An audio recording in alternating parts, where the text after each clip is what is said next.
Testing 1 2 1 2. Testing.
Testing 1 2.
I know that I'm asking her to wear the tent and then moving down.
I'm more important now.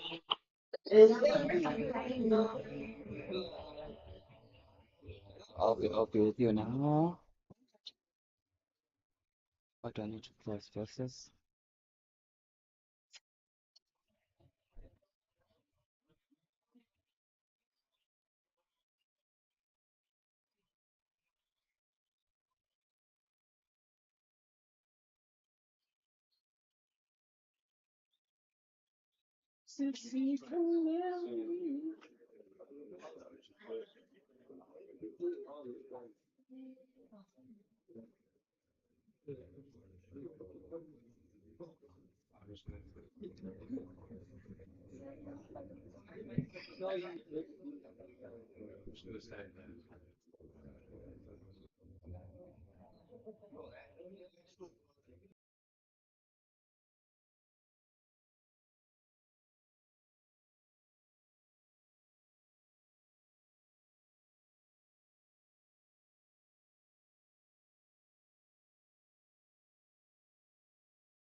Video aku untuk look at the team sheet.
Oh,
Okay, thank you very much. And South Africa?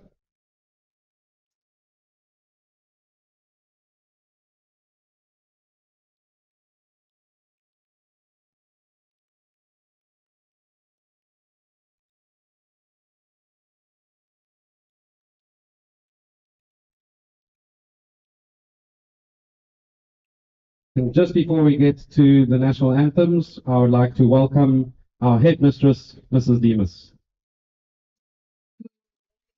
It is wonderful to have you here at Sheffield High School, where we hope for you to enjoy our beautiful facilities as much as we do.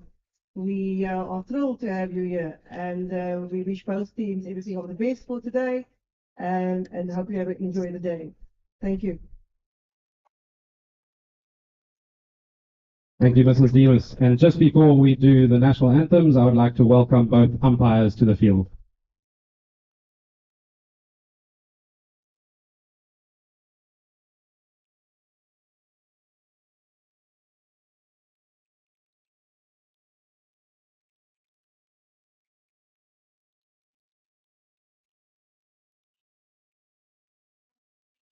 Ladies and gentlemen, if you could please be upstanding for the national anthem of Sri Lanka.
South Africa.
Thank you very much. Thank you, players. You may take the field and get ready for play.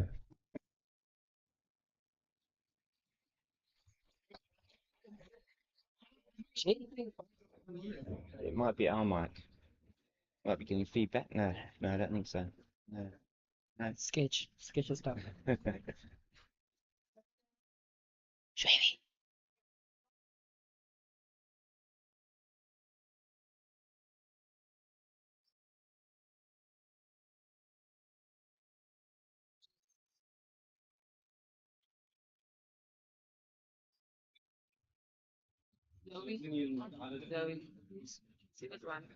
I know, but there was a thing the other day saying Jaden might do. Wasn't it? Turn it on again.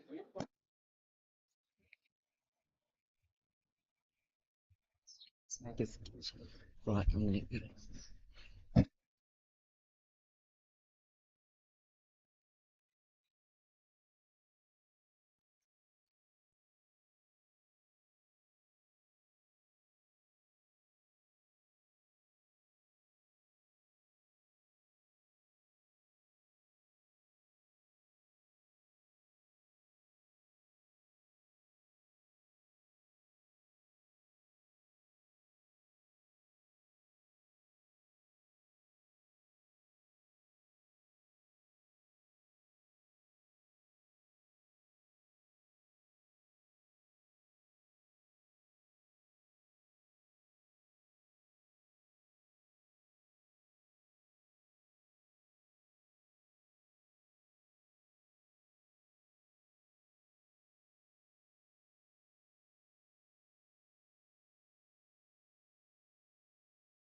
Good morning and welcome to Bergfleet High School here in the southern suburbs of Cape Town, South Africa. And welcome for this, South Africa the to the field.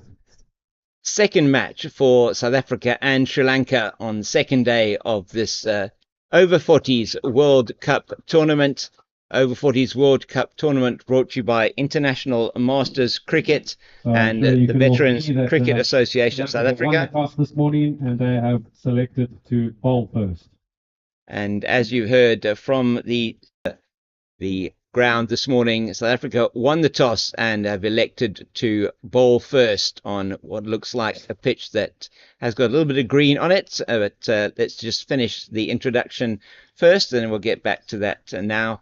And this broadcast here on the YouTube channels of Cricket South Africa, on Pitch Vision, and also on SuperSport is brought to you with the compliments of the Over-40s Cricket World Cup and the sponsors of the tournament, which very important that we mention the Sisonke Tourism and Events Services, the City of Cape Town, Pitch Vision, the partner who are bringing you the visuals and commentary here today, Vita 24, Vitamin Boost, the Devil's Peak Beer Company, and partners smcricket.co.za and Softphone VIP as well.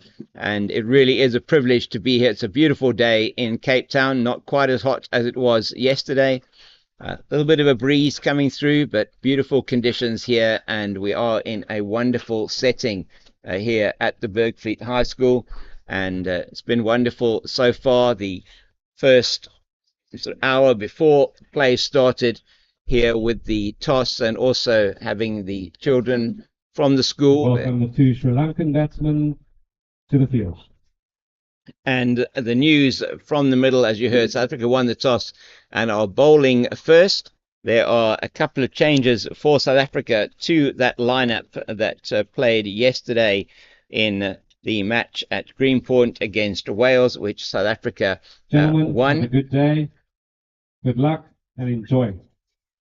And for South Africa, just the one change for South Africa, as it is going to be Brandon Buckley that is come in to the team, and he is replacing Peter Boyson, and also Daniel Steyer comes in as the 12th man and will probably be part of that bowling change. So one player allowed to not bat, and then will come onto the field and bowl. Otherwise, it is going to be an unchanged lineup for South Africa, and that is Dugmore, Smith, Buckley, Jones, Castle, Bassage, Fourie, Ditter, Mbani, Temur, Williams, and Steyer. And it is going to be Daniel Steyer that is going to be opening the bowling for South Africa from the pavilion end.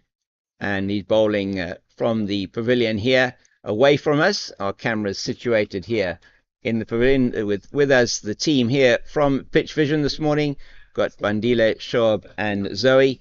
And it's really wonderful to be with you. My name's James King, the Cape Fox, hoping to have some of the players from the teams, as well as also the perhaps some other guest appearances during the day, so you won't be listening to my voice all the time. And it is the two Sri Lankan batters that are getting ready to face up to the first ball from Daniel Steyer, and the first batter for Sri Lanka will be facing. That's immediately a very good ball from Steyer, just angling down the leg side though, and he's bowling at the moment to the Sri Lankan batter, and that is Kasun Bulatsingala. And for purposes of the commentary, probably going to be using the first names. First names are on the back of the batters' jerseys. That's again down the leg side, and I think he might have got something on that, just a faint tickle perhaps as it goes down to fine leg. It's fielded there in the deep by Jaco Castle. Castle, who bowled exceptionally well yesterday, taking 2 for 12. It is off the pad, so the first extra of the day, and that's just a leg by to get Sri Lanka underway here at Bergfleet High School in Cape Town, as it's Styler away from us again. That one not quite as much carry as perhaps expected through to the wicketkeeper Darren Bassage, but it's still a dot ball for South Africa. And slip, we have at the moment 2 slips. That's first slip Captain Warren Dugmore, second slip Kyle Smith, third man, and backward point.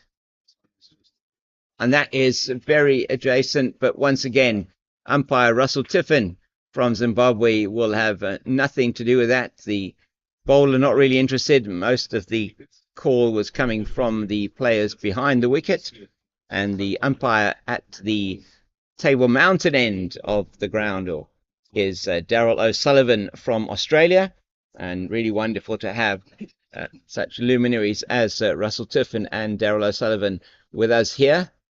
Another one on the pads, just angling slightly down the leg side. It's going to be another leg by to South Africa, to Sri Lanka. This time, the batter in the middle is, I think it's Sunet Sampat. So that Sunet is also another leg by off Styler's bowling, just not quite getting his radar right outside that off stump yet.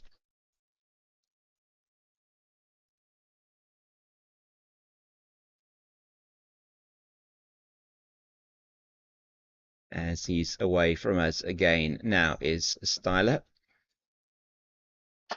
And it's taken.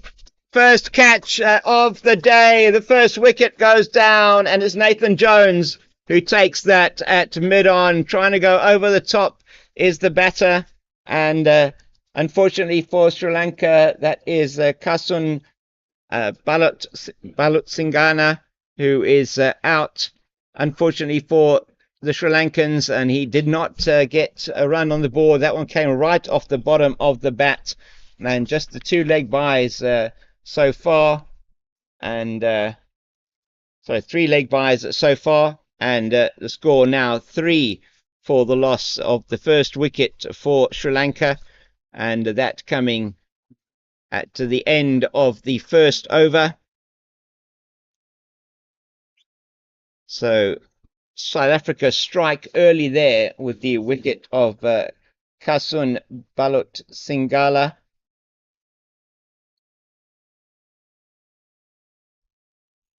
And it is going to be the new batter coming to the crease. We look at the replay of the dismissal. Not yet. Yes, we're looking at the replay of that dismissal. So just to show here, this one, Daniel Stiley getting it outside that line of the off stump, and Cusson having a full go at it. And it was Nathan Jones just took a very easy catch. He really didn't have to move too much. Managed to just catch that at chest height.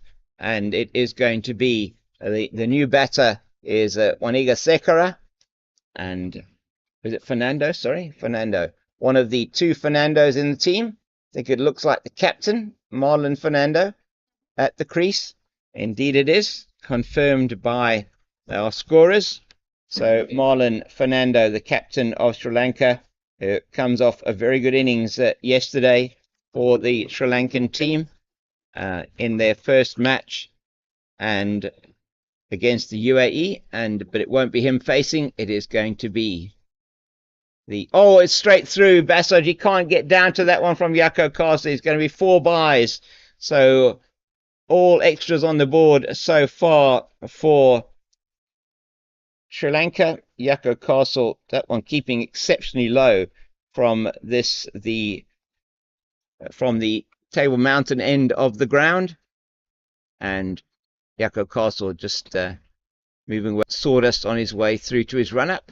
Just trying to make sure he's got an even run-up. And so no runs off the bat yet, but Sri Lanka are 7 for the loss of 1. Let's say the first wicket falling of the last ball of the first over. And pitch really not carrying from the other end here. It's Castle in again. That's a beautiful delivery. That one carries very nicely through, just short of a length, angling away from the right-handed batter.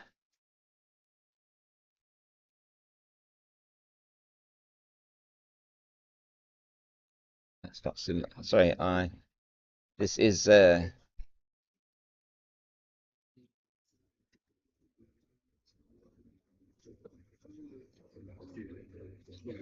Bula. This is I think it is Kassan Bula. It is in fact I got that wrong. Do apologize for you. The batter out was actually Sunet Sampat. So Sunet Sampat who was out in that over.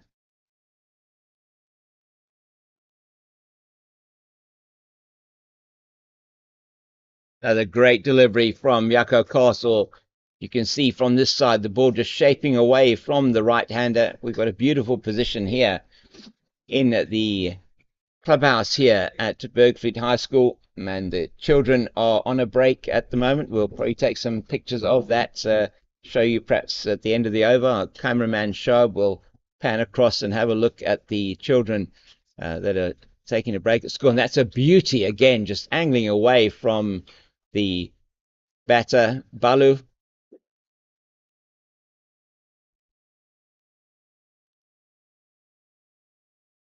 So was Sampat out of the last ball of Daniel Styler's first over in this Over-40s World Cup. Styler not playing yesterday. Peter Boyson, the tall Peter Boyson in the side.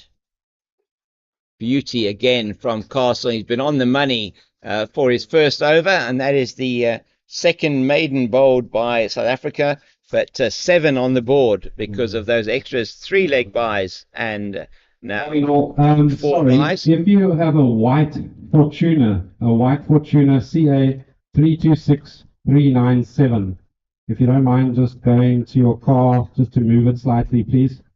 There is a young boy that will explain why. 326397 white Fortuna. Thank you.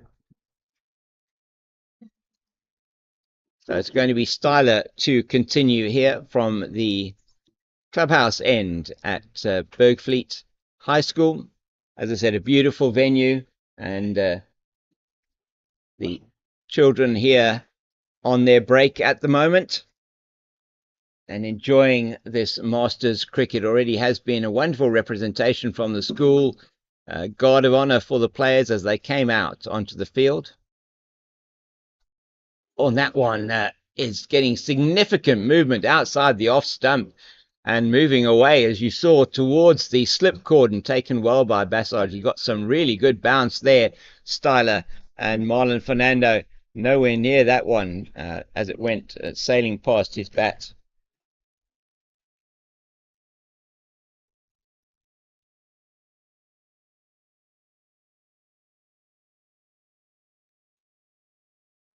So Nathan Jones will do the fielding here in front of us. Jones, who yesterday scored a very good 30 for South Africa, 34 of 34 balls, a good partnership with his captain of 65 runs to get them to that victory by 8 wickets.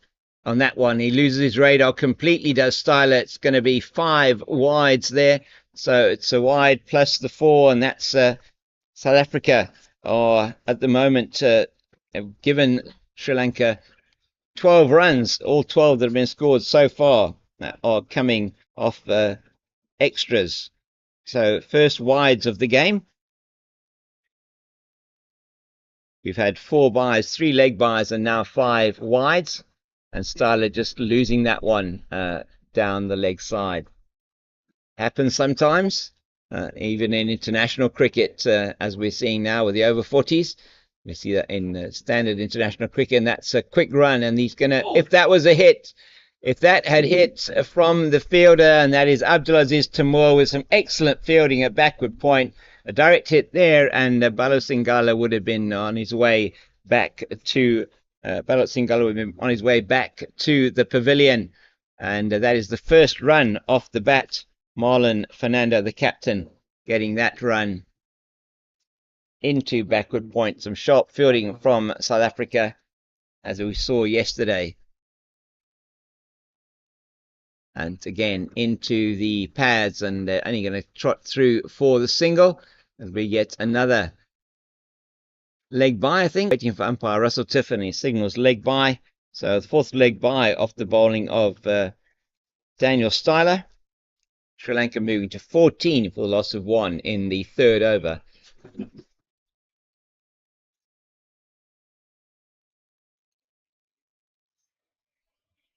Oh, that's deflected by the bowler just past the stumps and hitting umpire Tiffin on the foot.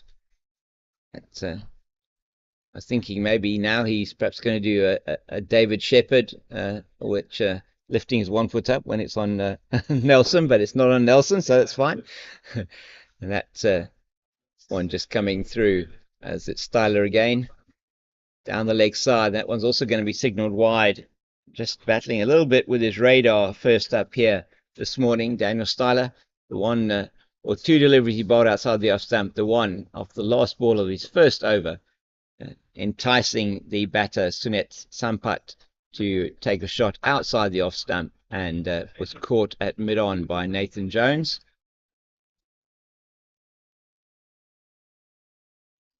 Again down the leg side, and another wide. So Sri Lanka now moving to 17. Is without, is it 16 or 17? 16 without loss. And this over from Styler, it's been an expensive one for South Africa. After bowling a maiden in his first over, has gone for 8 with those 6 wides, and then 7 wides, and just the on singles has been played out into the gap at there, and backward point cover and a mid off, and on the leg side we have, in fact, it is only a 6-3. There's no third man at the moment. Apologies for that. Can't stop. So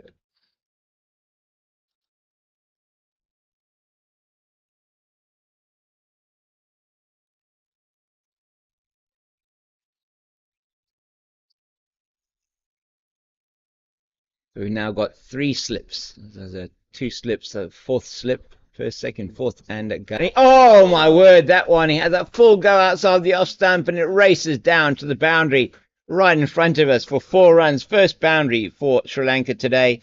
Captain Marlon Fernando having a full go at that one outside the off stump, and there's no way anybody is going to get a hand on that. They're going way over the slips, as we're going to see now on the replay. And you see Castle coming in and just that one outside the off stump. He has a full go and watch the cricket, and it's going to be Dan Styler who's going to be bowling. Steyer bowling once again. Steyer bowling once again from the. That looks close, but umpire Tiffin deciding no, that one possibly going to be going down the offside. It's a good shout from the South Africans. So we look at that one again just to see perhaps why umpire Tiffin is perhaps not happy with that one. We're looking at it again from Steyer as he comes in, and that one on the toe, perhaps going down the leg side. The feeling from umpire Tiffin on that one. It's Captain Marlon Fernando. Bulat Singala on 1 of 17. His first Bulat Singala, Bulat Singala. Yeah, it is Bulat Singala. Just want to check the name there.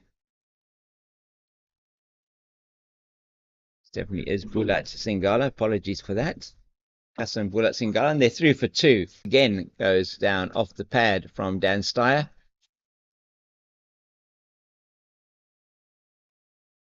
Just signalling to the scorers. Umpire Tiffin not getting the signal from the scorers as yet. There we go. Bit of exercise there for him. And it's a beautiful shot of the field. We can see the field there in front of us. We have the 2 slips and the third man. It's going to be... Oh, straight through him that time. Great delivery from Steyer this time. Excellent stuff. And yeah, those 2 slips, third man, backward point, extra cover, mid-off, mid-on, mid-wicket, and a fine leg, but more like a long leg on the boundary in front of the blue gum trees, which are present at the Table Mountain end of the ground. Another very good delivery from Steyer over the top of middle and off stump. 1 ball left in this over so far. Been a much better over from Steyer. Just those 2 leg byes that were taken down the leg side, and he's conceded 6 leg byes. 7 wide so far.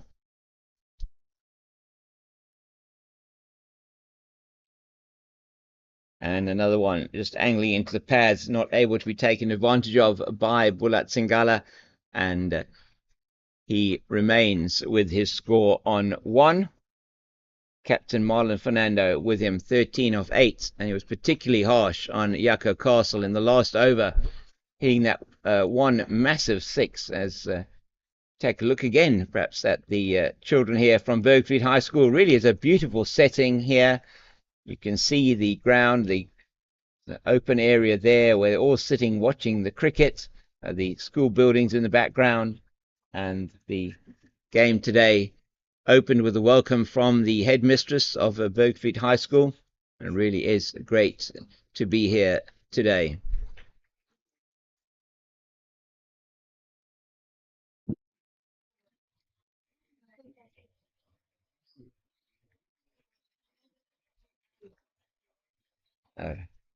So there have been a couple of changes to the field. Just a reminder that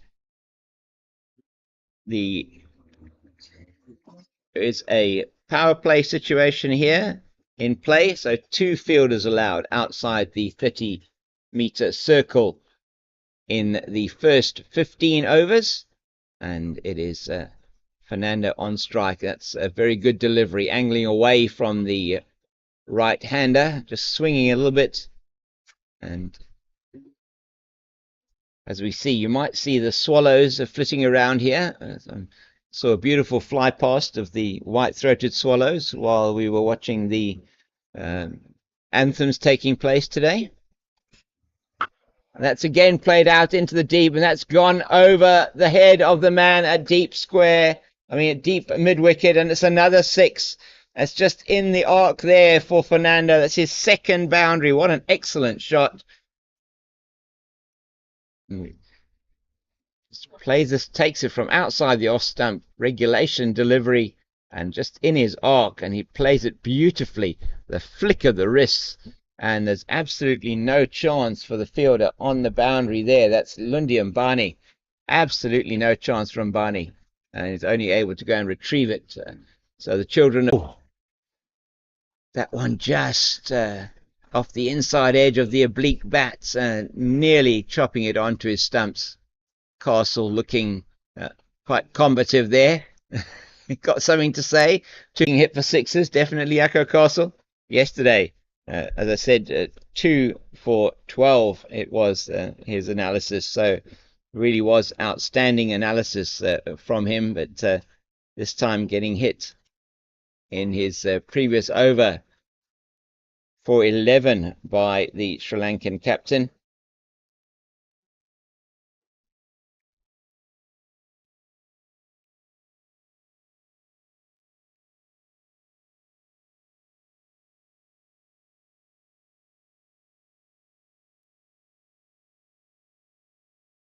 That's just played off the bottom of the bat into the cover region. They're going to take 2. No, they're not going to take 2. And just it sort of was Yasser Dittu who did the fielding. Just not able to pick it up cleanly. They thought of a second, but decided not to take that. And they just go through for the single. So Castle going for 11 in his previous over. This one so far 7. It's 38 for the loss of 1. 1 ball left to Bulat Singala.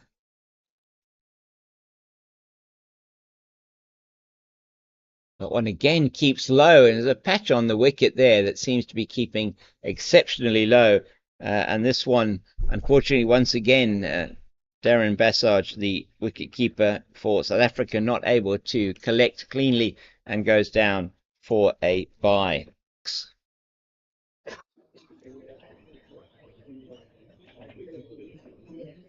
And taking a look there, shopping centre here to the right of us. And as we look at it now, it's a very busy area of Cape Town here. And Bergfleet, beautiful leafy treed suburb here in the southern suburbs of Cape Town, very close to Wynberg. And we go back to the action. Really good to see. It's going to be Steyer who's going to be starting his 4th over. So far, it's taken 1 for 11. That one wide outside the off stump. Umpire Tiffin, as you see, his head leaning to the left-hand side, thinking about whether he's going to call that a wide, and decides against it. So Castle going for 8 off that, well, 7 off his bowling, 7 off the previous over, 8 runs scored with that bye off the last ball. Steyer away from us again. Yeah, one on the line of off stump, well played by the batter. There's Balut Singala.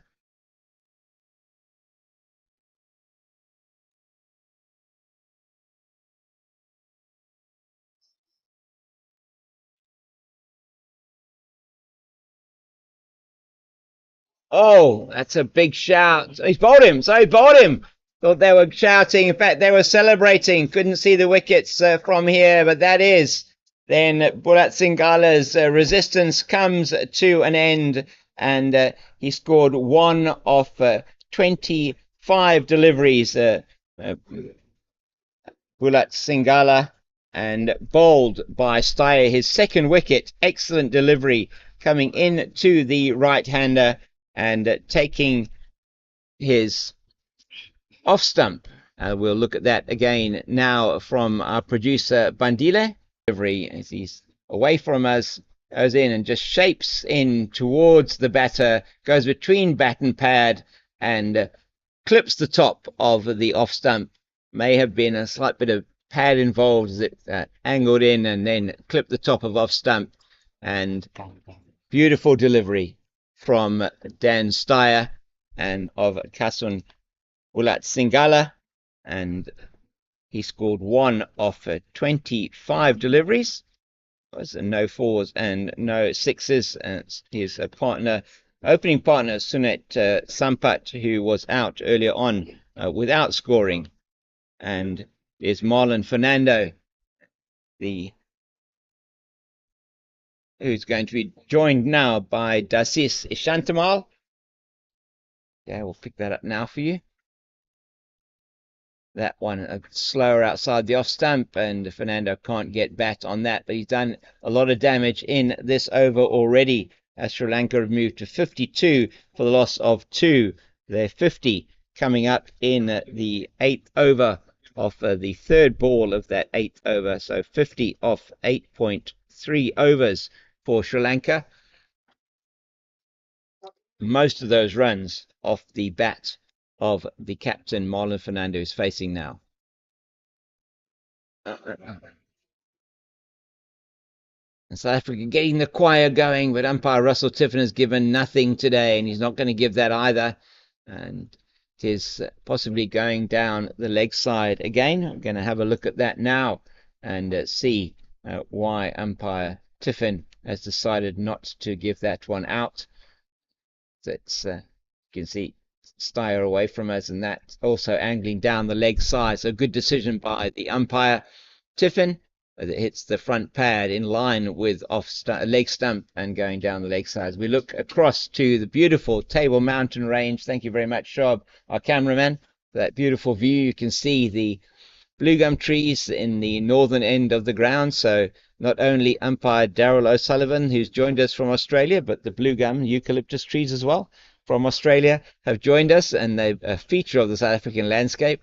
And they're in front of that beautiful view of the Table Mountain Range in the distance. It really is a fantastic setting here in Bergfleet High School, hosting this and a number of other games of this Over-40s World Cup. It's going to be Yakut Castle to continue. Oh, it's a beauty once again to Dasis Ishantamal.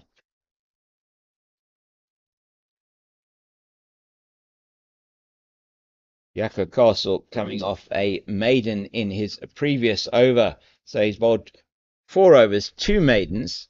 He's gone for 18. He was particularly harshly punished by Marlon Fernando. That's another lovely delivery. The Thies Shantamar just getting a measure of the wicket now and the bowling. He's got 1 off 11. His captain, Fernando, 32 off 19. It's been outstanding stuff from the Sri Lankan captain.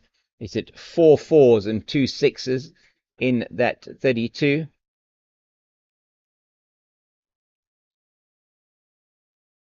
Oh, another beauty from Castle. This is what we saw him doing yesterday against Wales. That match against Wales yesterday, just a reminder, he took 2 for 12 off 7 overs. So it was an outstanding performance from him yesterday. So, yeah, 2 for 12 off 7 overs, 3 maidens in that bowling analysis. He's trying to recover here from that mauling by Fernando.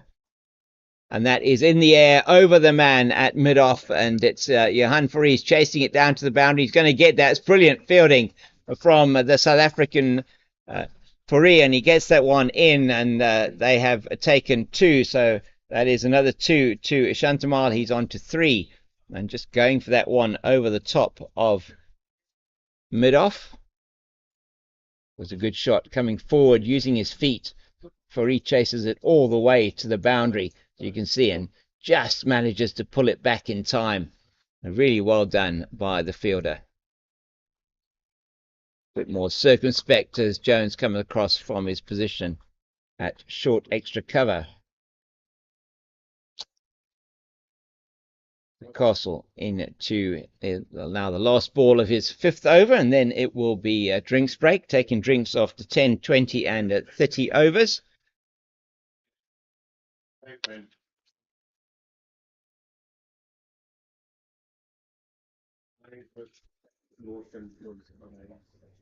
And once again, Jones picks up at short extra cover, and that is the end of the over.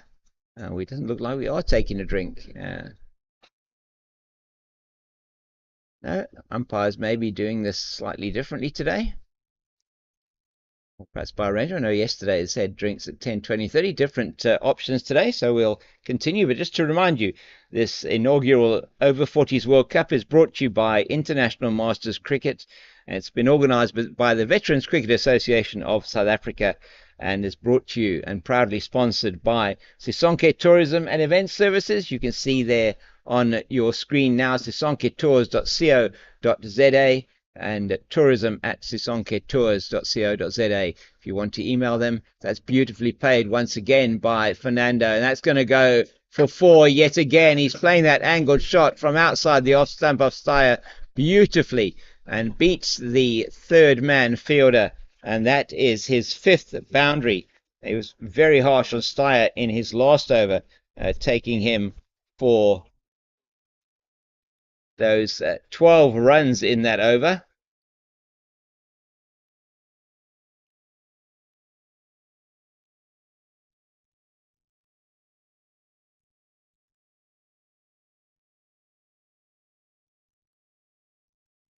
Let's Steyer away from us again. Going too straight that time down the leg side and signalled wide by umpire Tiffin. That's 8 wides off Steyer's bowling so far. The one that went down past the wicketkeeper, he lost completely. This is more a bit of a misdirection. That one, I think, the one that went down for 5 wide just slipped out of his hands. We see Lundy and Barney warming up here at mid-off. Oh, and he has a full go at that one. He just indicates to Dan Steyer there that was going to go way over out of the school behind us here. And it could well have done had that been hit. Steyer just advising him that the next ball, just showing him where his dugout was, that he'd probably be going back there next ball. So a little bit of banter there on the field. South Africans not enjoying this treatment they're getting from Marlon Fernando. He's doing outstandingly well for his team, 36 of 21. Steyer is going to want to have the last word, though. Outside the off stump, goes for the drive, just a bit too wide and going further away. Umpire Tiffin happy that one was not wide enough to be signalled wide. Highly experienced umpire, part of the ICC elite panel for many years, umpire Russell Tiffin from Zimbabwe. And it's really a privilege to have him back here. He was here last year for the Over-50s World Cup. Is this time played off the bottom of the batters, and Barney comes in and fields from the edge of the circle, but not before they're through for a single. So I think Dan Steyer will be happy that he has Dasis Ishantamal to bowl to.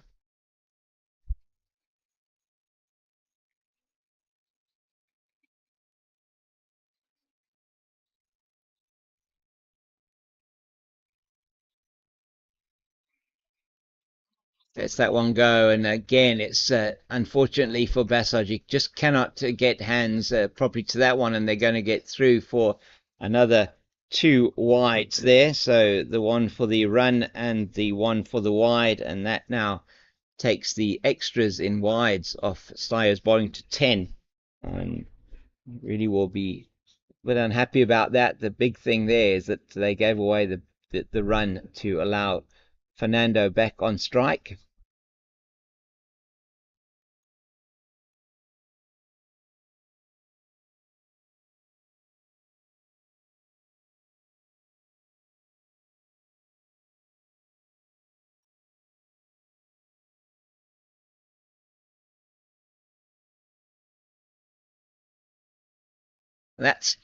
Wow, that is straight up in the air, and it's a Johan Fourie underneath it. What a catch! My word, that is an incredible catch taken by the South African in the deep. That is an amazing catch. That thing had snow on it. It went up so high. And Is then the end of Marlon Fernando. I think we are now going to have the drinks break, and hopefully we can show you that dismissal again. Dan Steyer does have the last word on this debate between himself and Marlon Fernando. Just goes for it. It's not quite there to be hit. Third man comes in. Isn't quite exactly where he wants to be, and the last minute dives forward and takes an outstanding catch. And that really is brilliant from the fielder down there. I think that was Johan Fourie. I just want to check with the scorers. So we get that Johan Fourie was the man who caught the ball. So Marlon Fernando, outstanding innings by the Sri Lankan captain. And maybe if somebody does have his numbers, they can give those through to me in terms of what he scored. Just got off my screen for now, that as it's going to be the new batter for Sri Lanka coming to the crease, and the new batter is going to be is going to be Amal Wanegasekara. It is now 62 for the loss of 3. Very good 23-run partnership between Dasis Ishantamal and the captain Marlon Fernando. 62 for the loss of 3, and we have 1 ball left in the 11th over, and say a drinks break having been taken at the same time.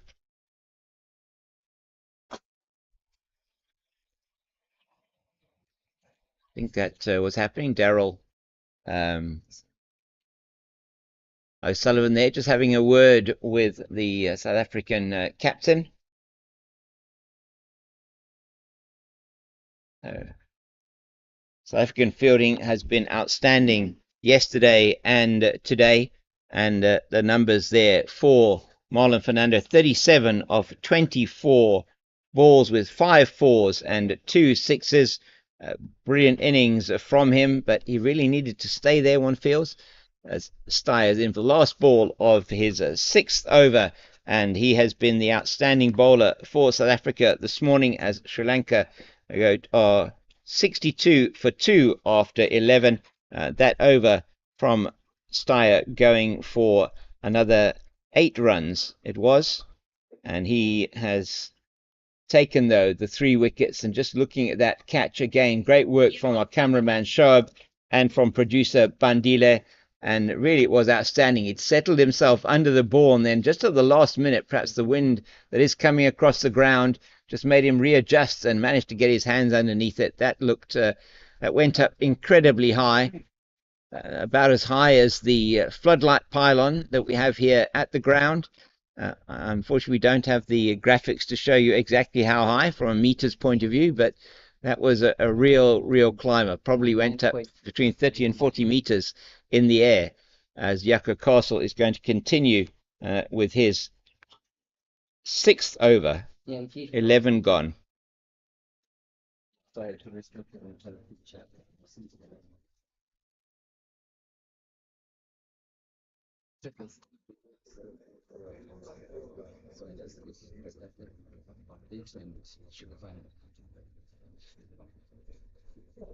you.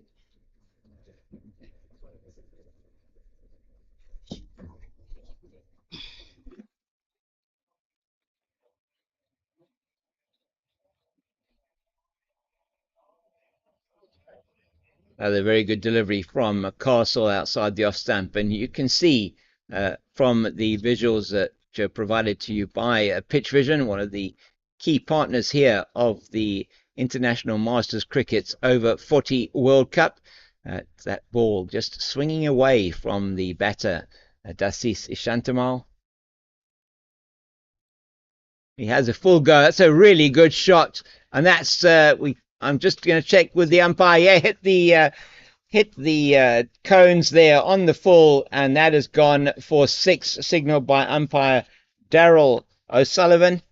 And a great shot there, just picking up the length nice and early, Ishantamal, and hitting that ball for 6 straight back over the bowler's head. It causes an immediate change in the field as a man goes down to long off.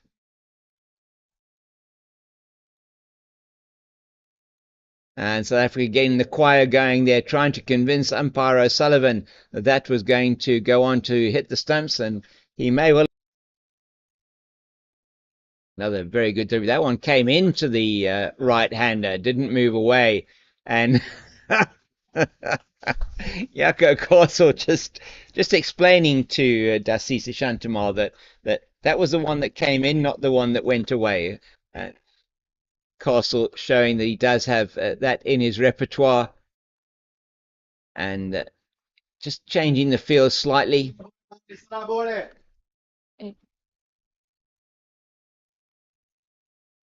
We have a change of the field. He's going to be attacking the stumps here of Dasisi Shantamal. He's bringing a man in.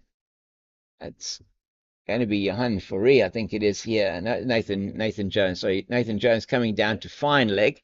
And we have a man on the deep mid-wicket boundary. That's Lundi Mbani. So one senses perhaps a change of angle here from Jaco Korsel. He's bowled 5 balls in his 6th over. 0 for 26 so far. It was a feature of the South African bowling yesterday that they also bowled their bowlers in long spells, and very good point by my fellow commentator yesterday. I'll talk about that now. That's nicely played into the offside, and the man after it there, number 66, is Abdulaziz Tamur. Expecting him to be bowling a good spell perhaps later on, and they just go through for the single. So Shantamal goes on by another single, another 7 off that over from Jaco Korsel, and Korsel wicketless today, but the wickets have gone to Dan Steyer, who is now being replaced by Lundi Mbani. Steyer, who got 3 for 31 in his 6 overs. And really was outstanding bowling from the South African paceman. Got hit in his 5th over by Marlon Fernando, but it was indeed Steyer who had the last laugh against Fernando. A brilliant catch taken by Johan Fourie from third man, coming into an absolute skyer that Fernando sent about 12 stories up in the air, and he got underneath it and dived forward and took and held on to an outstanding catch. Those are really difficult to take. South African fielding both yesterday and today has been out of the top draw, and certainly commented on by the Welsh team yesterday. And South Africa prevailing by 8 wickets over Wales yesterday. Sri Lanka also getting off to a winning start in their campaign, beating the UAE by 5 wickets. I'll run through some of those other scores from yesterday for you at the end of this Lundi Mbani over. That's a beauty first up from Lundi Mbani, and is Dasisi Shantamal with that lovely 6 off Jaco Korsel in the previous over. And no answer to that one from Lundi Mbani. So the wickets to fall so far: Kasun Bulat-Singala. In fact, the first to go was Sunet Sampat, who was caught by Jones at mid-off off the bowling of Steyer for 0. Oh, that kept low, and Bassage again. It bounces in front of him, and there's a patch on the wicket at that side, which is very difficult for the wicket keeper, as that is a bye signalled once again, and Barney concedes his first. There aren't runs off his bowling, but necessarily, but the first bye has been 6 byes so far. What a beauty again from Barney, forcing the new batter, who is Mavon Fernando. So 2 Fernandos in this team. Mavon Fernando, a man who's played first-class cricket for Sidua in Sri Lanka. Quite a lot of first-class cricket. I'll give you some of his first-class numbers at the end of this ball. End of the over, perhaps. That's The really competent right-handed batsman is Mevin Fernando. Mevin Fernando.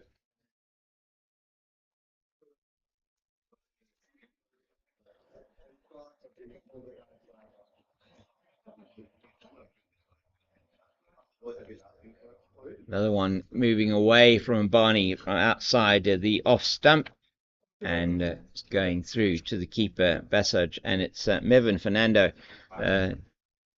Said 56 first-class matches, 2,097 runs, 27.343 is average, his highest score of 164, and he's also a competent left-arm spinner. And that's played off in front of his pads. Ball that was just angling down the leg side, hands on head from Barney, because he knows that they would have been up with the choir for that. He's off the mark. Is Mevin Fernando with that shot down to fine leg, and the man at fine leg is Jaco Castle, and Jaco Castle will probably be coming in to bowl his 7th over, and Barney in his first, just going for the 1 run off the bat. It's 71 for 2 after 13. Sri Lanka currently batting at a rate quite in just over 5 and over, about 5.5 to the over at the moment, and that courtesy of a quick fire, or as we would say in South Africa, blitzvinnig, 37 after 24 balls. 5 fours and 2 mighty sixes, both the smitten over the deep mid-wicket region of Jaco Castle, and it's the same Jaco Castle who's coming in to bowl to us now. And he's not bowling to us, but he's bowling to the batter, and that batter at this end is Mevin Fernando. Got Mevin on his back, and his fellow namesake Marlon Fernando, having Marlon on his back, number 16, Mevin Fernando. Really great, as I say, to have the Sri Lankan contingent here. Oh, just fishes for that one outside the off stump. Castle really into his work now, and he's getting this ball to talk, as he did yesterday against Sri Lanka. No luck for him yet, though, in the wickets column. But South Africa, at the moment, looking to peg the Sri Lankans back to under 5 and over. That's another good ball outside the off stump.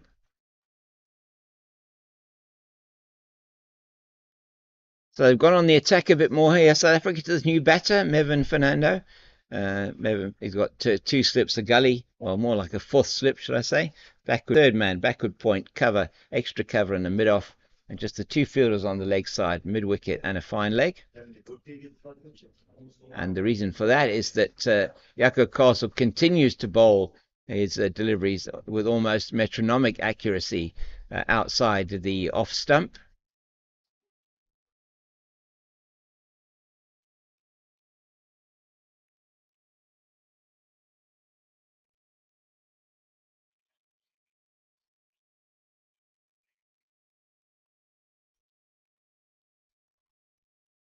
That one just shaping beautifully away from sort of middle and off stump line out towards the cover region, played into the covers to Yasser Ditter, who is at a conventional cover field. We've got almost a cover point, actually, not quite cover, as we've got a backward point. Abdul Aziz Timur, we undoubtedly will see him bowling his leg spin soon. Another beauty from Castle, and that is a very good over from Jaco Castle as it comes to an end with yet another maiden for the South African pace bowler. That's 71 for the loss of 3 wickets, and Jaco Castle back into his work in terms of bringing maidens and keeping the scoreboard really tight. Then Sri Lanka now batting at just over 5 and over, 71 for 3, as we look across again to the beautiful scenery here at Bergfleet High School in the southern suburbs of Cape Town. Cape Town hosting this International Masters Cricket Over-40s World Cup, the inaugural World Cup here in South Africa. That's a good delivery on the line of middle and off. Barney, who opened the bowling yesterday for South Africa together with Jaco Castle at that match at the Greenpoint Cricket Ground, and Barney, 6 overs, 3 maidens, 1 for 8 was his return yesterday. Some brilliant bowling from him and Jaco Castle up front on a very, very good wicket for a bowling point of view. As it is Ishantamal that tries to get to that one outside the off stump, just moving a little bit away from him.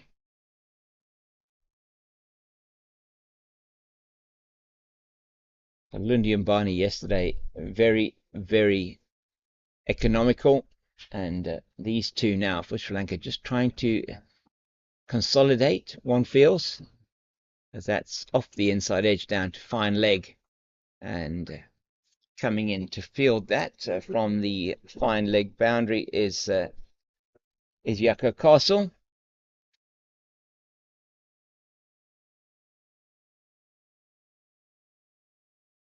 So it will be now Fernando on strike to Lundi and Barney.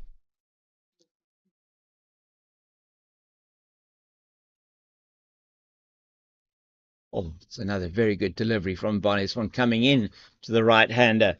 And he has got the one that comes in or goes away as Lundi Mbani, man who has had a very distinguished first career over a number of years playing in the border and for the Warriors. And he is a stalwart of this over-40s South African team.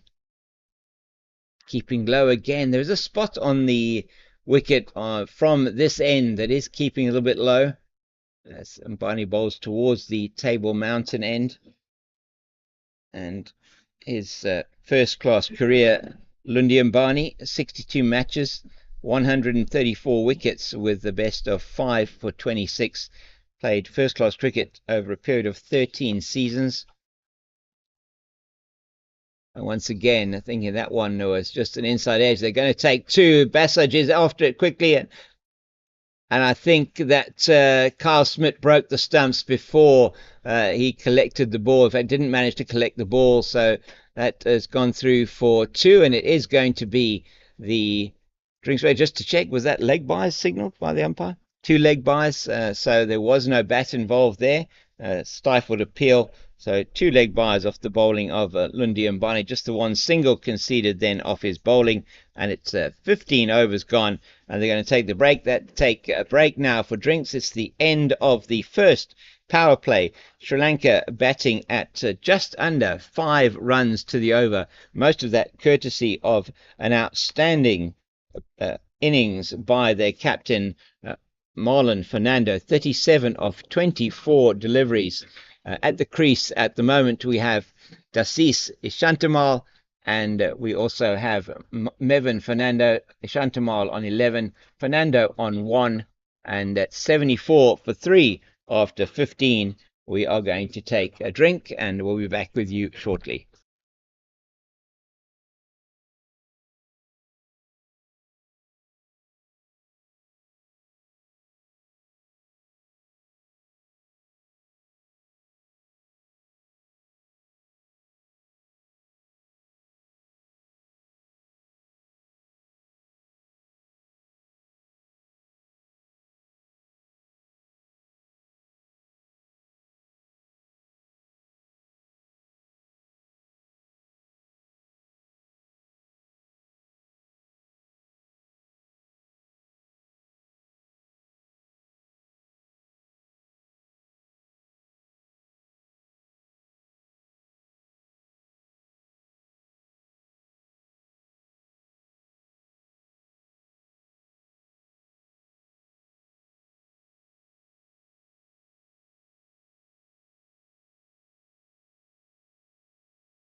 Welcome back to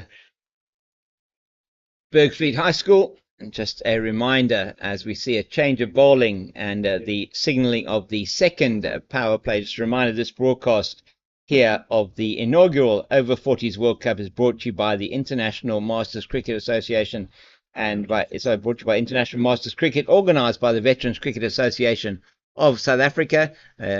Saw the president there, Roger Moult, this morning here at the ground. Really was a privilege to meet him and chat to him, and is proudly sponsored by Sisonke Tourism and Events Services, the City of Cape Town, Pitch Vision, one of the partners here, bringing you these visuals and the commentary on these matches. It's really great to have you with us. We're on the YouTube channels of Cricket South Africa and also Pitch Vision and SuperSport, so please tell your friends and let them know South Africa are playing in the Over-40s World Cup tournament. Sponsored as well by Vita 24 Vitamin Boost Drink, Devil's Peak Beer Company, smcricket.co.za, and Softphone VIP. And it's Johan Fourie towards us now. Oh, and that's an absolute beauty, but it looks as if it probably got, I heard two sounds there, so thinking that was an inside edge onto Ishantamal's pads. We're going to look at it again. Maybe we can see that inside edge perhaps onto the pad. Let's have a look. It's still debating that in the middle there. Yeah, it certainly was adjacent. The only thing I think that could have saved him there possibly was either was outside the line or it definitely took an inside edge. It sounded to me here that there were two sounds. The umpire is being questioned by Jaco Castle as to why that wasn't given out. But Johan Fourie will have another chance now. Fourie, who didn't bowl yesterday. Nice outside the line of the off stump, and he is replacing Jaco Castle.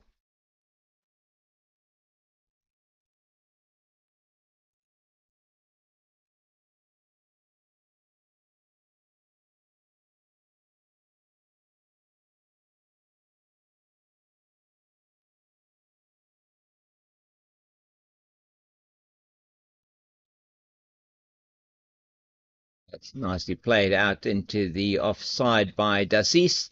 And just to recap then on what has happened so far in the match.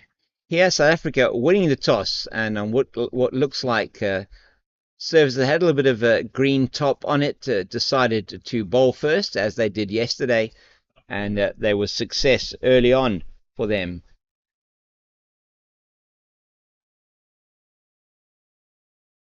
As the wicket of Sunet Sampat, who scored a 50 yesterday for Sri Lanka, was caught Nathan Jones at mid-on off the bowling of Steyer. Daniel Steyer picking up his first of 3 wickets, and Steyer getting the wicket of Sampat. The second man to go was Kasun Bulat Singala, who was bowled an absolute beauty by Steyer.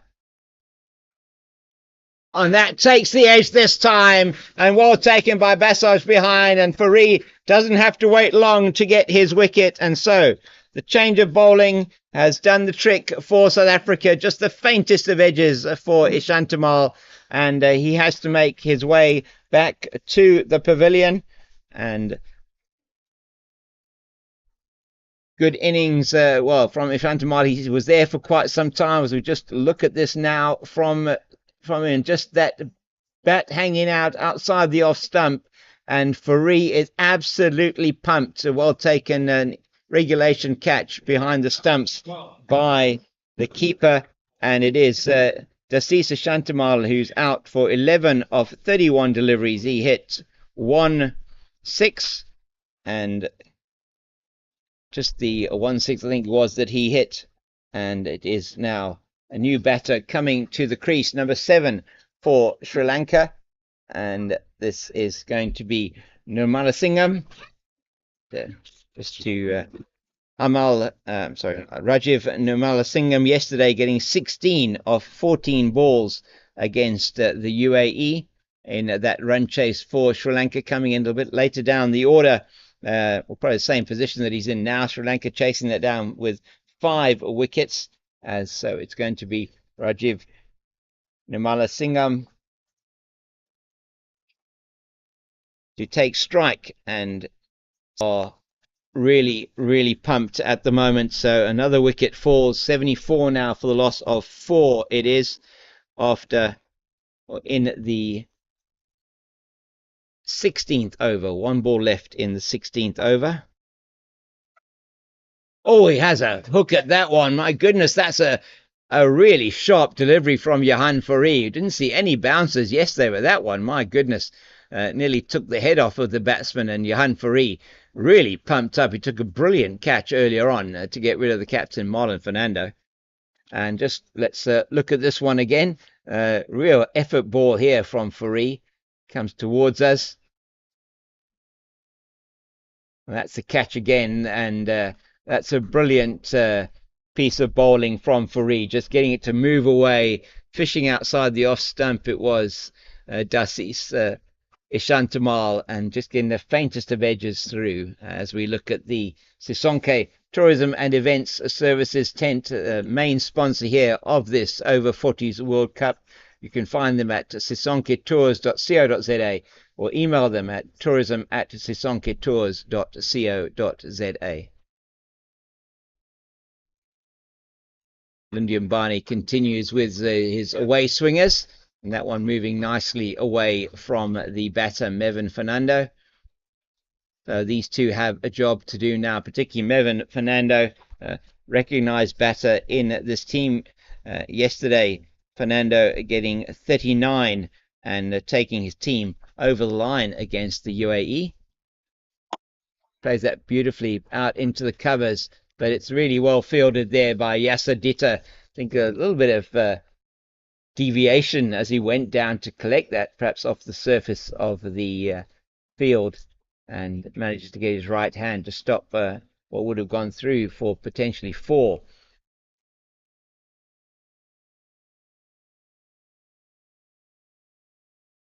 Mevin Fernando just inside edging that one onto his pad, picked up by Timur at backward point. So South Africa have been outstanding in the field yet again today. Just a couple that have been difficult for wicketkeeper Darren Bassage to take, going along the ground to him. Oh, it's another beauty.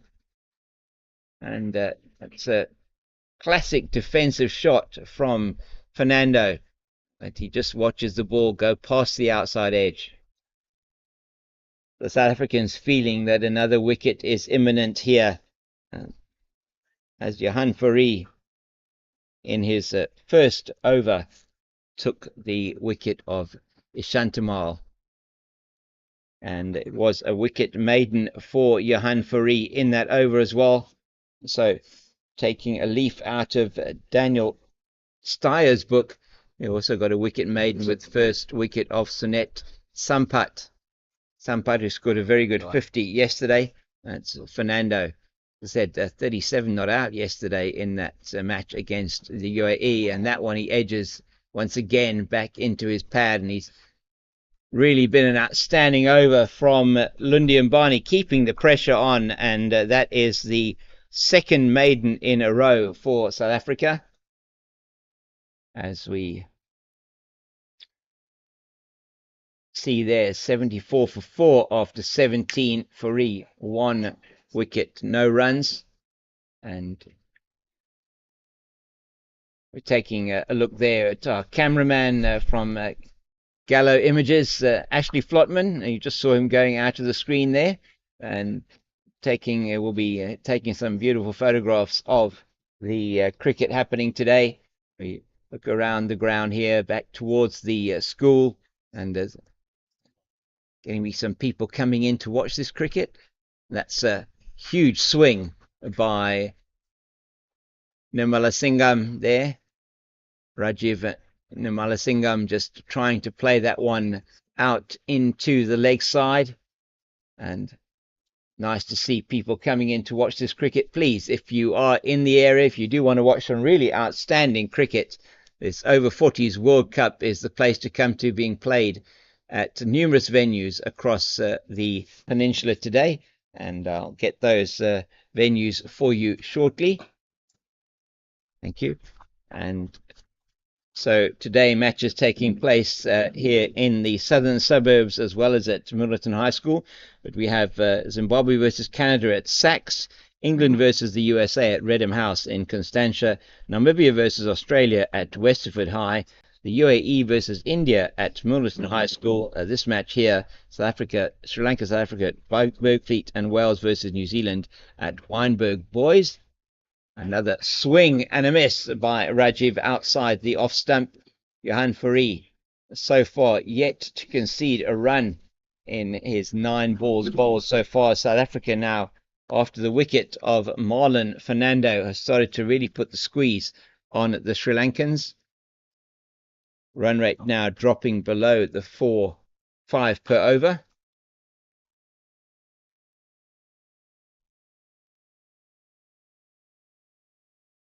So Fourie once again. Oh, that's another absolute beauty. Feeling for it outside the off stump is the batter. And he just cannot get bat onto ball at the moment.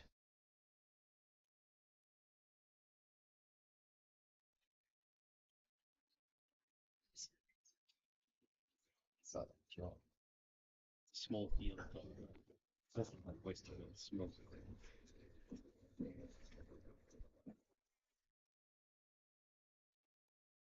This time he does, and it's well fielded by Fourie, and unfortunately for him, it goes down to the boundary for 4. He's just trying to. He was aggressive there. He hit the stumps directly, and he concedes a 4 as a result of that. That 4 going to the batter Nirmala Singham, his first boundary. A bit unfortunate for the bowler, but he decided to try and run the batter out and not able to do so. Let's have a look at that again. You'll see the aggression of Johan Fourie as he comes to South Africa. Really have been very combative in the field today. Yeah, just played it back to the bowler. Saw him coming out of his crease, threw it in fast, but the batter had the presence of mind to get his bat down, deflected down to the boundary at fine leg for 4. And just played into the offside, leg side, should I say, and Nathan Jones is in quickly to prevent any thought of a run. End of the over, and Johan Fourie hopefully all right after that tumble that he took there. Just the 4 off that over, and that from the ball hitting the stumps and deflecting down to the boundary. And there we see a lovely shot there of Ashley Flotman, a Gallo photographer, and he will be taking images here of the South African team today. Having a chat there. He's sent me a message earlier on when he got to the ground, Ashley. Really nice to see him here today. It takes some outstanding photographs. A lot of the pictures you might see for South Africa and Western Province and Boerland cricket that you see coming through, and other sports as well. He covers a multitude of sports, including all the rugby matches as well. Have a look out for Gallo images. Ashley Flotman really is an outstanding photographer. So it is Mervyn Fernando on strike to Lundi Mbani. Mbani into his 3rd over, 0 for 2 so far for him.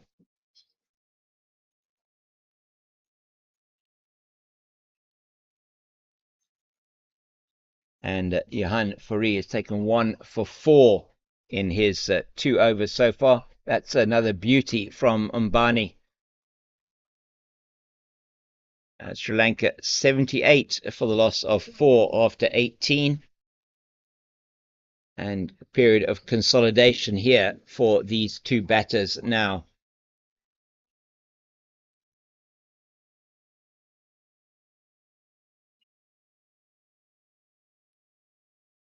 So the field is still pretty conventional for Mbani. We'll go through it after this ball. It's played nicely by Mervyn Fernando down to Johan Fourie at third man, where he took that brilliant catch earlier on to get rid of Marlon Fernando. Those 2 slips, third man.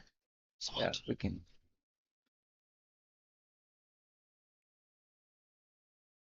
So 2 slips, third man. You can see there, backward point, cover. More like an extra cover and a mid-off. And on the leg side, we have a long on. We have a man now going into deep mid-wicket. And one of the slips is coming out to a short mid-wicket position. So I think Lundy Mbani is going to be attacking the stumps a bit more. I say we can't see the man here at long on, but I know he's here down in front of us on the right-hand side. And there's a very interesting field now. They've just brought the one slip out. I think he's going to be attacking the stumps a bit more, Mbani. And he is indeed. And bowled him indeed. And that's it. He is attacking the stumps. And as I said, he's attacking the stumps. The stumps are completely attacked. They've been knocked over, in fact. That off stump is knocked back. And that is of... who's that coming off? Is that Mevin Fernando? It's the other batter. Is it? So it's Rajiv Nirmalasingham, who is on his way. Just that one boundary for him was off the. Yeah, we just look at that dismissal again. We can see it now. Outstanding bowling from Lundy Mbani. Just pitching it outside the off stump. He has a full go, which is what he has been having since he came to the crease. And Nirmalasingham has to go. Scored 4. He did off 8 deliveries. Thanks to my producer there for some excellent work, Bandile, in showing that replay to you. Just the one boundary, and that was his 4. And that was off an overthrow. I say an overthrow, but was off that one that was thrown back towards the stumps by Johan Fourie. And the new batter we see coming to the crease is number 8, Wangasekara. And Wangasekara, the man yesterday, Wanagasekara, should I say Amal Wanagasekara, who wasn't that successful with the bat, but took. So let's see how he goes today, Amal Wanagasekara.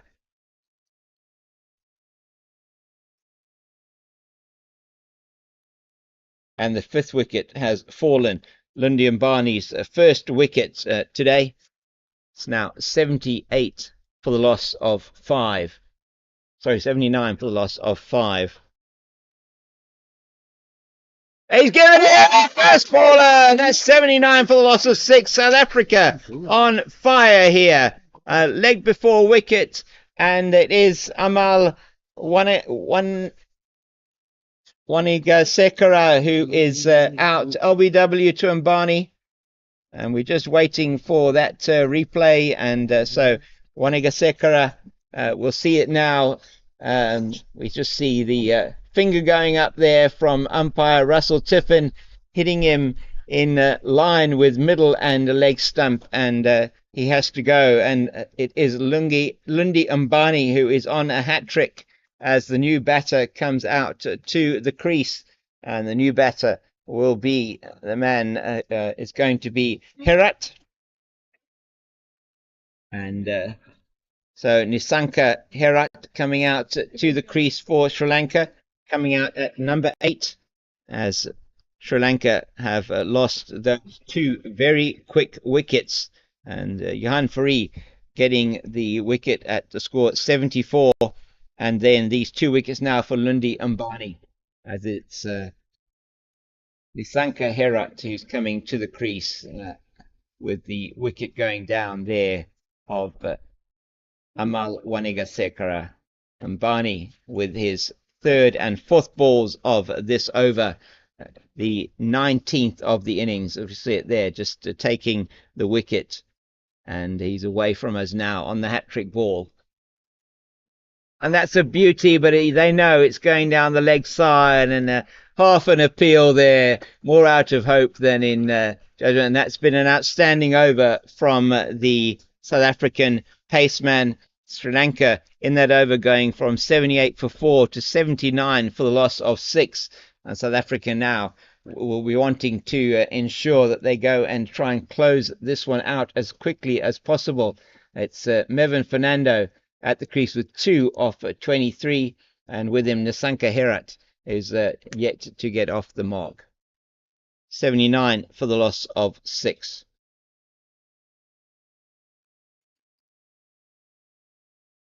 So 19th over proving very successful for South Africa.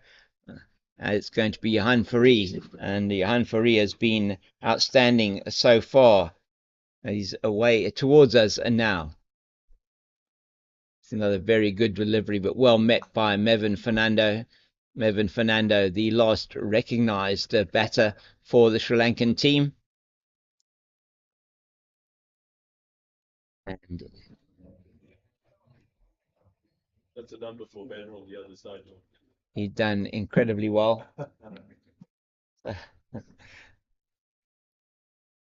Mevin facing up now. Oh, just tries to play that one down into the third man region. South Africans are on the attack here. They've kept 2 slips in.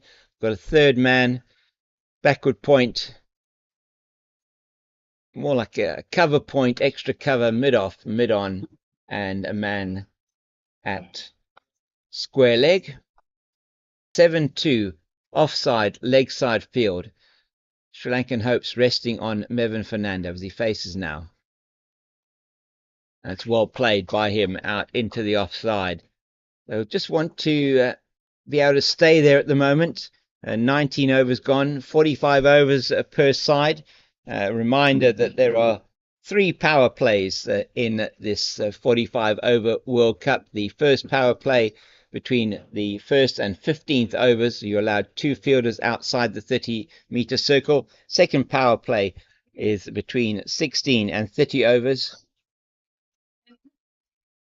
That one just angled into the right-hander. Just plays it defensively.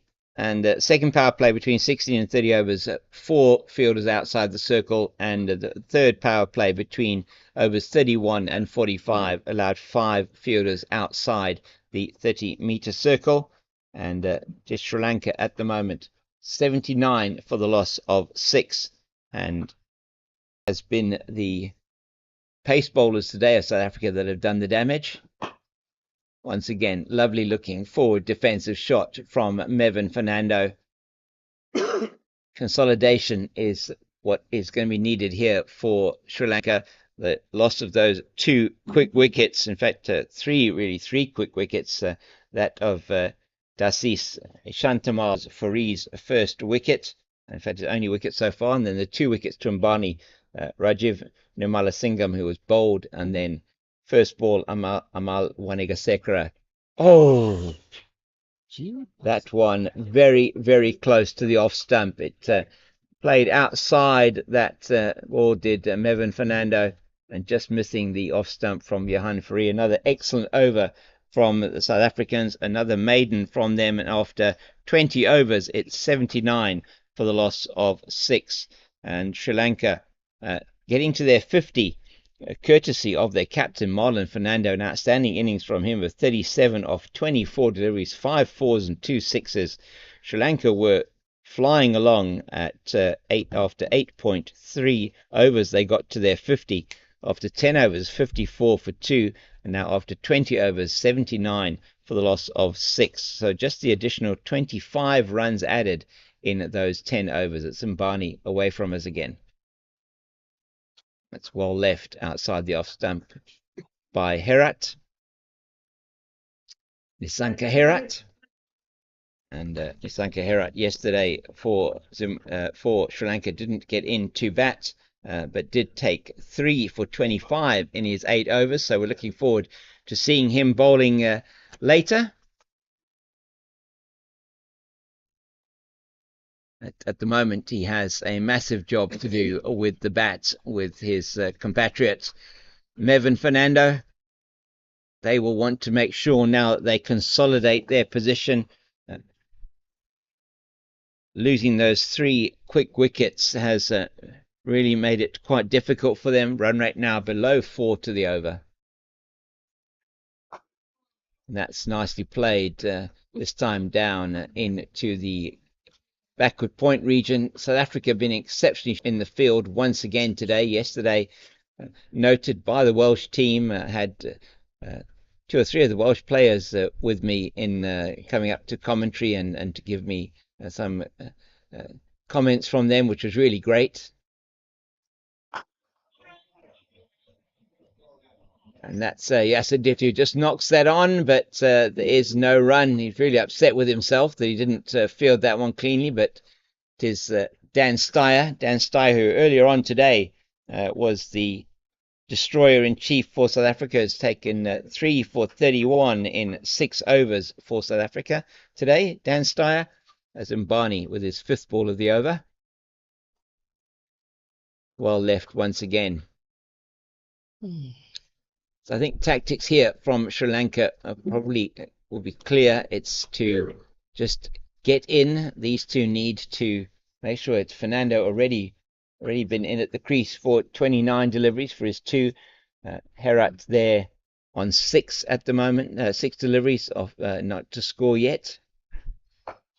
But they have to stay there. The most important thing, bat out the overs as yet another maiden over, the 3rd. 2nd in a row there for South Africa. 79 for 6 is the score.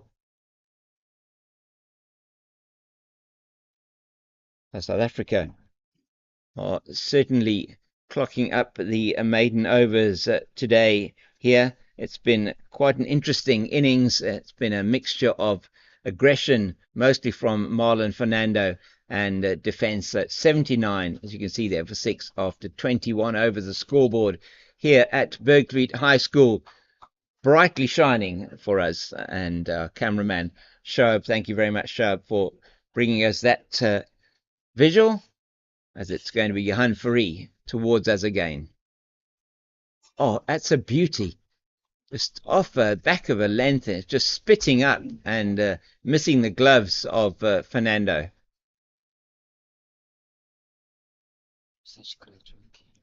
Taken well behind by Bassage, the wicket keeper. Bassage taking a catch earlier on today to dismiss Dasis Ishantamal.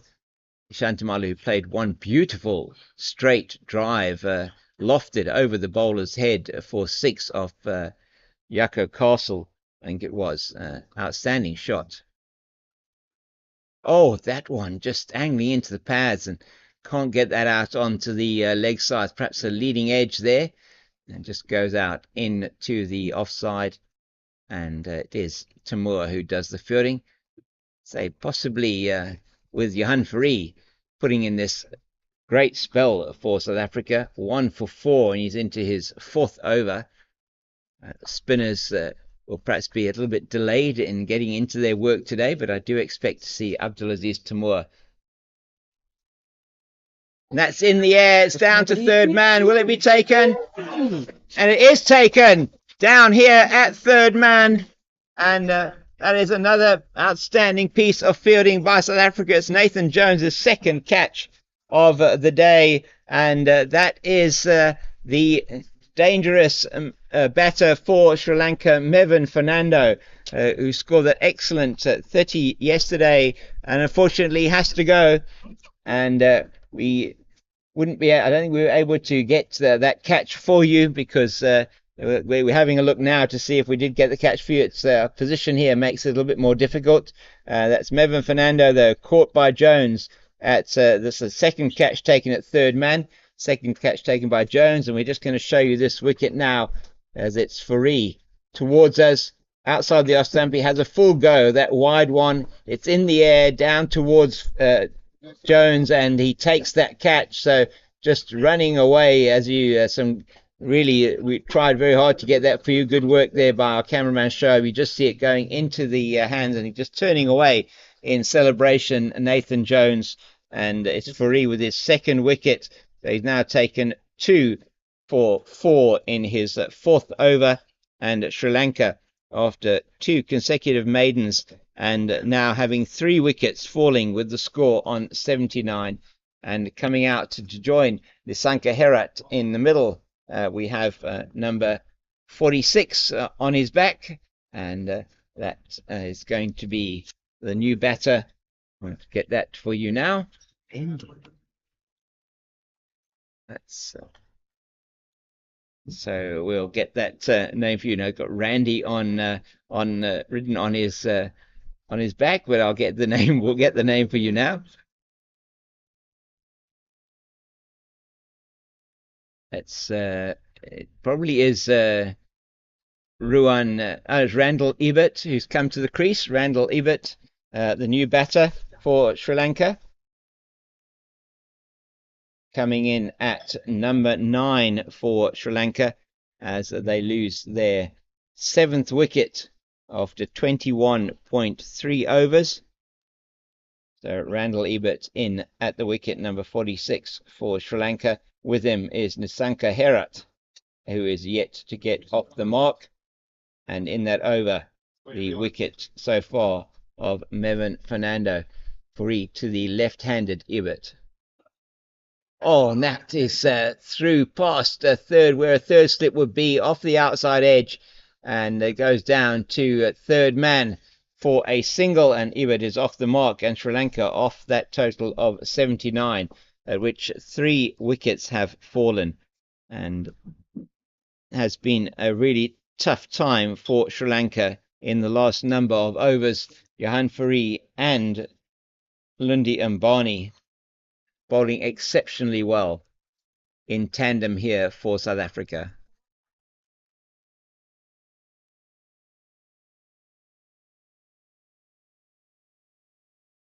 Another very good delivery, and Nisanka Herat is well forward and defending. Once again here, the important thing for Sri Lanka now is just to try as best as they can to bat out as many overs as possible, keep South Africa in the field as long as possible. It's at the moment the target total they have 80 for the loss of 6.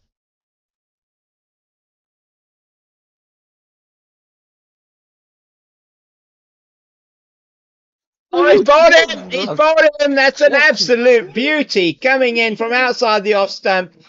Nisanka Herat plays down the wrong line, and that's taken the top of off stump, and that is an incredible delivery from Johan Fourie, and that's his 3rd wicket, and really great to see that today from the bowler Johan Fourie, and it's Nisanka Herat who has to make his way back to the pavilion.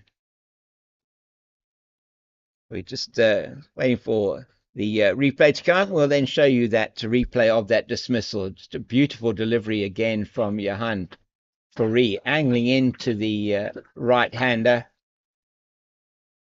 Just an absolute beauty. Takes the top of the off stump. Virtually was an unplayable delivery, as it's been a really tough time out there for the Sri Lankan batters since the loss of that 4th wicket that went down. That was Dasis Ishantamal. After Ishantamal's dismissal, unfortunately wickets falling at regular intervals, and now the score has moved after 22 overs to 80 for the loss of 8, and 2 wickets for Johan Fourie in that over.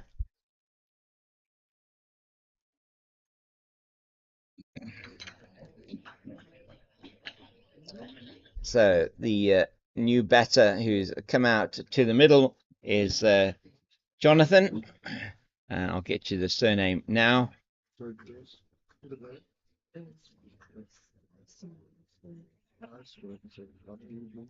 She's doing the school, he's doing the on the I'll get that for you shortly. So Jonathan Weerasuriya, who comes to the wicket. Weerasuriya, I'm sure. Let me just make sure I get the pronunciation right. I don't know if there's a Weerasuriya. Weerasuriya, yeah. There we go. Jonathan Weerasuriya, and he's as that is outside the off stump, and having a go at that one. Just looking at this again, the replay of the dismissal of Nisanka Herat. It's this absolute beauty, pitched just short of a length, and batter had to play, clipping the off stump. And Randall Ebert just leaves that one alone outside the off stump. And Sri Lanka now, two batters at the crease who did not get a chance to bat yesterday. So just the 5 wickets that went down yesterday for Sri Lanka. That's Lundi Ambani away from us now. And that's a wide ball, just trying for the quick bouncer perhaps, but losing his direction on that and conceding his first wide. It's been 1 by and 1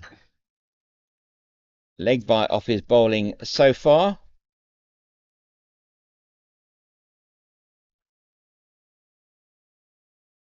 He's into his 6th over, is Lundi Ambani, and he's taken 2 for 4.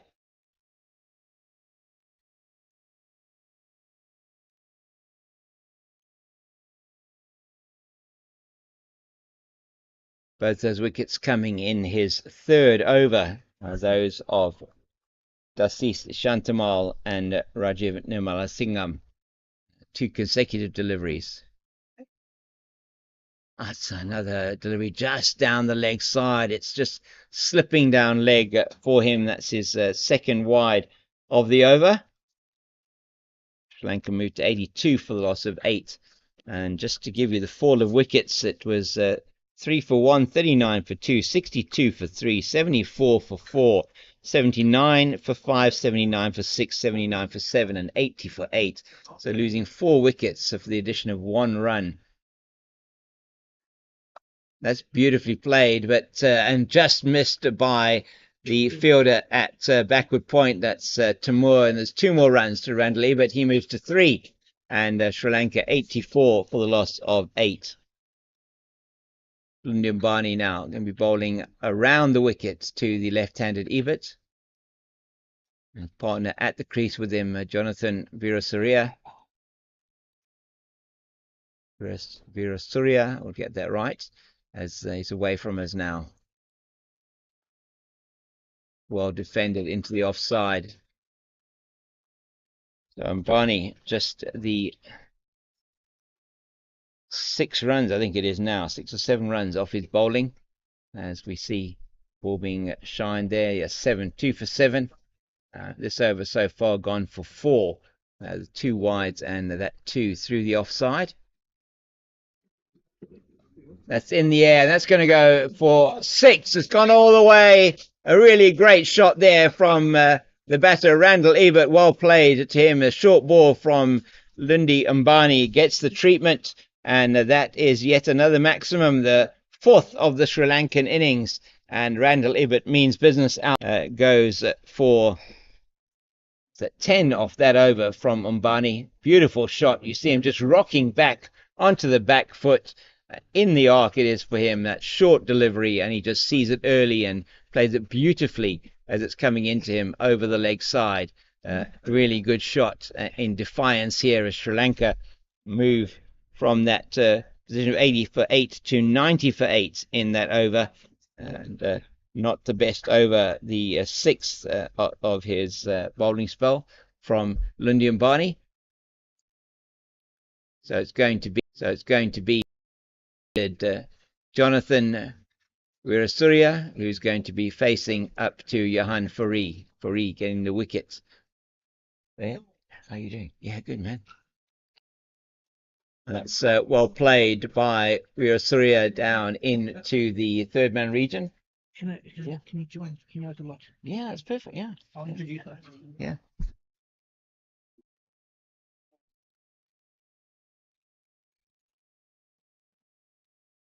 Sure.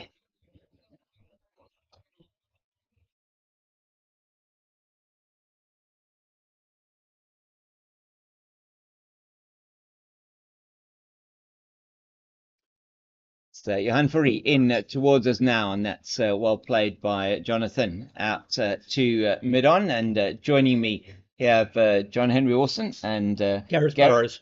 Gareth Burrows. Burrows. Really great to have you guys with me here.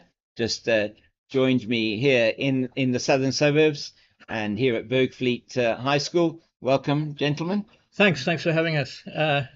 Good day for some over-40s cricket. Really enjoyed the spell from the Kempton Park Cricket Club and Eastern Stalwart. Wow, that is a great shot from Randall Ebert. He's been on fire. That's his second maximum, Ebert, and he's taken the attack here to the South Africans, very much like Captain Marlon Fernando did earlier on. But it's a beautiful day for cricket here, Absolutely. as you say, John Henry. And as I was singing Johan Furey's praises there, he gets lofted over the ropes for six. Of course, I mean that always happens, doesn't it? The commentator's curse on your debut. Okay. Welcome to the commentary box. But yeah, South Africa in a very commanding position here, 97 for 8. Hoping to wrap up the tail now. Yes, partnership now, one of the biggest of the innings for Sri Lanka, third highest so far for them. And largely off the bat of Randall Ebert, his second maximum. Certainly, yeah, sorry. So Gareth, are you familiar with this Bergfleet High School wicket? Has it been playing true to form? Yeah, definitely. It seems very nice wicket to be batting on at the moment. But our boys in green obviously in the right areas. Very playing very well here, if you ask me. Yeah. And we have a no ball, including a free hit. So a literal free hit here. It could go anywhere. Maybe it's going to land in the parking shop. Maybe it's going to hit the middle of middle. You never know with this. First no ball of the innings so far from South Africa. It's been a very disciplined bowling performance. Dan Steyer a bit unlucky earlier on. And it is just knocked on by Darren Bassage, but another one bouncing in front of him. There's been a couple of those today. We'll go through for a bye. Interesting to see Bassage keeping again ahead of Werner Moorman, who I understand has a bit of a niggle. Bassage not in the squad initially, effectively a replacement for after Ashwell Prince's withdrawal. Yes.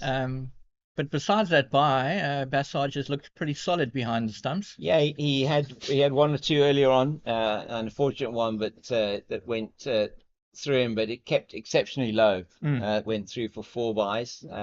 So he had a couple of difficult ones to deal with from this end. At this end here, the wicket has been keeping a little bit low. There's a patch where it does actually bounce a little bit, so a bit up and down. But generally a pretty good surface it's been. And that's another one that he goes and he plays, and that one is again out of the ground. But this time it's Jonathan Weerasuriya that's played that one, and that's a beautiful shot. The left-handers played there. The two left-handers really taking to the South African attack now. That's the 100 up.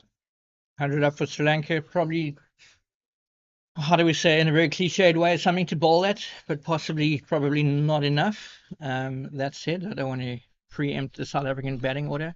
Gareth, you played a bit of cricket with Dan Steyer in the day. You're still amazed at the pace that he's extracting at 40 plus years old? Definitely one of the quickest around, and definitely not one you want to face in the nets. Very happy to have him on my side, that I can promise you. And well worth his selection in the South Africa over-40 squad. Oh yes, absolutely. Most definitely. Jeepers, I think he's been brilliant in the Veterans League in Western Province, and then in the IPT tournament for Cape Town in the league, and then once chosen for Western Province in the IPT. Yeah. Again, phenomenal with the new ball. I fact, I would be bringing him back now to wrap up the tail. I'm not sure if he's bowled out yet, but no, he bowled 6 overs, 3 for 31. He took the first 3 wickets to 4, so he got 3 back. I think what happened yesterday is that the guys are bowling long spells. Yeah. He was as you. Advancing age, as we know, it's a bit more difficult to get back on into the attack. So yesterday, what we did see from the South Africans as he does start warming up here, what we did see from South Africa was that the spinners took it through to the end. Oh, and so good bowling again from Mbani. He's been outstanding. Just the previous over, he went for 10, but he's been brilliant today. Yeah. 2 wickets in that 1 over. Very good yesterday as well. Outstandingly economical yesterday. bowled his overs for at a rate of 1.33 runs an over yesterday. Yeah, Lundy Mbani with a few first-class games back under the belt back in the day. Had a really good IPT tournament in May 2023. Scored. And he got the wickets. That's it. The very dangerous Randlever is given out by umpire Russell Tiffin.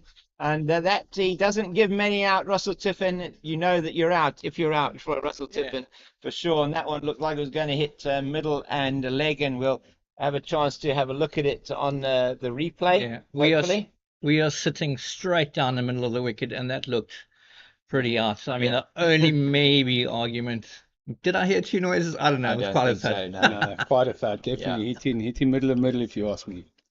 Watch the replay, prove me wrong. We'll see the replay now. Just have a look at this. Hopefully, as just trying to we see Mbani running away from us.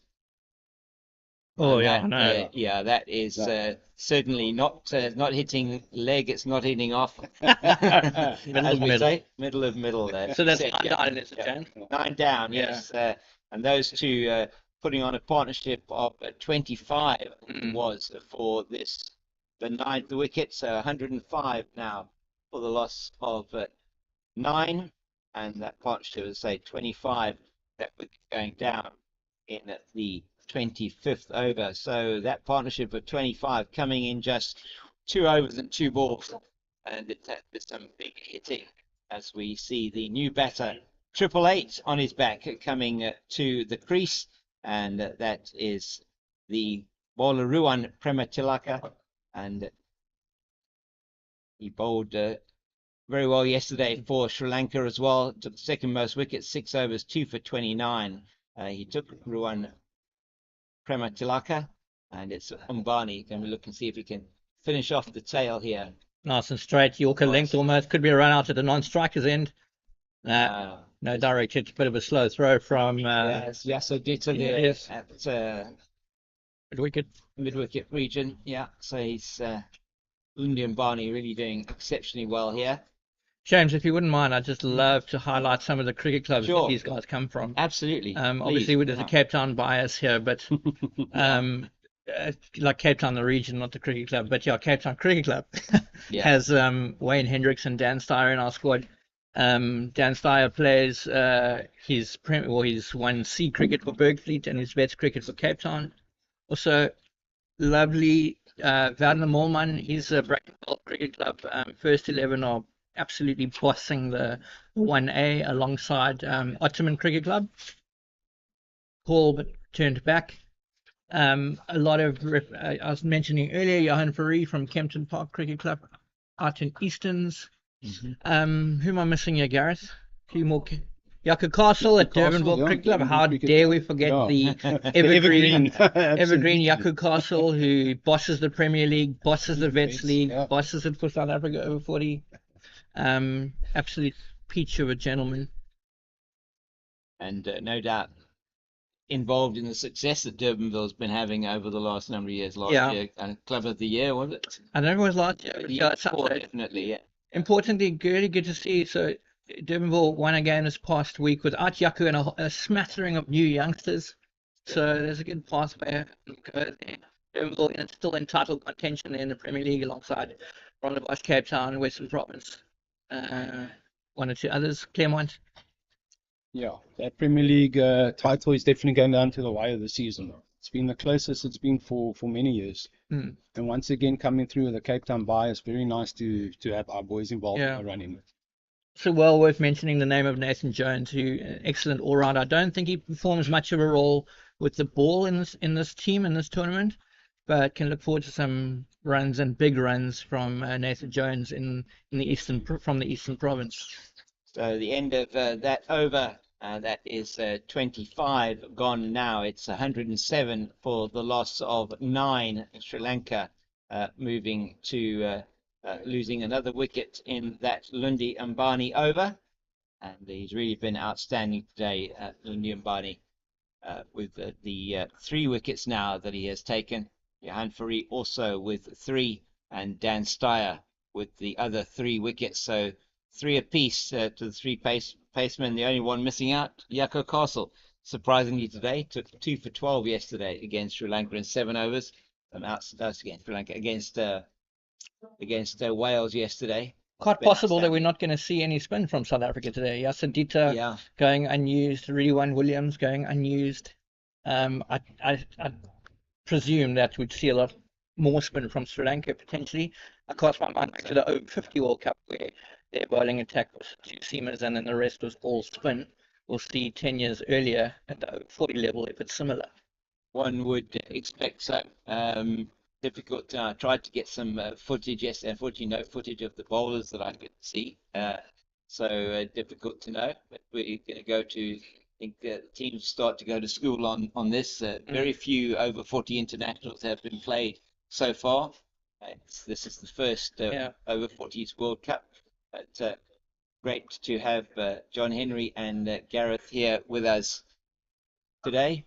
There's another effort ball from Johan Fourie. Love that bounce. Love that there's such an effort ball from an Gotta love that athletic but aggression. aged man. Yes, gotta love that aggression, even at the Over-40s World Cup. Yeah, absolutely. And South Africa have been full of that aggression.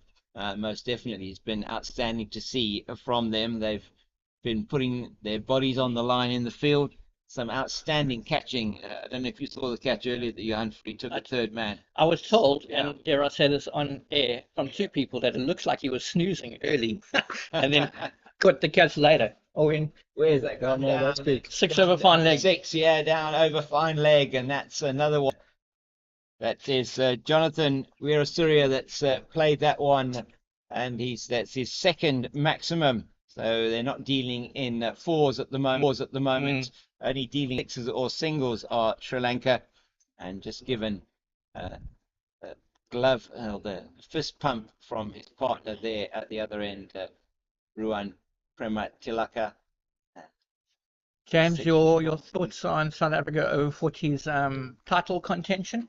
I mean, home side, home ground advantage and all that, but are they genuine title contenders? Early days? I think for what we've seen so far, I mean, clearly there are 2 tough games, one field within the group to come against New Zealand, particularly New Zealand looking very good yesterday in their defeat of India by 103 runs.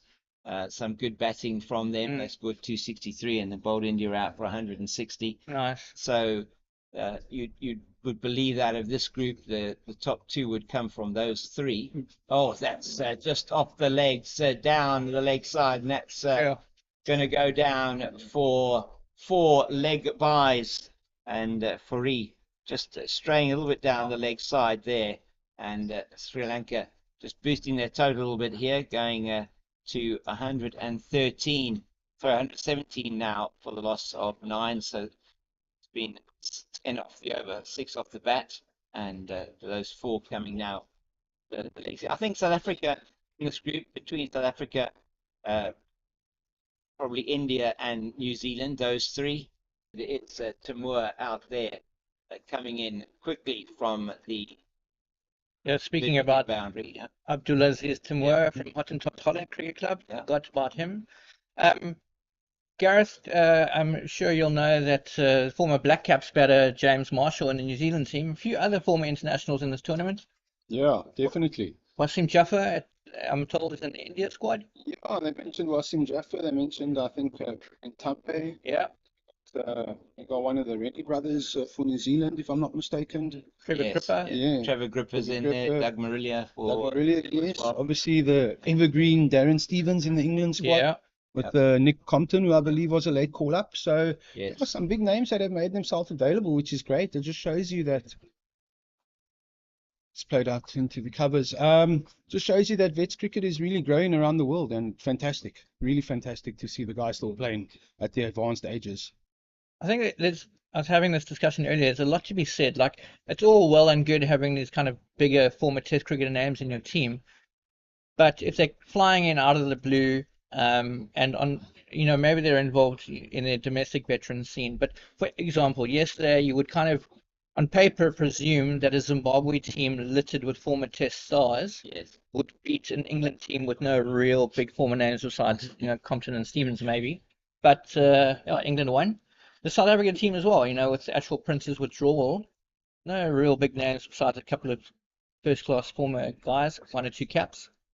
So yeah, that balance between teams with former international players and teams with just active, consistent veterans cricketers is going to be interesting to see that battle. Will be interesting to see. I mean, a lot of the former internationals that are over 40, many of them playing in these also T20 leagues, seniors leagues, and so, I mean, many of them involved in cricket at coaching and other levels. So, it perhaps does make it difficult for them to be consistent performers and playing at this level. So, but with the advent of competitions like more of them in over 40s cricket.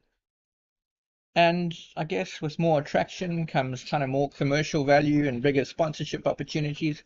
This is ultimately, at the end of the day, an amateur competition. A lot of the squads and players somewhat self-funded. Yes. But big shameless plug to the sponsors here like Nedbank and Sisonke, etc.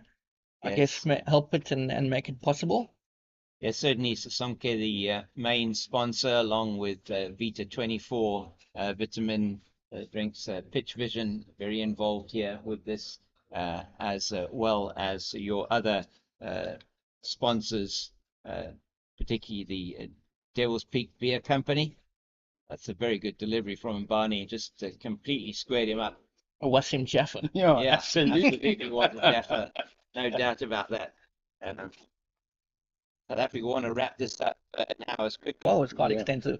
Was so 25 for this, and that's a very good delivery again. Shaping the ball so nicely. How many overs are we in here? And the ball's still shaping. 27. Yeah, 27. So into the 27th over. Ball is, as you say, still shaping very nicely. It was shaping beautifully earlier on. Yako Castle gained some beautiful movement away from the batter, and was one or two that he managed to get back into the batters.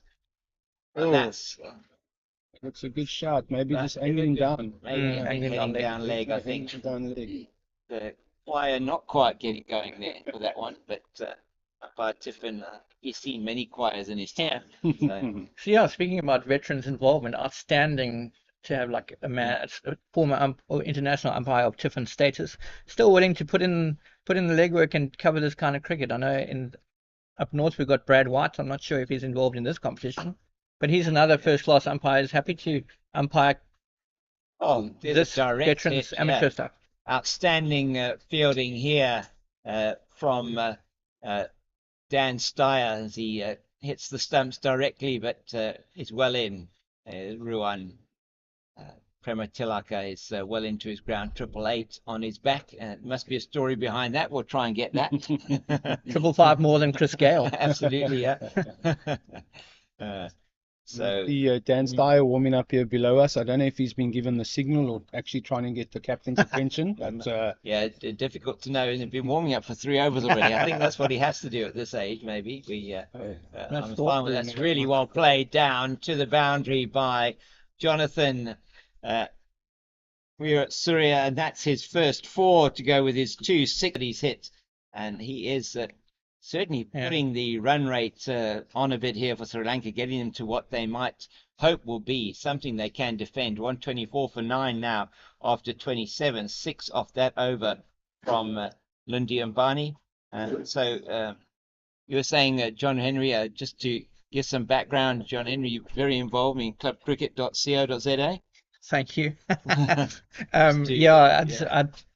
Yes, I am. But just, the club cricket website is just really a manifestation of my general love for club and amateur cricket, involved at Cape Town Cricket Club, and have a vested interest in kind of other cricket clubs and the advancement of just ordinary cricketers getting their names in lights. Yeah.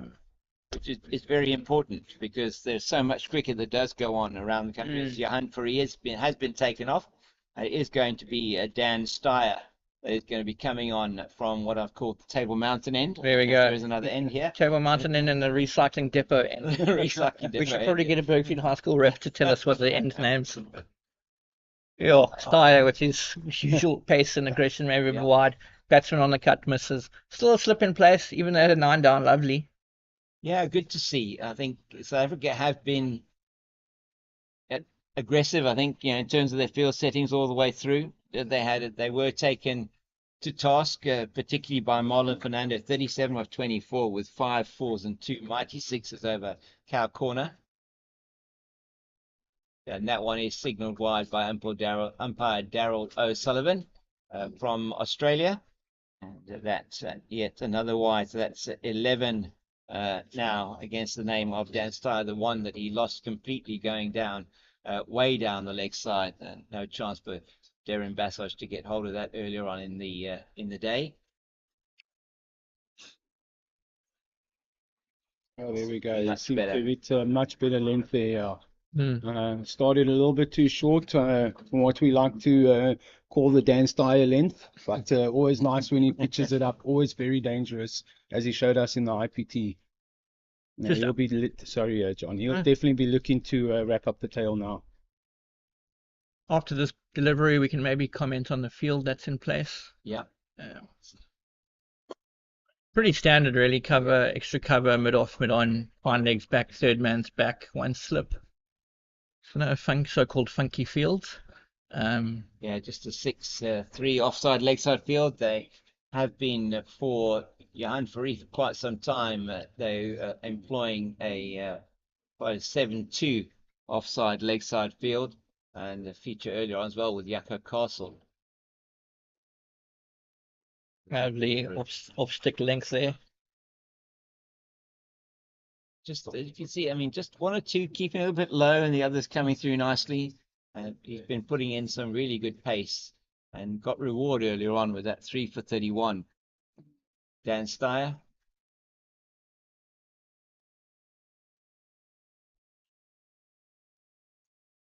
Yeah, chasing a low total, and the spinner's not getting a ball. We might get a few TFCs here. Oh, that went back nicely. Yeah, I it did. seem to have Goodness. taken that on the arm, possibly on the elbow.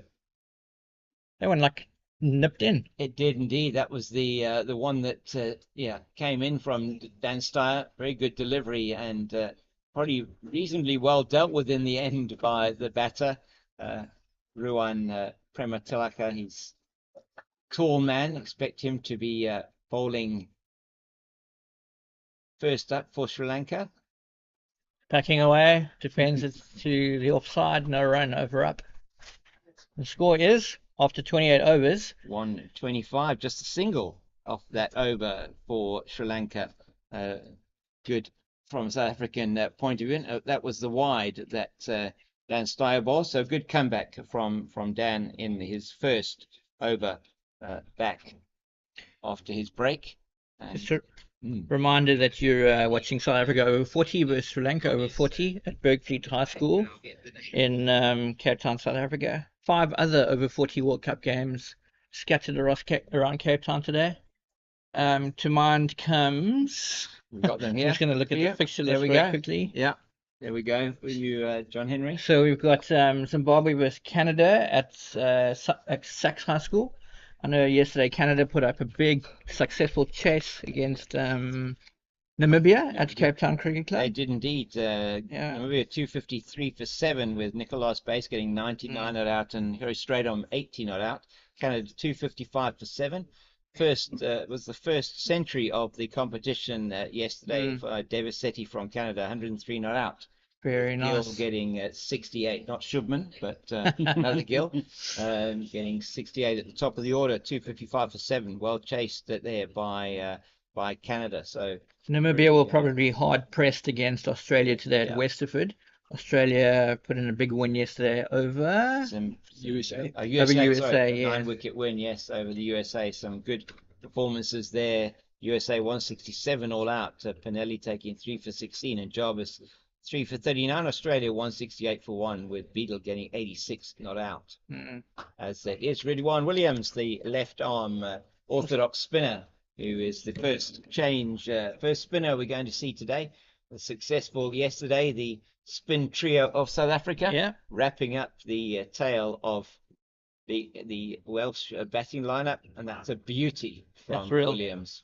Funny Williams batting at a really nice pace. He hails from Mitchell's Plain Cricket Club in the 1D, and he plays his vets cricket for Ottoman Cricket Club. Ottoman Cricket Club tomorrow will be in action against Cape Town at Ottoman Cricket Club. Yeah, Bunny Williams Right. is a great little left arm Yeah. spinner. Also a nice pace, gets some turn. After a bit of confusion, Yeah. a fairly simple run down to long on. And Barney just walks in to pick that one up. South Africa will be frustrated, I think, with this last wicket pair. And the last 2 wickets so far put on 45. This wicket putting on 20 already. And he's going to come, not surprisingly, around the wicket to the right-handed Ruan. His name again. Prematilaka. Sri Lanka will be happy with the performance of their tail end batters here. Losing those 5 wickets very quickly. They went from 74 for 3 it was to 80 for 8. Really sparked by the introduction of Johan Fourie It into was the attack. indeed Fourie getting the wicket of Dasis Shantamal, and that caused the A lot more air from Bunny Williams very there. nice. Loops in some lovely drift. Almost Yorker lengths blocked. They really slowed that run rate. Excellent partnership by Wales. 84 it was for the 4th wicket, but once that wicket fell, really did mean they then lost wickets. I think the last 6 wickets fell for 10 runs yesterday. So it was really good performance from South Africa. And a good over to start off with by Ridwan Williams. Just the single off it. South Africa have managed to slow this run rate over the last 2 overs, just to 2 runs.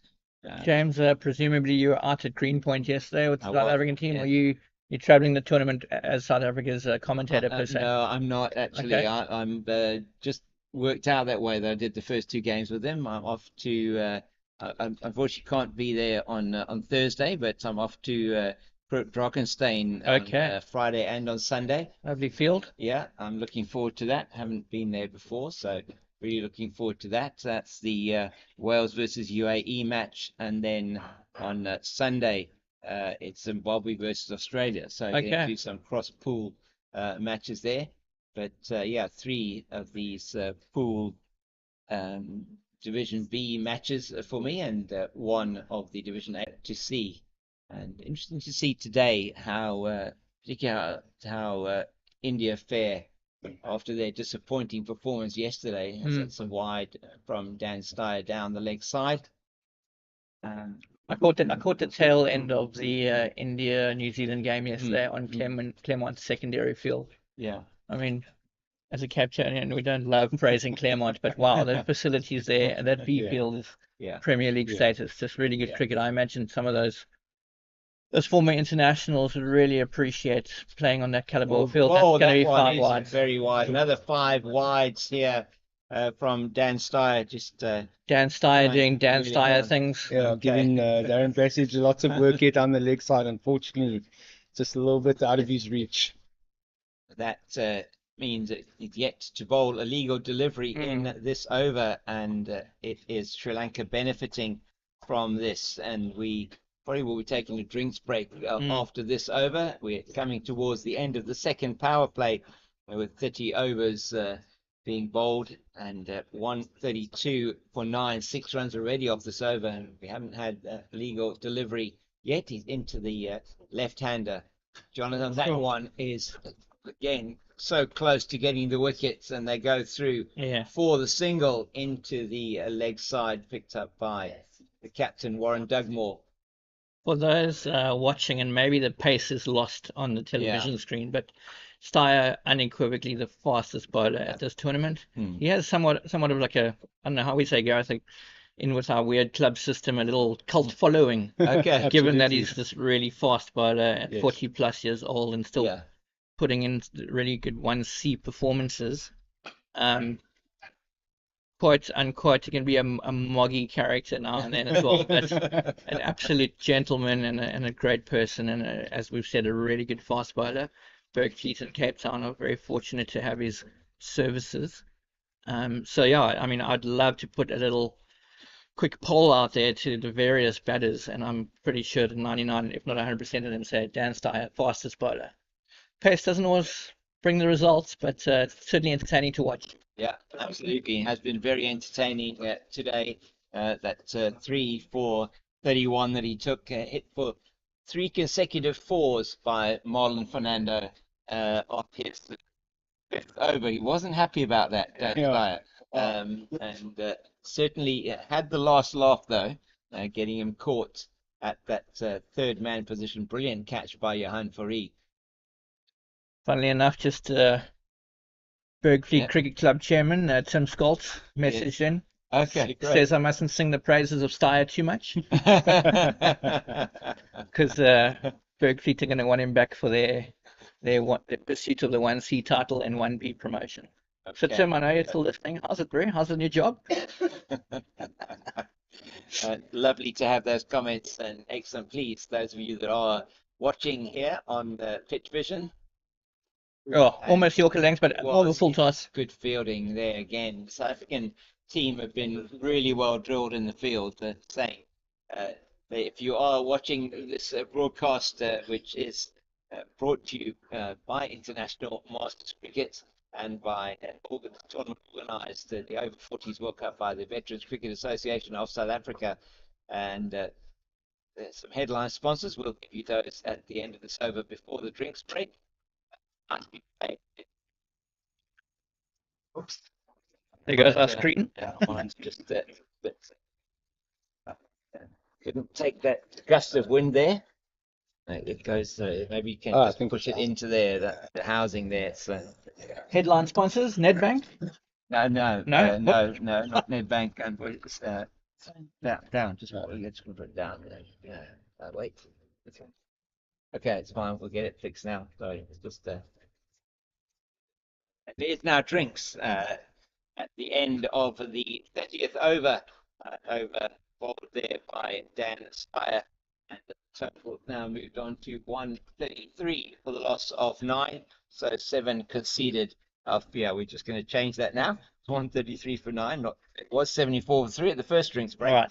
So putting on in that period of 15 overs, putting on another 59 runs. A lot of that thanks to the last 2 wickets, the partnerships. We've had a partnership of 25 for the 9th wicket, and we now had a partnership so far of 28 for the 10th wicket between these two. It's 133 for 9, and this, as I say, over 50s, listen to me, over 40s World Cup. Over 50s was last year, listen to me. Over 40s World Cup brought to you by Sisonke Tourism and Travel Events, and the City of Cape Town, Vita 24, Vitamin Boost, the Devil's Peak Beer Company, and Pitch Vision, one of the partners here in this particular competition. The visuals are courtesy of Pitch Vision, brought to you on the CSA and SuperSport YouTube channels, and also on Pitch Vision themselves, and then other sponsors and other partners, smcricket.co.za and Softphone VIP. And it's great to have here with me in the commentary box John Henry Wilson and Gareth Burrows. And really great to have you guys with us, giving a lot of insight into particularly this South African team and where they play their cricket at the moment. Many of them, as you say, first league cricket players, and really great to see. I mean, the Sri Lankan team, so the South African team calculates 7 players with first-class experience, which is really good. Yeah. And in the Sri Lankan team, only Mevin Fernando that could see has had first-class experience for in Sri Lanka. And Gareth, James mentioned one of the sponsors, SM Rhino or SM Cricket. Have you experienced their equipment, their bats a bit? Not their bats, but definitely the rest of the equipment, their pads, their gloves, the rest of the kit. Very, very good quality. I myself have the gloves, the pads, the thigh pad. Very impressed with their quality. Yeah. And obviously we all know about the new range of bats that they've just recently brought out. So definitely go check them out. Those pads, if you get hits on them, do they avoid the finger? Oh Or- yeah, yes, definitely. NT-LBW pads. If Wow. anybody could invent those, Well, I they'd suppose make a mint. it depends which league you play in terms of anti-LBW pads.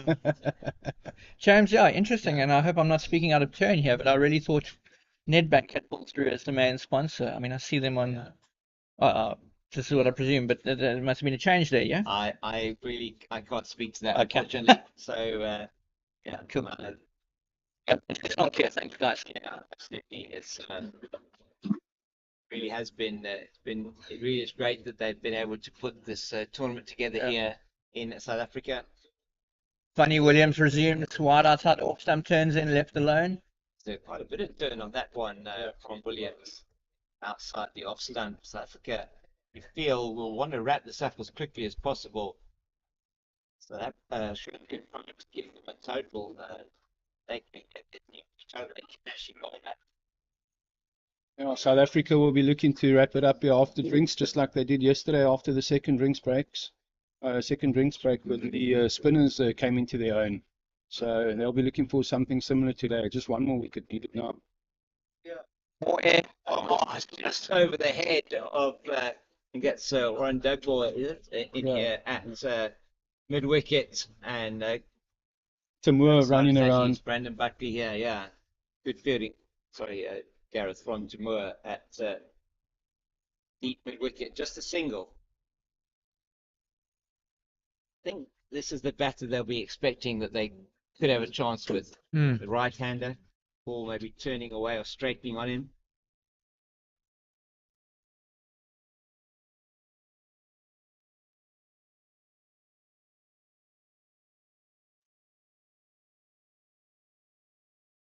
Kind of drifts his delivery wider of the crease this time, loops it in, another dot ball to cover. Funny Williams in again.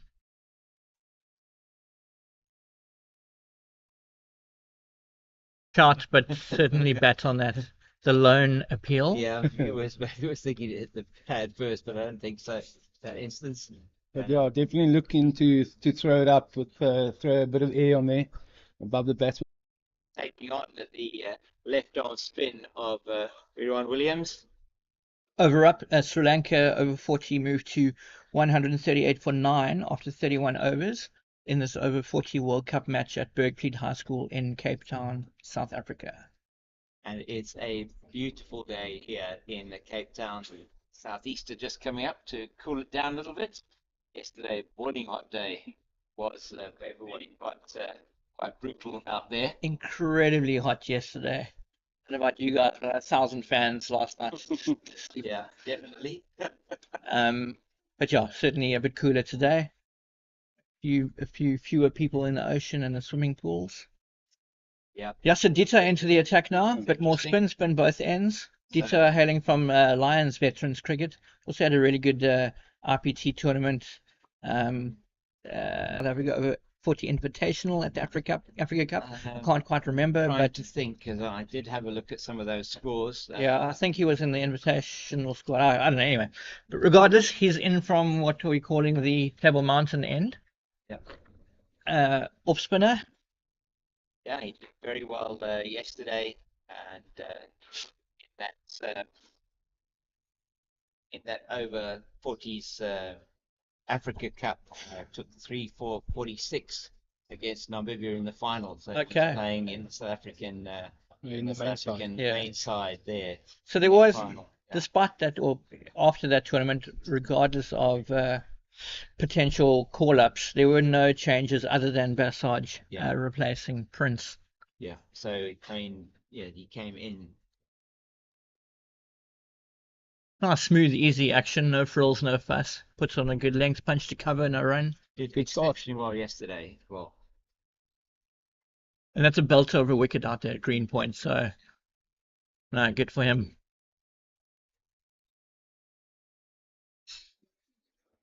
Straighter. going down the left side, maybe did come off something, hence not given as wide. Did say very good bowling part of the between himself and Fidwan Williams that really dried up the runs for the Welsh team. That did mean, as you said, John Henry, after that, or Gareth, after that second drinks break, started to put the pressure on them, and they had to then go for the runs and lost wickets as a result of that. So really good from them. So see how he goes against the right-hander. I'll definitely be looking at more of the same, and we saw a big arm there from Dan Steyer. Not only one of the quickest bowlers on display in this tournament, but definitely one of the biggest arms. Can't imagine they'll be taking too many twos to him. This partnership now 34. It's 2 runs away from being the highest of the innings. Well, we'll start there from Dieter. His field is a short dead man, point, cover, mid wicket, long on, straight-ish, long off. Now the batsman aboard. Yeah. Something in his eye, perhaps. That's bit off by the school bell. That's just gone. Maybe. Well, yesterday we had the noonday gun going off, which was very interesting. Second break in high school. Time for the Sambas. Yeah.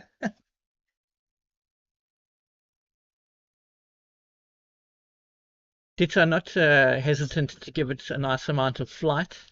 He knows he's got the long on and the long off protection. Maybe something will skew off the thick edge to balloon into the offside. And it was very good from the South Africans yesterday with the spinners, was the variation. Brings his long on straighter, comes in again. Oh, nominal shot for LBW. Yeah, knows that's hitting him outside the line of off stump, I'm sure. So Gareth, just some of your background in terms of where you played cricket here in the peninsula. Yeah, with John Henry at Cape Town Cricket Club. Bit of a broken service, if you want to call it that, having started back way back in '95. Then went off to Claremont Cricket Club, and now back since about 2016, 2017. Back at Cape Town Cricket Club. Also serving on the committee, giving back to my club, as I call it. Yeah, still play a bit of 3B cricket and vets cricket. I'll be in the squad tomorrow down at Ottomans. I'm taking on Ottomans in our final group game of the veteran season. Gareth has the highest elbow, club wide. He's the best straight drive you will see. Sonny's been too kind. Always good to hear that. Love to see a cover drive with a lovely eye. Straight drive, very good. Sorry, it's it's something that always look at when you're looking at performances and you're looking at maybe bowling techniques, and you look at Williams as well now. It's just to have a look at you. That'll be one run down to wide long off. It's good to look at the technique that the bowlers and the batters have, and talk to the perhaps somebody watching who maybe is starting out in cricket, to give them an idea. And nice to see the amount of pivot that he does have there, Williams, as well, around on that front foot for the slow left armour.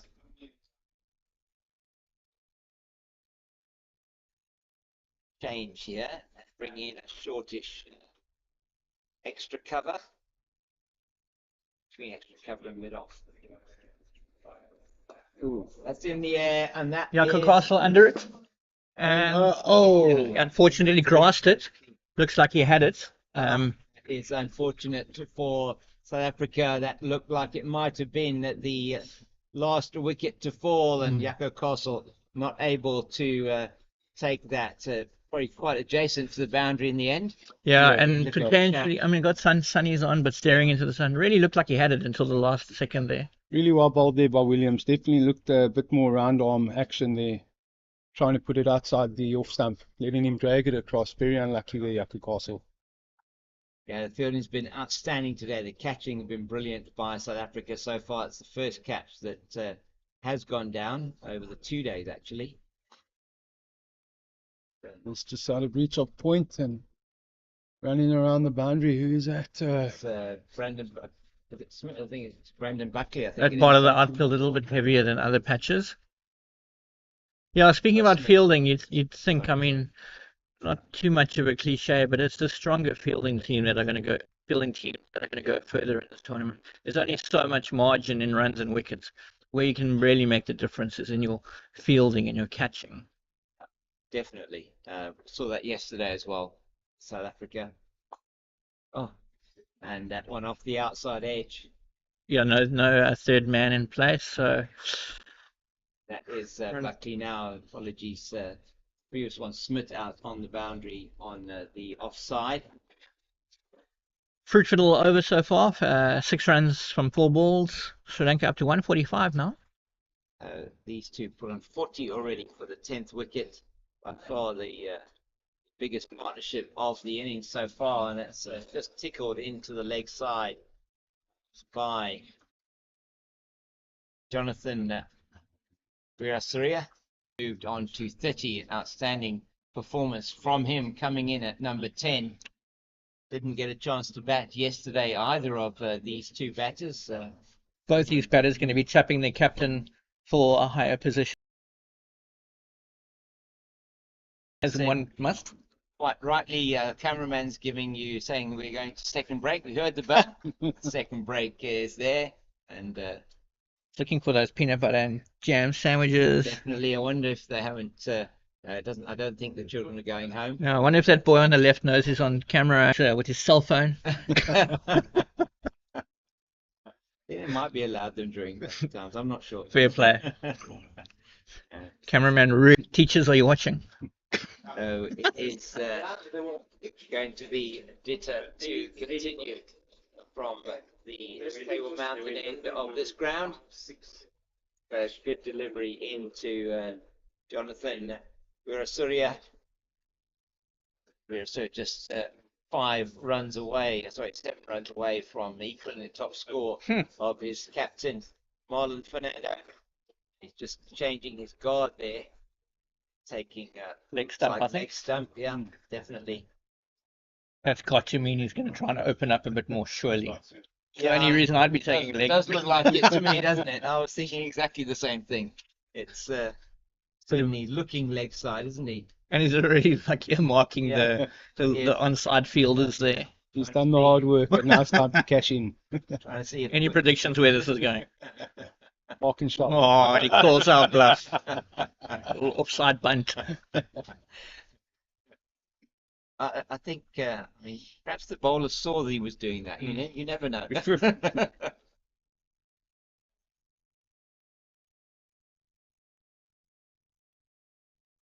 There it is. There you go, he's opened up the shoulders, yes. Yeah. Onto the fence, and I think it bounces back into the field, and that's huge. So I think Dieter definitely pushed that one through a little bit more. And the batter picked it up early and went to his area. And let's have a look at that again. Beautiful shot here. That brings up the 150 as well now for Sri Lanka. Does indeed, yeah. Oh, lovely replay, Beautiful lovely shot. pickup. And so, yeah, 150 coming up in the 34th over, sorry. And so it's 33.3 overs for that 150. And that's taken 10 overs to get from 100 to 150 after a very slow second 50, must be said.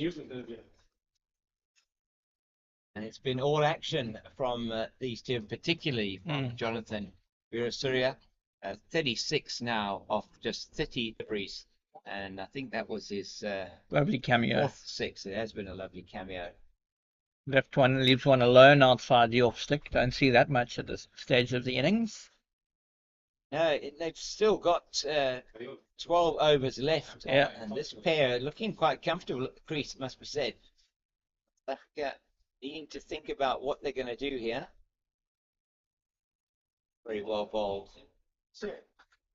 Not advancing down the crease, is he? He's just staying put very still and just playing through the shots. And that over from Ditta comes to an end. And that one just going for the boundary it was.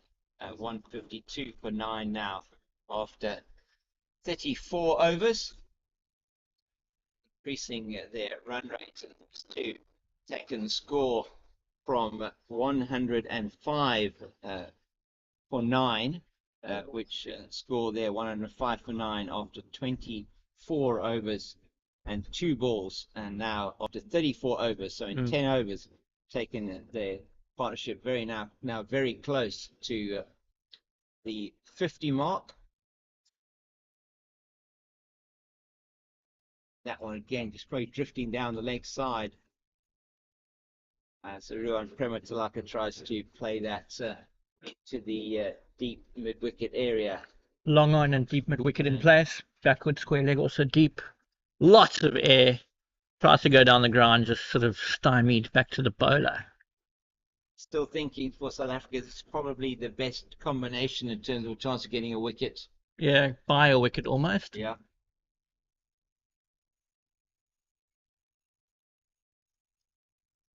That said, yeah, you'd wonder maybe just a burst from Johan Fourie given his earlier momentum. Yeah. Though he did go for a few sixes afterwards. I feel like another wicket taking option there. But yeah, I don't know. I think we're unlikely to see. I think we're going to see Raymond Castle. Listen to me. Yaka Castle coming back.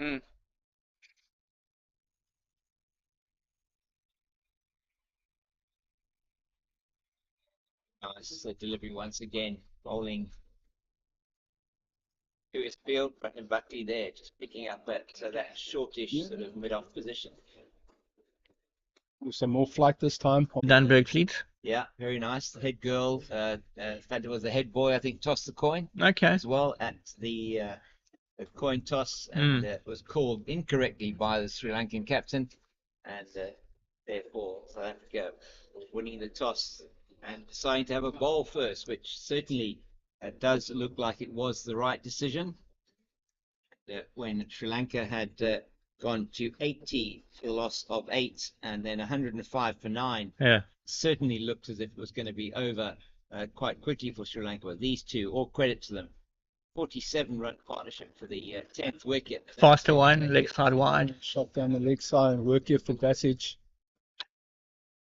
Gareth, I don't know a lot about Bergfleet. I presume you do. They're not a traditional cricket school, or any international sport necessarily. But have they got have they produced any Jacques Kallis, Richard Levi-esque players like Weinbergs and have? Well, not to my knowledge. As we discussed earlier, I think one of the last representatives they had in the old Nutfield week was Warren Espay. Okay. I can't think of too many more names that have come out of Bergfleet straight off the top of my head.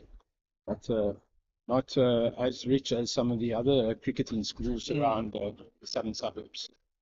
Worth noting that Bergfleet, for those who don't know, Bergfleet High School is a co-ed school. It's not a traditional all-boys school. And a fun trivial fact, the current head girl is the daughter of one of our members at Cape Town Cricket Club. Right. Chloe Dennis, daughter of Bruce Dennis. Oh, Bruce. In our 50. Yes. Bruce scored a 50 on the weekend. Yeah. Second 50 of the season. Second 50 of the season. Oh yeah, Bruce, if you're listening. Yeah. Good old Bruce. Talking of 50s, these there we two go. with that 3 wides brought up their 50 partnership. Sheesh. Now 52 for the 10th wicket between these two, Jonathan Weerasuriya and Ruan Prematalaka. Really good for the game. Outstanding. It is very good for the game. Extends the contest. It does. Absolutely. Who doesn't love seeing the tail get something Yeah. else? Well, the bowlers. Yeah, well, I was going to say, very frustrating for South Africa at the moment. Fuller driven down to long off again. I think a style somebody runs in. Yeah. So And these two have just played sensible cricket. Bad balls on display, they've put away, and they've taken the singles that's been on offer.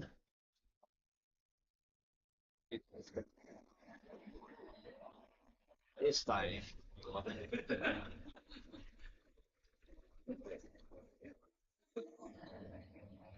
Interestingly, coming around the wicket to the right-hander. Beats him outside the off stick. Good bowling from Yasser Dutta, just changing his line here to the right-hander.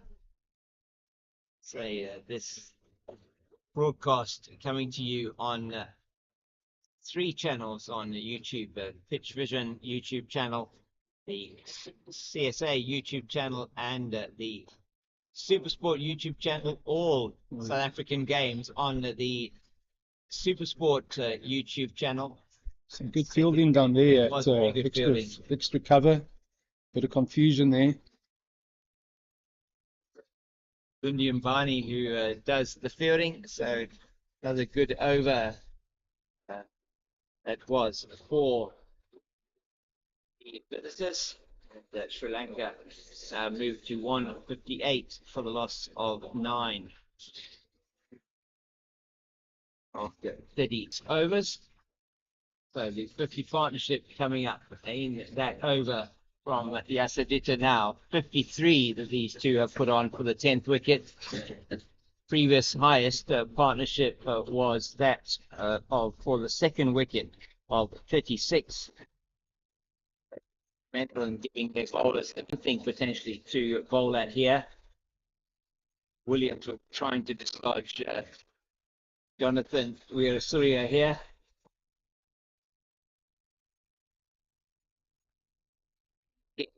That last wicket, as you were saying, Gareth, I mean, they've been playing very sensibly, these two. Yeah, just putting the bad balls away and taking the singles on offer. There's another dot ball, and we're starting to get into that uncomfortable territory of chasers, even though with South Africa's firepower, they'll still back themselves to get whatever total set for them, but just starting to get uncomfortable now. Yeah, there's odds on this match, and I don't know if there are formal odds on Betway, etc., but they're definitely shortened. Yeah. I think it would have been looking at getting Sri Lanka out for less than 100 when they were 80 for 8. And this stage is not happening. I'm just trying to check and see how many fielders actually are on the boundary. I've gone through to. See Peter Boyson out of the South African 11 today. He is indeed. Yeah, not in the South African 11 today. The left arm spinning all-rounder Wayne Hendricks not having debuted in this tournament yet either. That's correct. So only the one change from yesterday. Sorry, 2 changes from yesterday. Dan Steyer in and Brandon Buckley in as well. So it's a nice depth to this 15-man squad for South Africa, where haven't fully explored that depth yet, and maybe Hendricks will get a game later in the tournament. But yeah, with the wealth of spinners and a number of all-round, we'll see Hendricks soon in the 11. Good over here from Williams, just a single off that one, and 159 for the loss of 9. So maiden off his previous over and just the one off this, and conceding 6 off his previous over. Quick informal drinks break and a nice little opportunity for us to plug Vita 24, the drinks provider. Among the other sponsors, Sisonke Tourism, Pitch Vision, SM Cricket, and others. Not to get, give you those Devil's Peak and beer Devil's company. Peak Lager. I had a delicious Devil's Peak tournament branded beer yesterday at my club. Looking forward to a few more on Friday. Yeah, and Soft Phone VIP are providing the communications for this particular tournament. Sisonke Tourism and Travel, the key sponsor here for the IMC 40s Over-40s World Cup, and really is very good to have them on board for this. As we look at the fixtures for the South African against Sri Lanka tour coming up at the end of March. South African women that have just returned from, I think, what overall is a successful trip to Australia. They're returning on Friday this week from Australia, and it has been their first ever victories in both the T20 and ODI formats against Australia on that trip. Oh, that's very well bowled by Yasadita. South Africa desperately looking for this final wicket. Have been kept in the field by the now nearly 15 overs. That was a bit of a go over calm missed dot ball.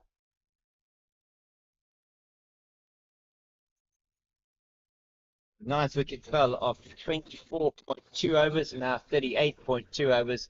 So 14 overs this partnership. And is this just bonks it over short cover? My goodness me.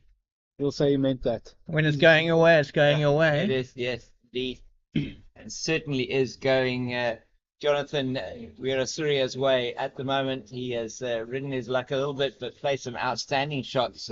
4 sixes and single 4 for him.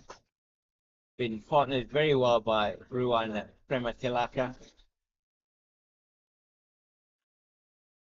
Squeeze through down the leg side, another wide. Another one signal wide by umpire Daryl. Leniency. I think so. That did look Pad brush, maybe. maybe. Yeah. Maybe been the only thing that would have saved him. The batter looked a bit surprised. Once again, well played out into the offside.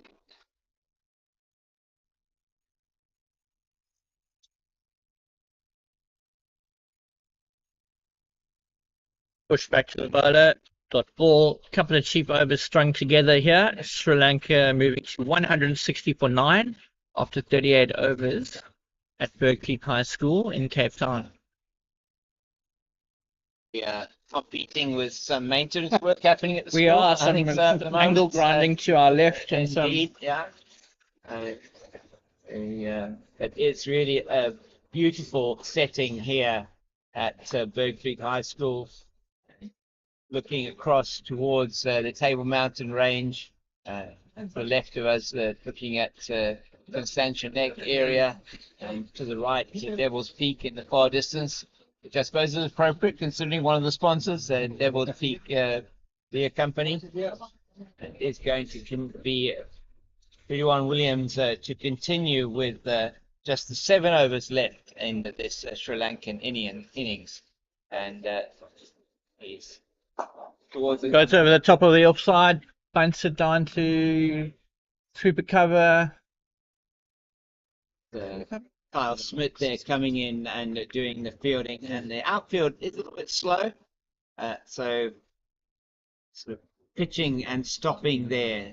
Another 2 to Weerasuriya, approaching his 50. Going to get anything there? It's straight Back to there by Buckley. Williams, a lot cooler and quicker.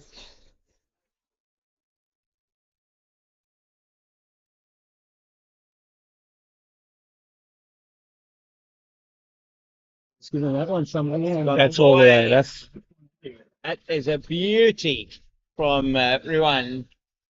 So from Jonathan Weerasuriya, He moves it- takes in 48. another lovely 6 lofted over the onside. He really does pick them well. I think he's quite acutely aware of his scoring areas, and that one is certainly among them. Again. Nice replay. More air, down on one knee. Yeah, just picked the length early. It's his trademark shot, certainly. More air, the thing with fit inside it. Yeah. Short with wickets. No run.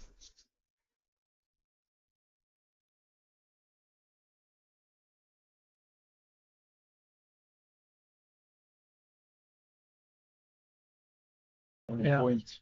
Another dot there. Patient bowling choices here from the South African captain. You would think maybe he would have toyed with bringing a seamer back, but just happy to see how this plays out. And then back his batters to, could have been chasing 100. Now going to have to chase 170 odd, if not more. They are. Backing themselves to do exactly that. James, forgive me for not knowing, but are there bonus points available in this? No, no, it's not. As far as I'm aware, it's straight on Okay. wins and then net run rates or head-to-heads. So not no bonus points within this competition. RPL style. Yeah, very much so. The tournament that's gone on forever has never introduced bonus points. Incredible.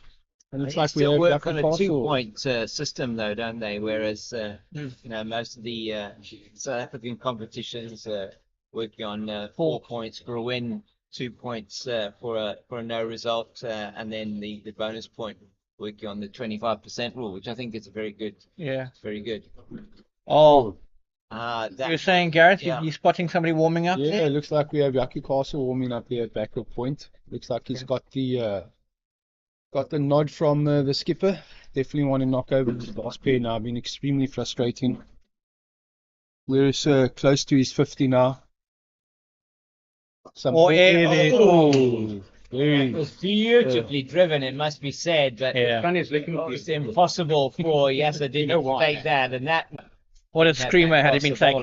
Well, it would have been. I mean, he got his hand to that, so it would have been. Shaking his hand with it. Yes, it would. Either would have been to the surgery for a, for a broken bone, or very difficult charge.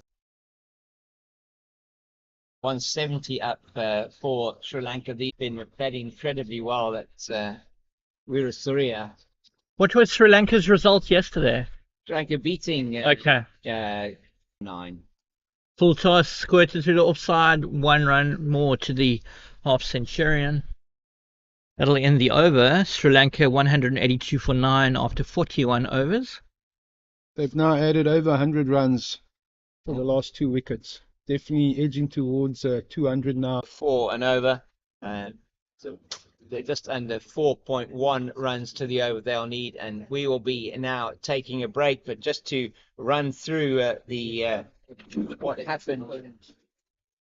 what happened during the day today. So just to give you a view on the Sri Lankan scorecard, first wicket to fall was that of Sunet Sampat. And just to say goodbye to John Henry Wilson and Gareth Burrows, thank you so much for being with me here. Lovely to have you with us, and wishing you all the best. It's a pleasure. Yeah. James, thank you for your time. I might pop in later if you'll have me. Yeah, definitely. Okay. Be good to see you again. Thank you, James, Gareth, very much. Thank you very much for the Thank opportunity. you. Wonderful to have you guys with us, and for your insights. Thank you so much.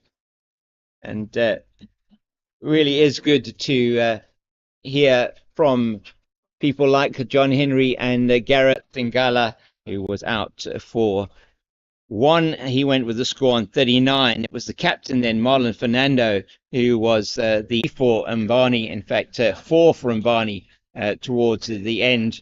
He picked up his 4th wicket, but it was then 74 for 4, went to 79 for 5, 79 for 6, and 79 for 7. And then 80 for 8 as Sri Lanka middle order collapsed after the wicket of Mevan Fernando. It was the wickets of Fernando went down at 79. Then in quick succession, the wickets of Amal Wanigasekara, Rajiv Nirmalasingham, Nisanka Herat went down, and then it was up to Randall Ibbott with a very good cameo, 2 sixes in his innings, and Jonathan Weerasuriya, who ended up with an excellent 50, the last wicket to fall, as the last 2 wickets put on 25 for the 9th wicket, and then 77 for the last, by far the largest partnership of the innings. South Africa's innings, it was Lundi Mbani who took 3 wickets. It was Dan Steyer 3 and Johan Fourie, Mbani 4 wickets, and it was Fourie 3 wickets.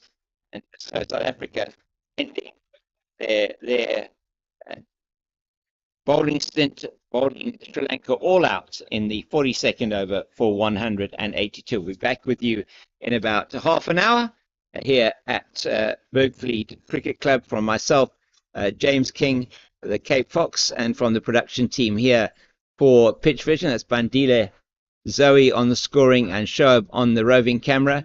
And from the sponsors, just to mention that this tournament brought to you by the International Masters Cricket in association with the Veterans Cricket Association of South Africa, and call out to our key sponsors for this event: Sisonke Tourism and Events, City of Cape Town, Vita 24 Vitamin Boost, Devil's Peak, a beer company, which is most appropriate because we have a view of Devil's Peak here today from the ground. Pitch Vision, who are bringing you the visuals and are sponsoring the tournament as well as the commentary, and then through SM Cricket and Soft Phone VIP are providing services.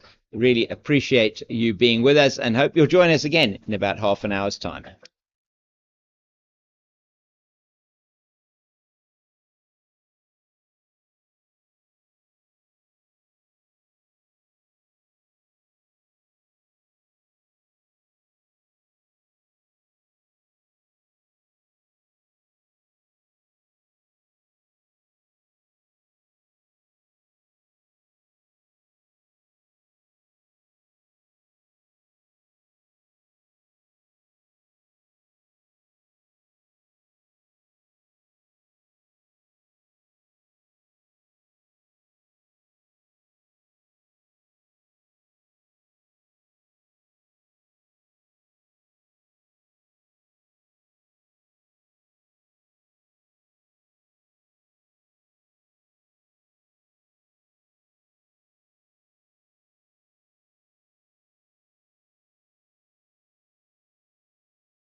Welcome back to Bergfleet High School here in the southern suburbs of Cape Town, South Africa, under the shadow of Table Mountain in the distance as our cameras look towards that area. And that's going to be the end at which the bowler from Sri Lanka is be opening the bowling for Sri Lanka will be coming in from, and it is going to be it looks like Nevin Fernando who's going to be opening the bowling for Sri Lanka, and Sri Lanka posting 182 all out in 41.1 overs earlier on, and South Africa needing 183 to win. Umpires 183 to win. Umpire Daryl O'Sullivan signaling to the umpires to say, are we ready? To umpires, the umpire signaling to the scorers to say, are we ready to rock and roll?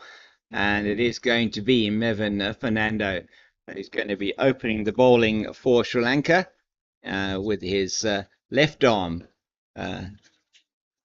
slow left arm spin, and he has earlier on today got the 2 runs, Mevin Fernando.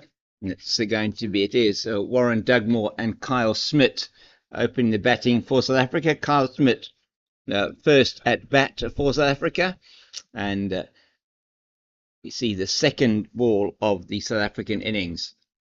Just defended into the offside. Oh, and he slips on the wicket, but luckily for South Africa, that ball is missed by the fielder coming in. That's number 12, Marlon Fernando, the captain of Sri Lanka, who earlier today scored a very good 37 of 24 deliveries. A really quick innings for him. And Smith just looking at that on the crease there. What's happening is got his MS Cricket bat, one of the sponsors for this particular tournament. And that's very nicely played once again, just defending into the offside, having a bit of a look at Fernando to begin with. And Sri Lanka posting 182 all out, thanks to an incredible 77 for the last wicket by the pair of Jonathan Weerasuriya and Ruan Prematilaka after they had slumped to 105 for 9. And that musical interlude there just brought to you by the compliments of, oh, sorry. No, it's all right. We out here in the open on the oh, that's beautifully played by Smith. It's in the arc for him, and that's gone for 6. My goodness gracious me. It's a great shot from Smith. Just landed where he wanted it, and he's a powerful man, is Kyle Smith, and just plays that beautifully straight over the bowler's head for 6. That is the end of the first over, and Mevin Fernando bowling that first over and going just for those 6 runs. South Africa off to a start. They need just over 4 runs and over to win this match, and they'll be looking at trying to ensure that they go 2 wins out of 2. Sri Lanka, having beaten Canada yesterday, is looking to see if they can make the breakthrough here against South Africa as well. And it is going to be Ruan Prematilaka who's going to be bowling from the commentary box, or we call it the commentary end, the pavilion end here at Bergfleet High School. Beautiful setting here. This school really, we can only thank them for their hospitality. A wonderful lunch provided here by the school today as well, and thank you for their hospitality here. Wonderful, friendly people here at Bergfleet High School, and ground has been prepared for this match. It's going to be Prematilaka, 888 on his back, who's away from us now. He's bowling to Warren Dugmore, the captain of South Africa. Dugmore coming off a 50 yesterday that he scored. Player of the match performance. South African player of the match yesterday for that 50 that he got. 53 off 71 balls yesterday against Wales to bring South Africa home by 8 wickets. And that's just on the pads, and it's clipped away beautifully, square of the wicket. That's gone all the way to the boundary and signalled by umpire Russell Tiffin. Russell Tiffin, from Zimbabwe, very experienced umpire. As we just watched this shot from Dugmore, and it's just on the pads, a full toss, and he's not going to miss out there as he plays that down to that square leg boundary for 4, and that's immediately brought a change in the field as excuse me, as Sri Lanka put a man out on that square leg boundary, and Prematilaka around the wicket to the left-handed, over the wicket, should I say, the left arm over the wicket bowler, over the wicket to the left-handed batter, and that's a wide signalled by umpire Russell Tiffin. That will be the first wide of the innings for Sri Lanka, and the first wide of the bowling of Ruwan Prematilaka.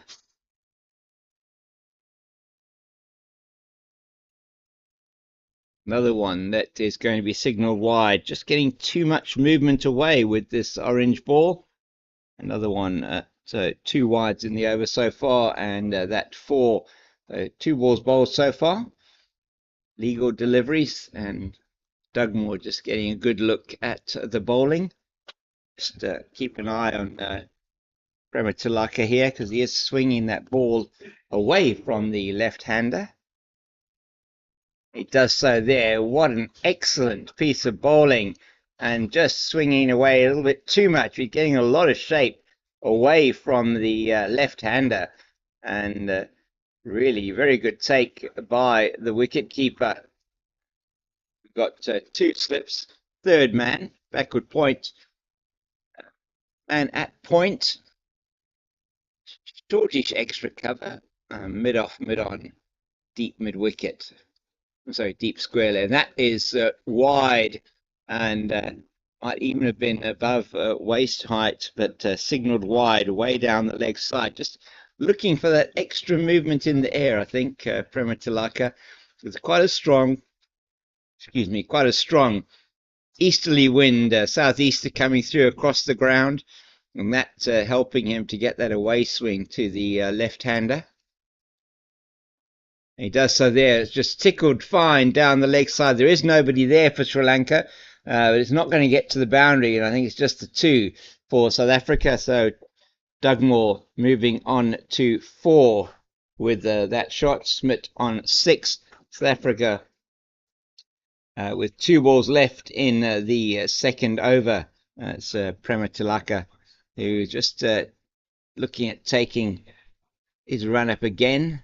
Maybe a bit worried that he's not quite right. Perhaps umpire Tiffin just having a word with him, saying yeah, maybe getting a bit close to that front foot to a no ball. Highly experienced umpire Russell Tiffin.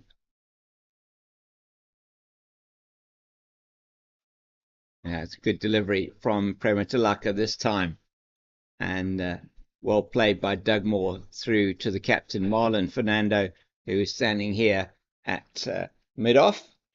So just trying to see who the different players are. We've got Nirmala Singham at the short extra cover position. That one is swinging from wide outside the off stump, just swinging into the pads, and Dugmore will feel he's probably missed out there.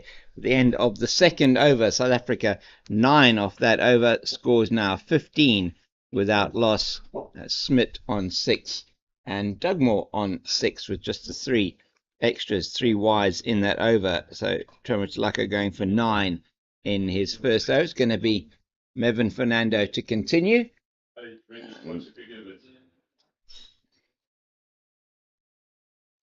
And just trying to get an idea of the numbers here for the Sri Lankans.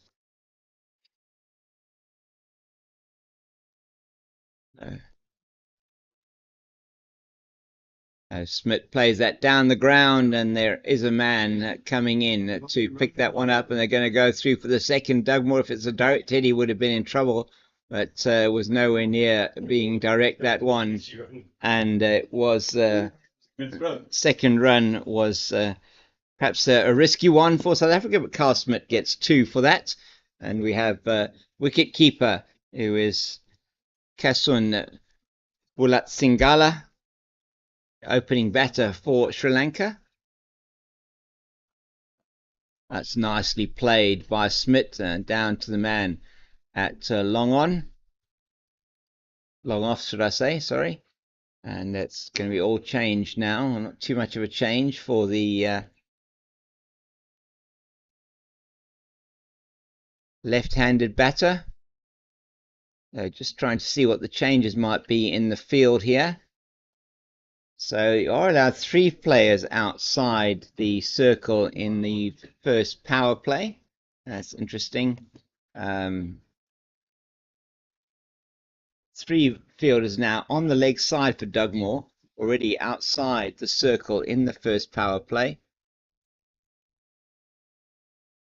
And he plays that delicately down past the slip, and some good footwork done here in front of us by Randall Ibbott, number 46, and he's fielding at a backward point position, but not before they're through for the single. So 3-4 off the over so far. Smith back on strike now.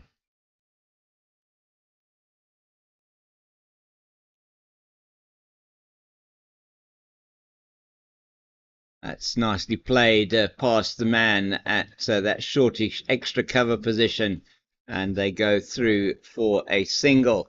A lot of adjustment for the bowler and the fielders here, as it's Kasun Bula on his back. We'll call him Bula, the wicketkeeper, Kasun Bulatsingala, and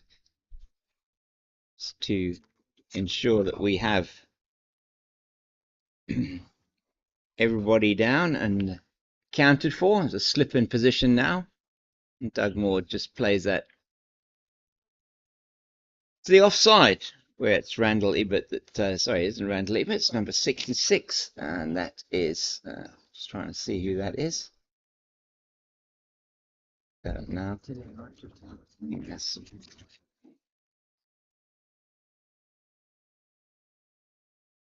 Oh, it's nicely played down to the man at a wideish long on, and they're through for another single. So South Africa getting those in singles and twos in that over, and a 5 off it, and 20 for 2 it is, of 20 for 2, 20 for no loss after 3 overs. South Africa no alarms so far. It's going to be Ruan Prematilaka who's going to be continuing from the commentary box end.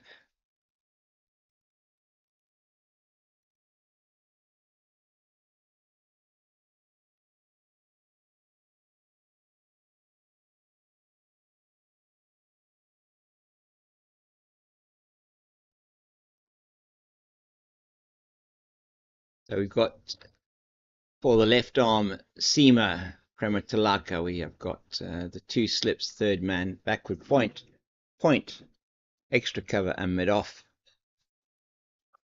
That's beautifully played through the cover. That's a glorious shot from Warren Dugmore, but the outfield is a little bit slow, as you could see there, just slowing up as it got towards the boundary. So they're only able to come through for the 2, but half volley played very nicely into the covers, chased down well there by the Sri Lankan fielder, and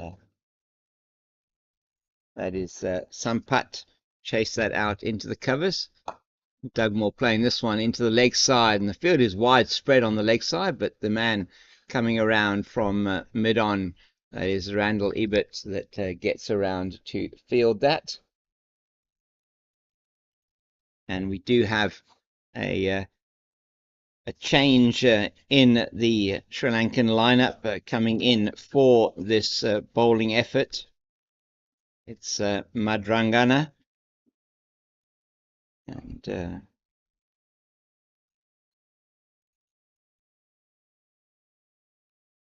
he didn't play in the match yesterday against the UAE. We'll have to have a look at the squad. I think he is the nominated 12th man. Just we'll get that information for you now.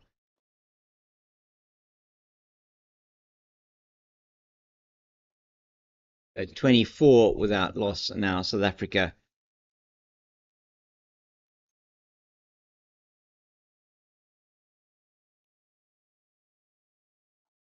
Yes, it is Amila Madurangana who is the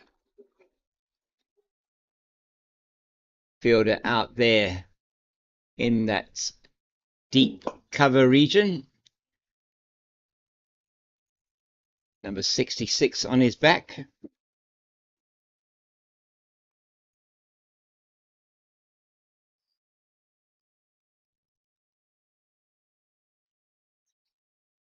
That's beautifully played by Smith, straight down the ground over the head of the bowler, and that's gone for 4. That's his second, well, that's in fact his first 4. He hit a 6 in the first over from the spinner Fernando. This is played beautifully down the ground. Just look at this again. It's beautiful. Straight drive, just stands and delivers, but comes and follows through beautifully, and straight down the ground for 4 in front of us here, as it's so we're just picking up on the team news here. So Amila Madurangana, who didn't bat, but he will be coming in and presumably will be part of this bowling effort from Sri Lanka, as we see the left arm seamer Ruan Prematilaka.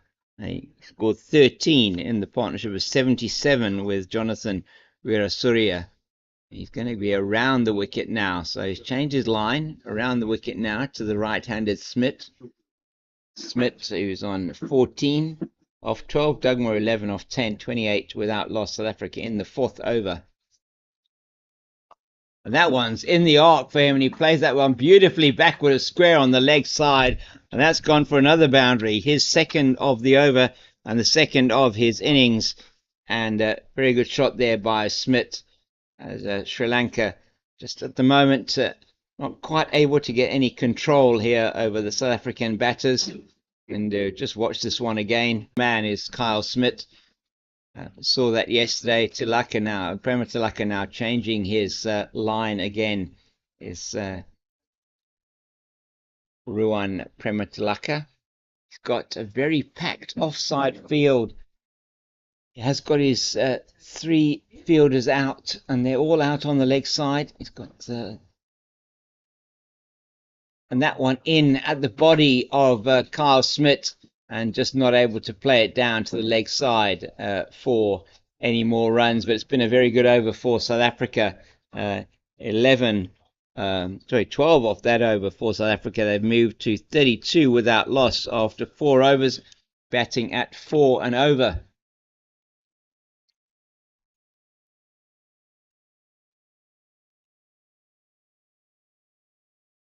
And Sri Lanka now deciding on what their approach is going to be. And it looks like it is still going to be Mevin Fernando that is going to be bowling. And with number 16 on his back, Captain Marlon Fernando directing traffic here for his team.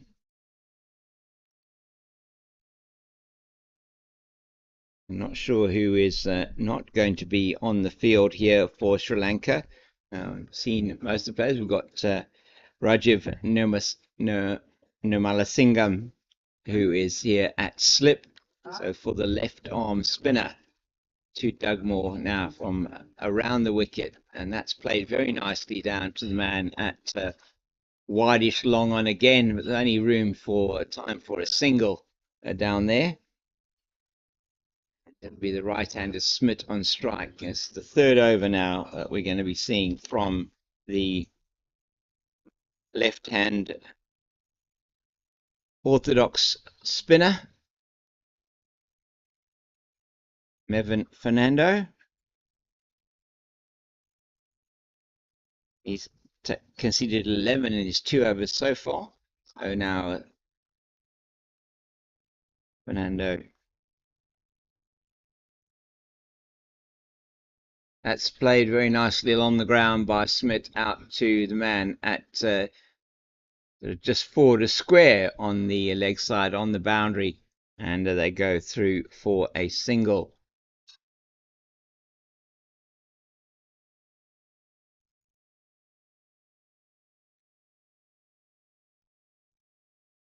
This one played by Dugmore, slightly shorter, played by Dugmore out to the man at square leg on the leg side. So it's changing every ball now virtually as the left-hand, right-hand combination comes into play. Nirmala Singham going out of slip for Dugmore. That not able to get purchase on that one, slightly short outside the off stump.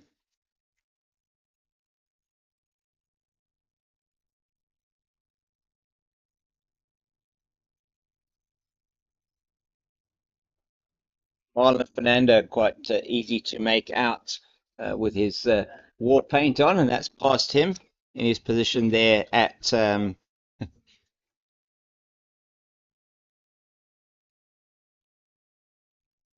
wideish extra cover position down to the long off, and they take yet another single, as I'll just have to wait for my page to dry out now. Shouldn't have. That's good running by the South African captain and by Smith. Sorry, I just dropped my water all over my notebook. But that is not serious. South Africa moving on to 37 without loss after 5 overs, batting at a rate of 7.4 to the over. That's a good start so far for South Africa in pursuit of that 183 to win. And Dugmore 14, Smith on 20. And it will be just 0 for 5 in that over there from 5 runs off that over from Mevin Fernando, and it's going to be Prematilaka to continue from the commentary box or the clubhouse end here. And he's in to Dugmore. That's beautifully played down to the man at long off, and really getting fully behind that nice sound off the bat of Warren Dugmore, the South African captain.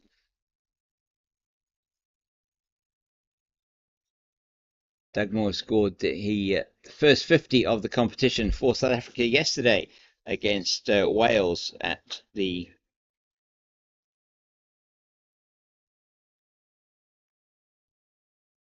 Greenpoint Cricket Club. We were yesterday.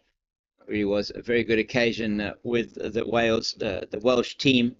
Some really great interaction with the Welsh team, and I'll talk a little bit more about that perhaps at the end of this over.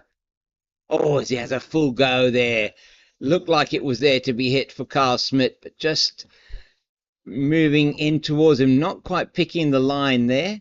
And Prematilaka is getting a fair amount of swing in towards the right-handed batter, away from the left-handed batter. Smith perhaps just on that occasion not quite being able to pick that line correctly for him. That's much better. Well played, and that'll be Nisanka Herat who's going to pick that one up. They're thinking of 2, but they're best not to go for that. It's a good arm that he has there, Nisanka Herat, tossing that one or throwing that one in, and that's a single to Kyle Smith. He's up to 21, a better over so far from Prema Tilaka. He's just looking at where the bowler is following through his umpire Russell Tiffin. All the experience that he has at international level being brought to bear there. The field changes once again. Dugmore playing that again nice and straight down to the man in front of us here at long off to the left-hander. So if you have just joined us and watching this broadcast coming to you on 3 different channels, either on SuperSport YouTube, CSA YouTube, the South African matches all on SuperSport, the CSA also on CSA and on Pitch Vision. The Sri Lankan team scored 182 all out after 41.1 overs. At one stage they were 80 for the loss of 8 and recovered tremendously well, with the final pair, 10th wicket pair, putting on 77 for that last wicket. Well, that's going to be hit very well by Dugmore, and it's just the one bounce for 4, and it is a no ball. So that one above waist height and is a no ball, and it goes down to the boundary for 4 as well. So is it a 4? A no ball, and it was a 6. Sorry, I missed that. I thought it was one. It was actually a 6. Looked to me as if it was a 4. In fact, it is being signalled it actually is a 4. Really? So there we go, and another 4 for Dugmore. And a no ball as well from off the bowling of Prema Tilaka. And I was just singing his praises that it was a better over. And that free hit just is going to go down to the third man region. Dugmore not able to play that one away for the free hit. And but South Africa, no danger there. And that is the end of the Prema Tilaka over. And that over then going, it's quite an expensive over again. Just waiting to pick up on exactly what it went for. Went for 8 in the end, that Prema Tilaka over. And so he's now bowled 3 overs and 0 for 28. 29, sorry, 3 overs, 0 for 29. 46 without loss. It is, so that over going for 9. And bit of an expensive start for Sri Lanka after 6 overs. South Africa 46 without loss, batting at nearly at 7.6 runs to the over. And it's going to be Mevin Fernando to continue as pick up here on the different fielders. So it is here number 69, Sunat Sampat, who is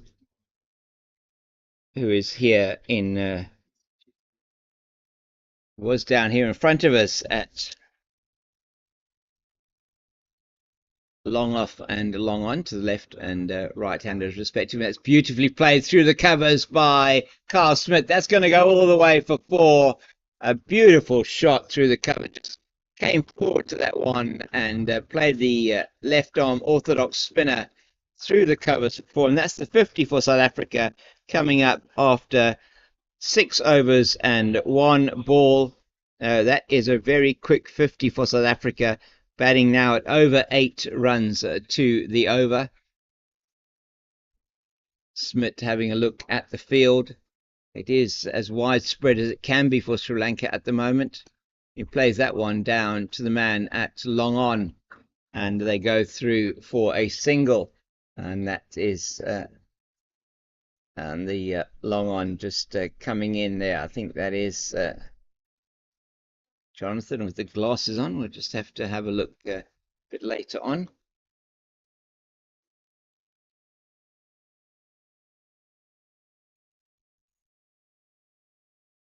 So field changes again for the left-hander. Just played into the covers, and that'll be Madarangana there at recover point that's going to do the fielding. So there's a third man, short third man, that's a backward point, cover point. Extra cover and a mid-off for Dugmore, and he plays that down to the man deep on the boundary at long on, and that is Dusty Shantamal there at deep long on, number 18 on his back. Over Fernando to continue. It has so far been a better over for him.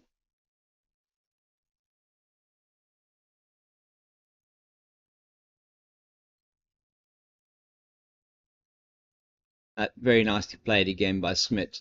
That's gone down to that man deep on the long off boundary once again, and they just take the single. So rotating the strike very nicely in this over. South Africa, another 7 off this over so far. Dugmore playing that into the covers. It's well fielded there by Madarangana. There is no run there for South Africa, and that is the end of the over. And just a new set of gloves here for Kyle Smith.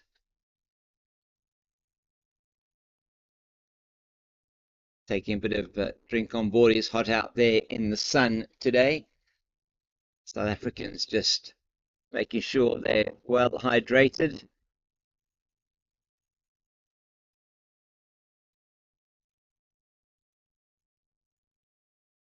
And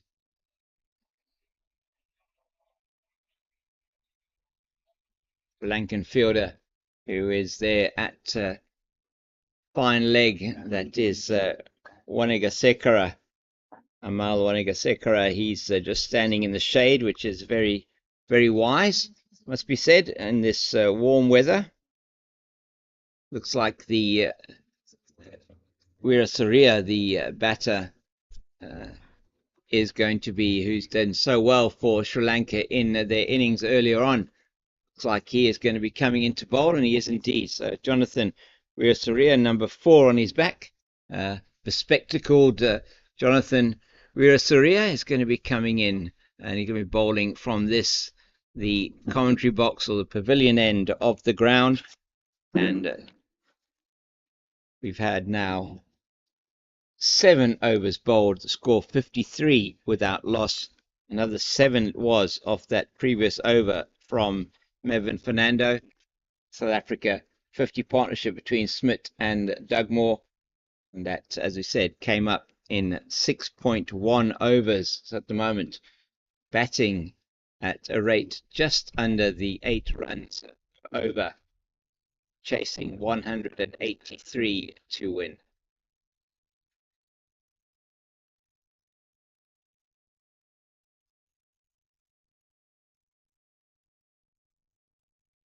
That's a very good delivery. Oh, my goodness, that's outstanding fielding done here by Randall Ibbott in front of us. That one just into the block hole, leading edge of the bat of Smith, and it came very quickly through to the fielder at mid-off, and he dived forward, but he just couldn't take the catch. Just look at that again.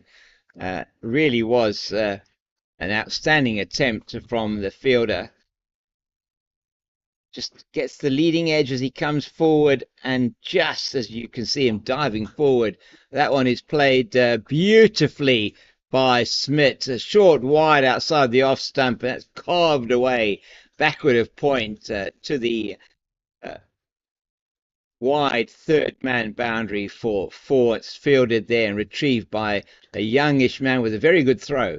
I think he throws further than I do. That one was excellent. Like a good 20 meters that he tossed that one in, now carrying his cricket bag. No doubt a young Protea there, aspirant Protea. He's really had a good throw in him, that young man. But it's another 4 to Kyle Smith.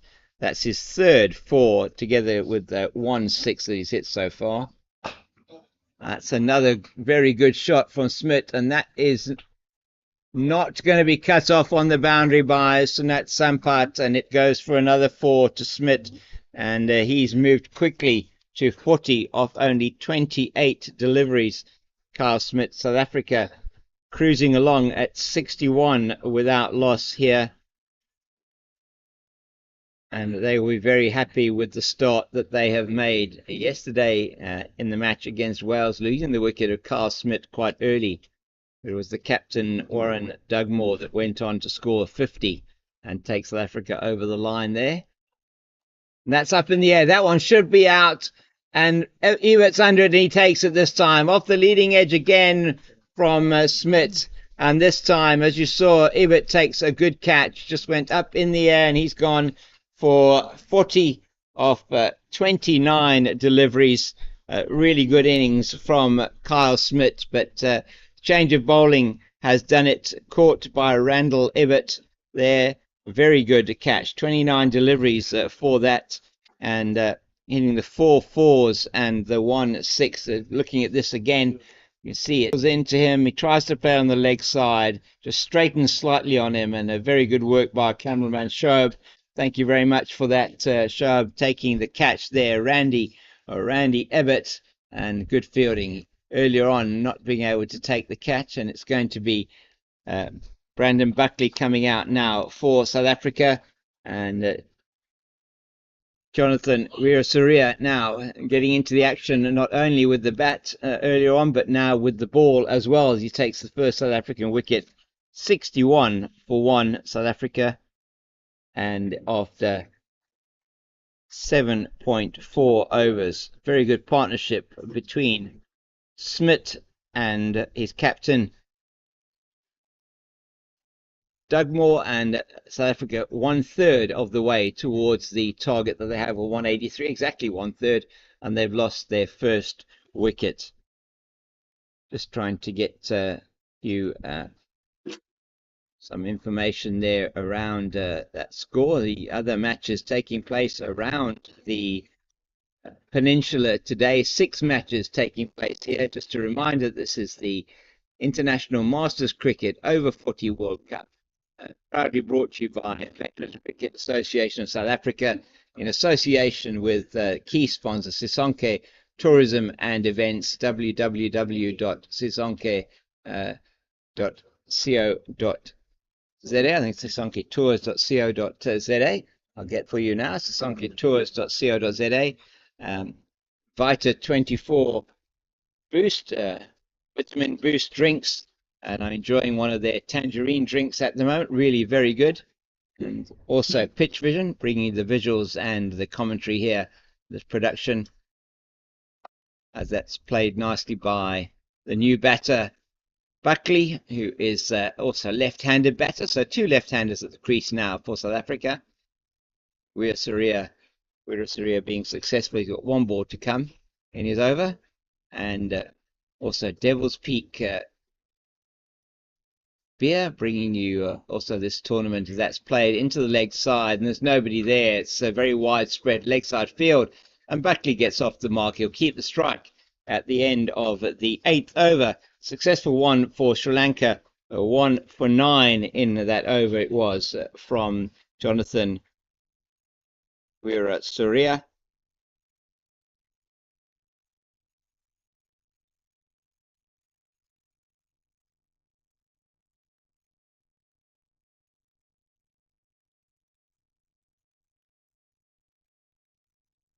Moved to 62 for the loss of 1 after 8 overs, just 2 shy of that 8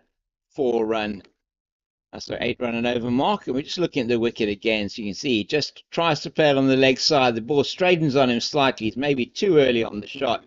Just getting that top edge, or sorry, leading edge, should I say, and going out. And a really good catch taken by Randall Ebert here in front of us at mid-off, and at the end of Kyle Smith for a very well played 40 of 29 deliveries, 4 4s and the 1 6.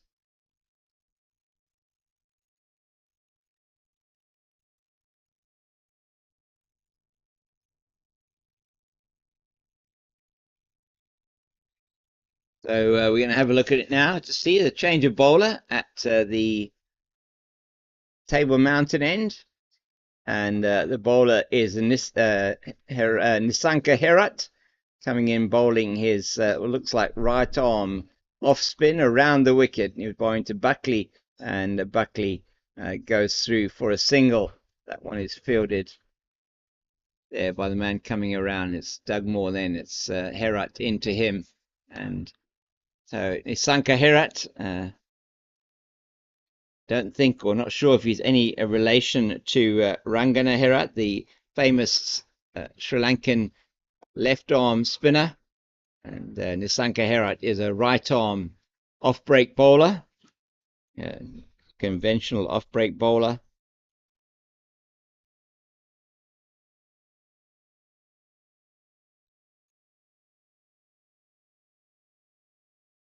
That's in towards just with the angle towards Dugmore. No turn really on offer for Nisanka Herat at the moment. Just played forcefully down, hurt his hand there going for that. Fortunately, that actually is his right hand. Hopefully he'll be okay. Nicely played by Dugmore. Down to Jonathan. 888 on his back. Sorry, Ruan Prematilaka down there. Looked like it was outside the line of the off stump as Buckley comes forward to that one, Brendan Buckley.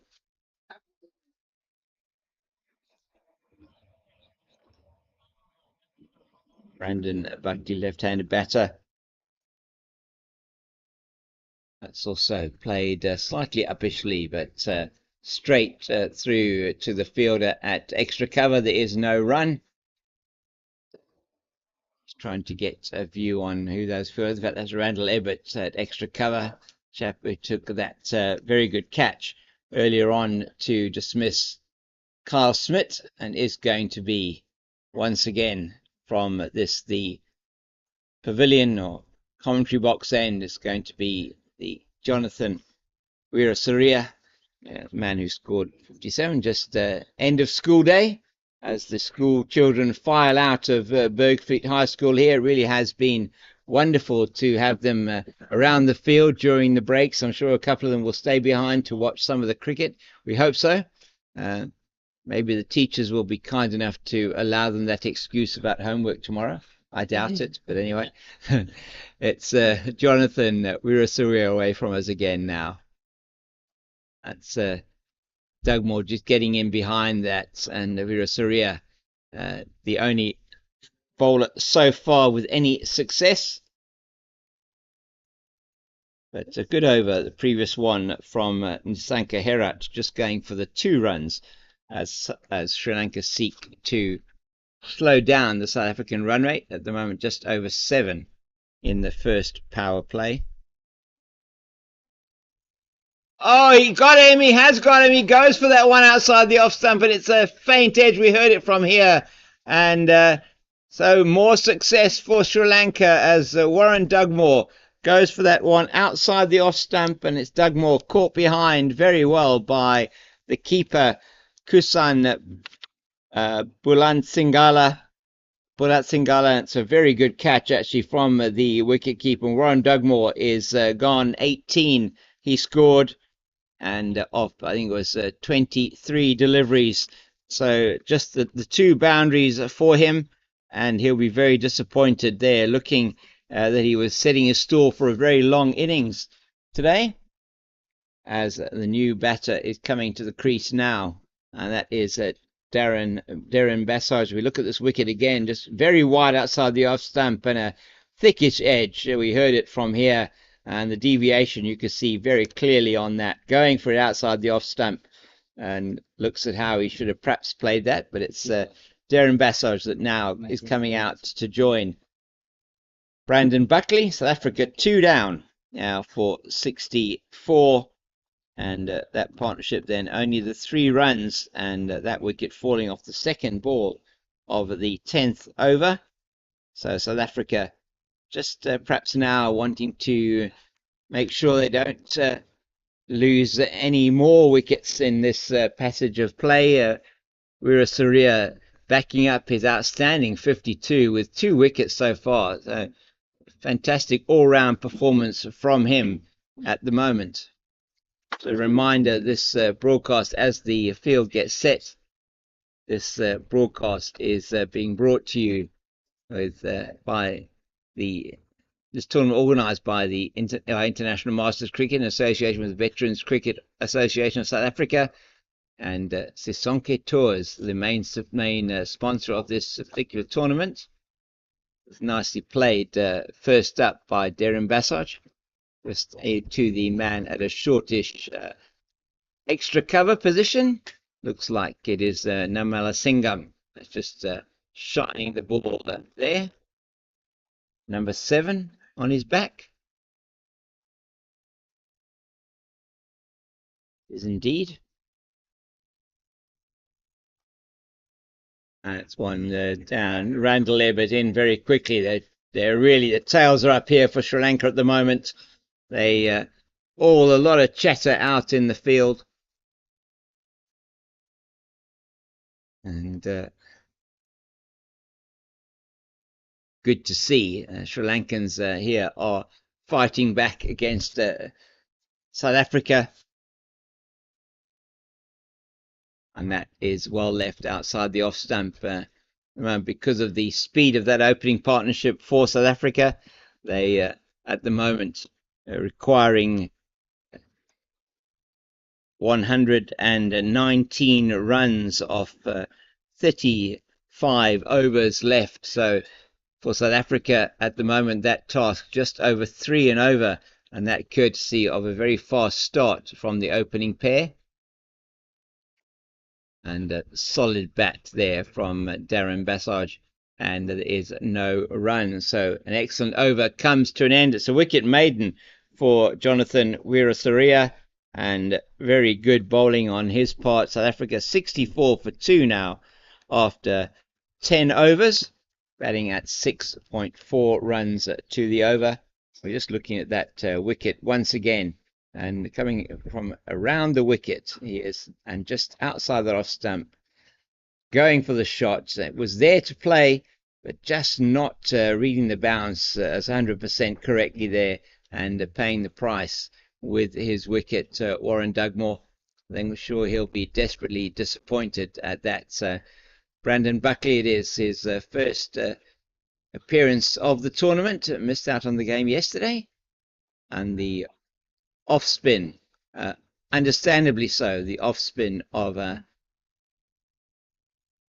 Nisanka Herat from the Table Mountain end. Got 2 left-handers at the crease. Natural movement is away from the left-hander. That's a good delivery. Just angling in, and then maybe a little bit of purchase on the surface. I'm going to try and have a look and see if I can see any kind of purchase. Difficult from behind the wicket. Oh, that's a great delivery. That's again outside the line of off stump, it looks like, though.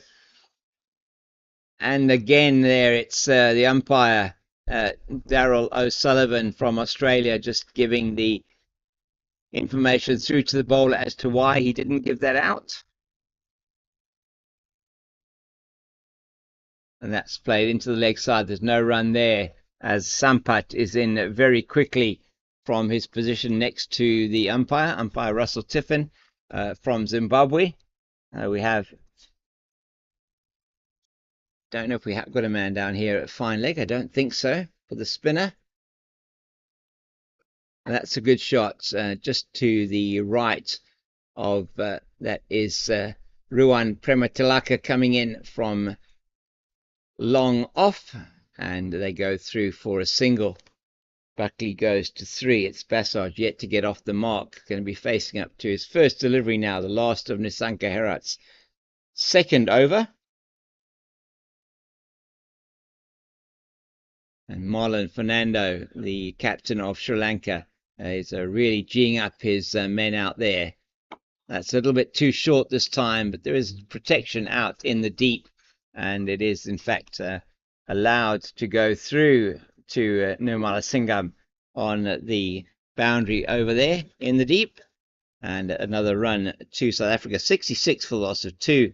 Another good over from Nisanka Herat, just the 2 off it.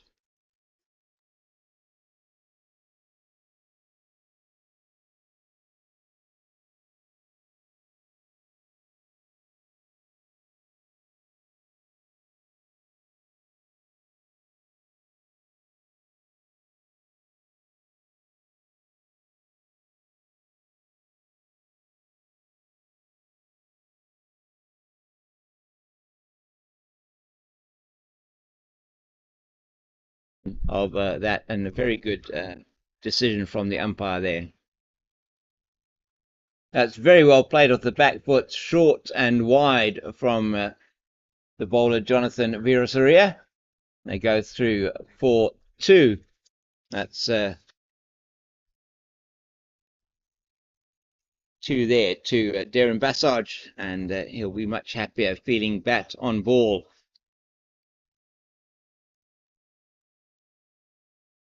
.68 for 2, South Africa. Into the 12th over now, chasing 183 to win. That's also not played as nicely as he would have wanted to. Out into the covers and fielded there by Herat. It's been very economical from the Table Mountain end of the ground. He was spectacled Veerasaria. There's a lot of sun cream on. It's a really warm day, and sunburn index very high here in Cape Town. It's also nicely played. That one certainly sounded a lot better from Bassage's bat, but there is no run as it goes down into the backward point region.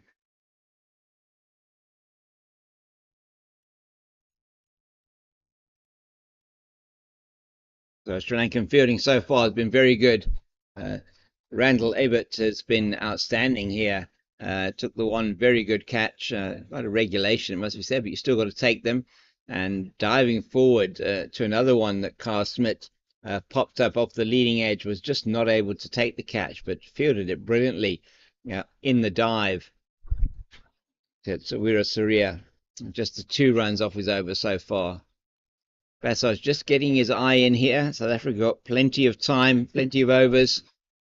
Most important thing for fielding, but a good delivery to end the over from Prematilaka, and he has really, from Veerasaria only well. Now hit 7 4s in this innings.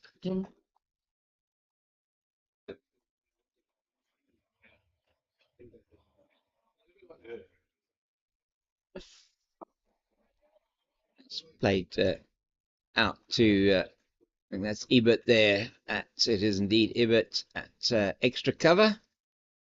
Got a ring field here on the offside for the off spinner. Oh my goodness, he gets an edge and it goes into and out of, I think, the gloves there of the wicket keeper, Bulat Singala. Bula, that was a very difficult one. It looked like it had got a really decent edge on that one and went down. Just left alone outside the off stump by Buckley, saying no need for South Africa to hurry at this stage. The most important thing is to just make sure they're probably watchful for the moment, wait for the bad ball. Nicely played by Buckley this time, and that is the end of the over from Herat. It's 72 for the loss of 2 after 13 overs. Just the 4 of that over from Nisanka Herat, and has been, let's say, very good so far from Sri Lanka. They opened up, it was Ruan Prematilaka that was the South African batters took a liking to. 3 overs, 0 for 29 it was for him. And his opening partner bowling the slow left arm was Mevin Fernando, and in his 4 overs going for 24. It's going to be a change of bowling from this end. It's Jonathan Veerasaria who's taking a bit of a break. 52 he scored earlier on off 57 deliveries, I think it was. Just checking that. Yes, it was 52 or 57 to save his side from a very difficult position of 105 or 80 for 8 when he came in, 105 for 9 to get them to 182. The first, not the first 50 for Sri Lanka in the competition, but an outstanding 50 it was, as we see Sampat coming in to bowl here from the commentary box end of the ground. And he's away from us now past umpire Russell Tiffin. right arm around the wicket, just bowling his medium paces, and we'll have a better look at him shortly and see exactly what that is looking like in terms of any movement. Nothing that I could see was necessarily that was on offer there for him at the moment. Just played nicely into the covers defensively by Basaj, and it's Sunet Sampat.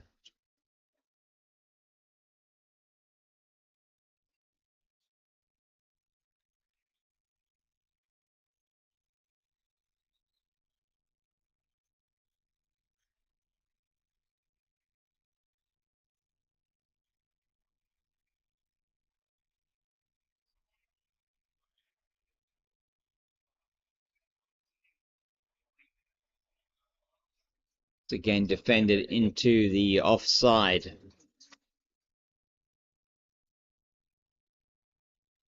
So South Africa started off like a house on fire this afternoon in their reply. And it was Kyle Smith that started the proceedings off with an excellent 40 off 29 balls. He was 6 fours and 1 6. Was the first one to fall though, with a score of 61. When he played the ball off his leading edge, was caught at mid-off, trying to play it into the leg side. There's Sampat slightly short on that occasion, but Basaj not able to take advantage, and that's a very good over from the new bowler there, Sunet Sampat, as he bowls that, and that's a maiden over by Sampat. 72 now for the loss of 2 after 14 of South Africa. Sampat starting off his bowling effort with a maiden to Darren Basaj, and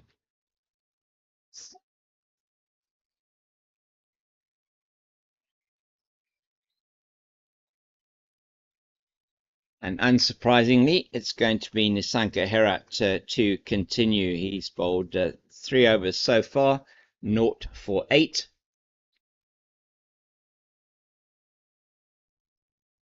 Hasn't necessarily troubled the batters, although one falsish kind of shot in the last over from Brandon Buckley. Brandon Buckley, who did play first-class cricket. And once again, he's just not able to get anything on that. We have a slip in place. Now it's the captain, Marlon Fernando. Got Weera Surya here at short third man.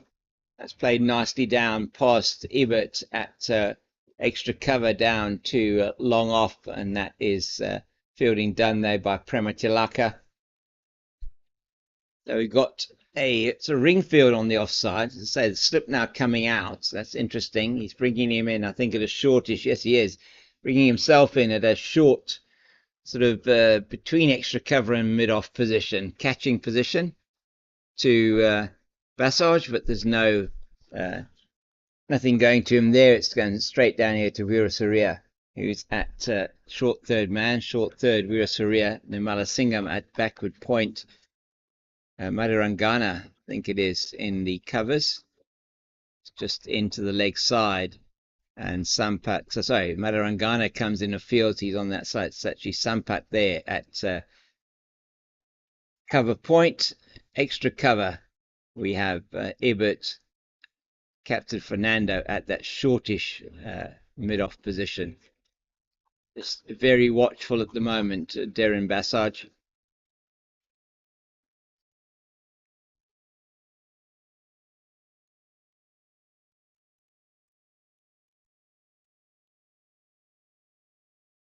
Once again on the spot here from the left arm spinner. That's another excellent over from Sri Lanka, and that's the end of 15. We're going to be taking a drink now at 73 for the loss of 2. South Africa just batting at just under 5 runs to the over, bearing in mind they need 4 runs to the over do South Africa to win this match in Division B, and they're playing Sri Lanka having got to 182 all out. So South Africa at the moment just meandering along a little bit after they had a very fast start. A reminder that this Over-40s World Cup is brought to you by International Masters Cricket in association with Veterans Cricket Association of South Africa. The key sponsors of this tournament, Sisonke Travel and Events, sisonketours.co.za. It is Vita 24 Vitamin Boost Drink, Devil's Peak Brewery, and we also have Pitch Vision, who are providing you with the production here, going on out onto the YouTube channels of CSA and Pitch Vision, as well as the South African games on SuperSport's Pitch Vision channel. Sorry, SuperSport's YouTube channel, should I say, and then services provided, cricket services, mscricket.co.za, and the other provision of data and other services to the tournament provided by Soft Phone VIP. Thank you for joining us here on the broadcast. It's me, James King, here, the Cape Fox, and I'm just going to take a couple of seconds to have a bit of a break while the gentlemen out on the pitch are enjoying their drinks. I'll be back with you very shortly.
Welcome back. Just that short break, and we're back with you here live from Bergfleet High School in the southern suburbs of Cape Town, South Africa. It's Sunet Sampat away from us now to Brandon Buckley, and hasn't faced Sampat yet, as Buckley, it was in Sampat's first over, a maiden bowled to Darren Bassage. Buckley facing now. Oh, he has a full go at that one, and there is a man out at sort of forward square on the boundary. That is Ruan Prematilaka with 888 on his back, but didn't quite get hold of that. Perhaps the drinks break. They're saying let's just target one of these bowlers, and great fielding there, and his follow through from Sampat, preventing what probably would have been a single. Just partner there, Rajiv Nirmalasinga, that number 7 there next to him, just shining the ball and saying, oh, well done, mate. That one is short and wide, but he can't get anything on that. Buckley just played straight to Nirmalasinga again. So Brandon Buckley did play 2 first-class matches for Gauteng in the period when he was active cricketer between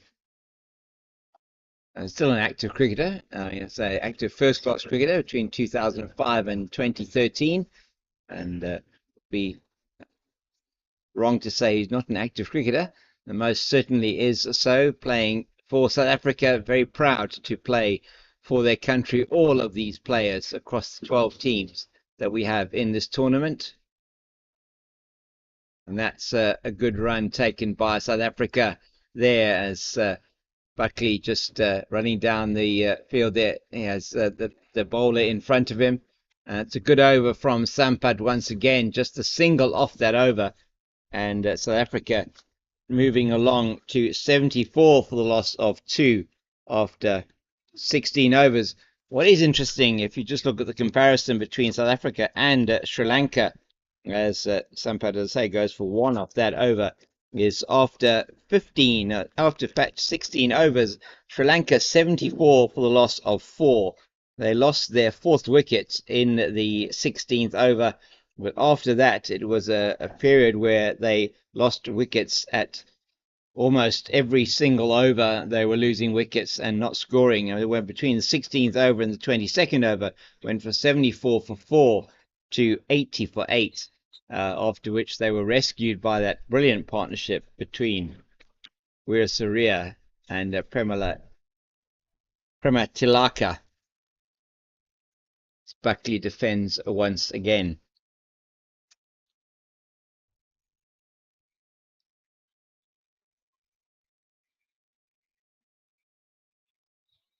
Well, Herat's been bowling exceptionally well and very, very economical into his 5th over, 0 for 9. And the first 4 overs went for 2, 2, 4 and 1 respectively. Left foot planted on the line of middle stump, getting outside the line as he gets a single this time down to the man at long on, but in fact the man from long off comes around and gets there first. So Dasi Sishantamal is at long on, but it was the man fielding at long off. A very energetic man in the field, Randall Ebbett, who comes in, and it's going to be Herat to that went up originally potentially for the LBW, and then for a catch behind that just looped up off the pad of Basaj. Another great over from Nisanka Herat, just the 1 off it. So he now bowled his 5 overs for 10 runs.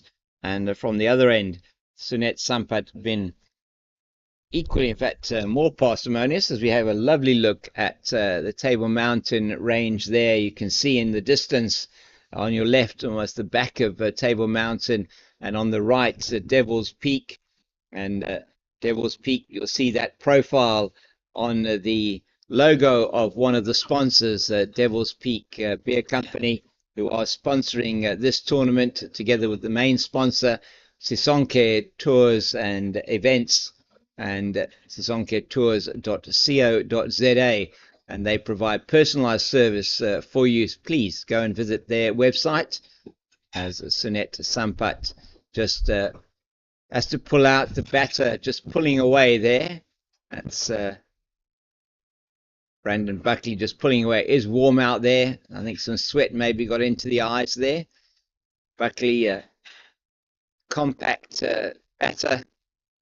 Just looking at the moment, he's on 10 of 29. These two have been circumspect. 75 for 2 it is. South Africa nearly picking up the wicket there. So 75 for 2 after 17. Bowling a nagging line and length outside the off stump.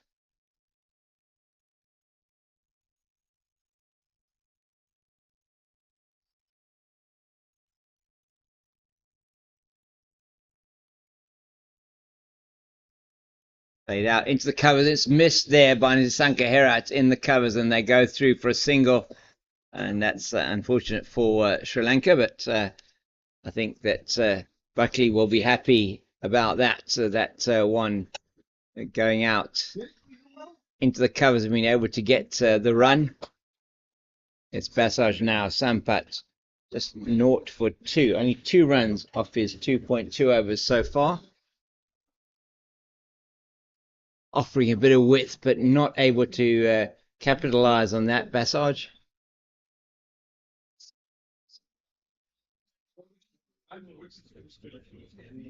and it's pressure, I think, building here a little bit on South Africa. Still not looking like a problem from a run rate point of view, and that's played nicely backward of points, just down to the man at shortish third man. That is Nirmala Singham, and he's around and just fields that very nicely. The number 8, sorry, that's Amal Waniga Sekara, who fields that.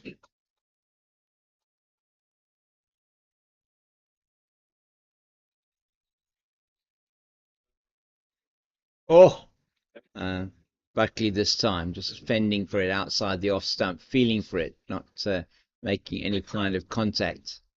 And it must be very, very hot out there. There's a bit of a breeze blowing, but very hot in the Cape sunshine this time of the year. That's much better from the batter, able to get something on it, but it's well fielded. In the covers by the captain, Marlon Fernando. And the end of another over, 77 for 2 now, South Africa. Not quite halfway yet in their chase, and halfway, not quite even halfway yet through the overs. They'll be confident. These two at the crease, just waiting perhaps for the bad ball, waiting for them to be able to score. And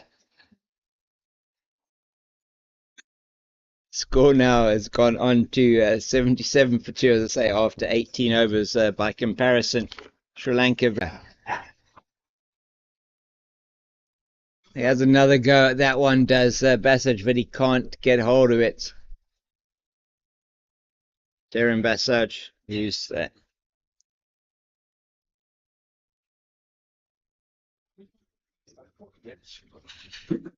trying to play it one forcibly out into the leg side against the delicately played down to short third, but Jonathan Weerasaria is going to have no qualms in picking that one up and tossing it back into wicketkeeper Ulat Singala. And he does come down the wicket on this occasion. That's better from Basaj, and he manages to get a single down to long on, and that is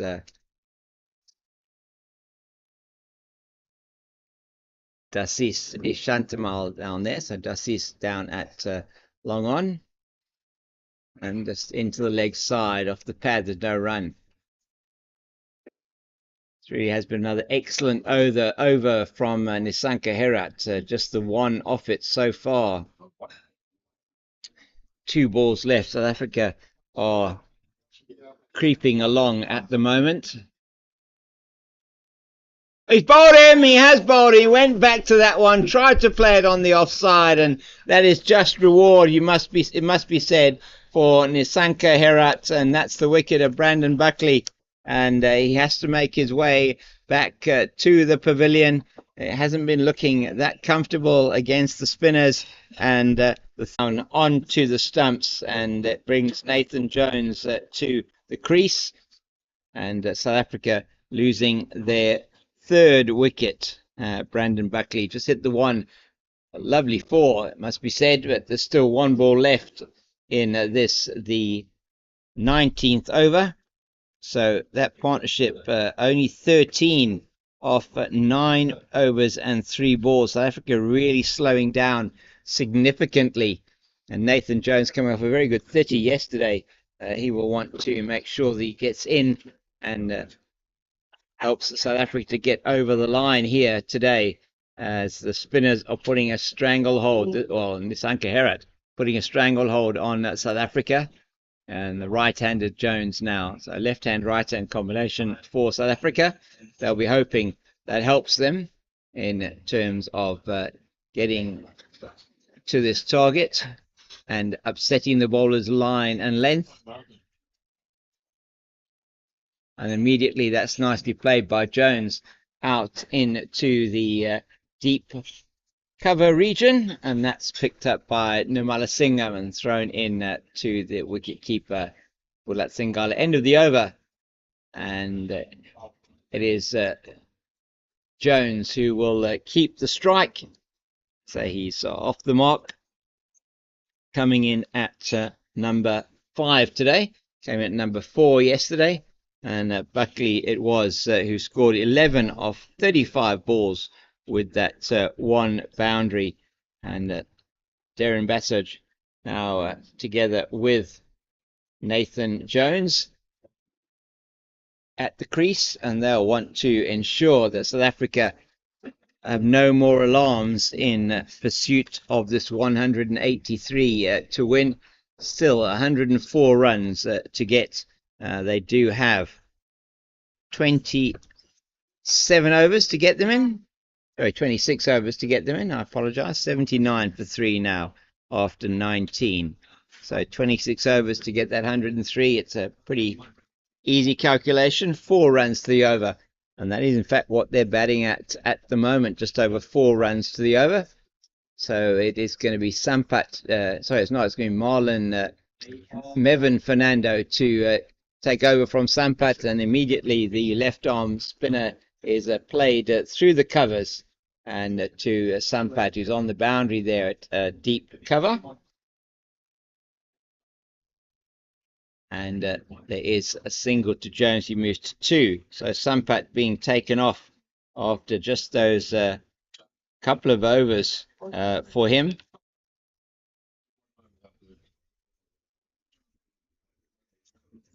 At 4 overs for Sampat, the bowled.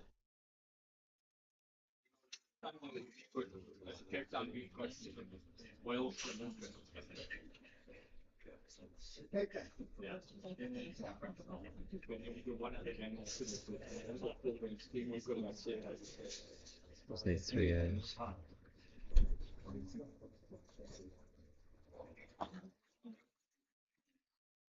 Defended by Bassage out into the offside. So 3 overs for Sunet Sampat in his first spell. And Bevan Fernando coming back for his second spell. He's given him, my word, South Africa are in real trouble now. Darren Bassage is out. LBW to the left arm spin of Mevin Fernando. He tried to play that one into the leg side. It was coming in towards him. And we'll have a look at that one now as it was from the commentary box end. And let's just look at this replay again. So it's Mevin Fernando to Darren Bassage. And just gets it to, yeah, that's definitely going on to hit the stumps. The only question that Bassage would have had perhaps is that did that bounce outside the leg stump? But certainly umpire Russell Tiffin's in a better position than us to judge that. Looked like it was pitching in line with the leg stump, going on to hit off stump. And so Sri Lanka take another South African wicket. South Africa now 80 for 4. And it is in the 20th over. And coming out to the crease now, Jaco Castle for South Africa. And he comes out at number 6. South Africa now 4 down. Darren Bassage just struggling really to get the ball off the square today. He was some really tight bowling from Sri Lanka. An inspirational bowling change here from the captain, bringing back on Mevin Fernando and getting the wicket of Darren Bassage. So South Africa, let's say, in a spot of bother, still need 103 to win and 4 wickets down.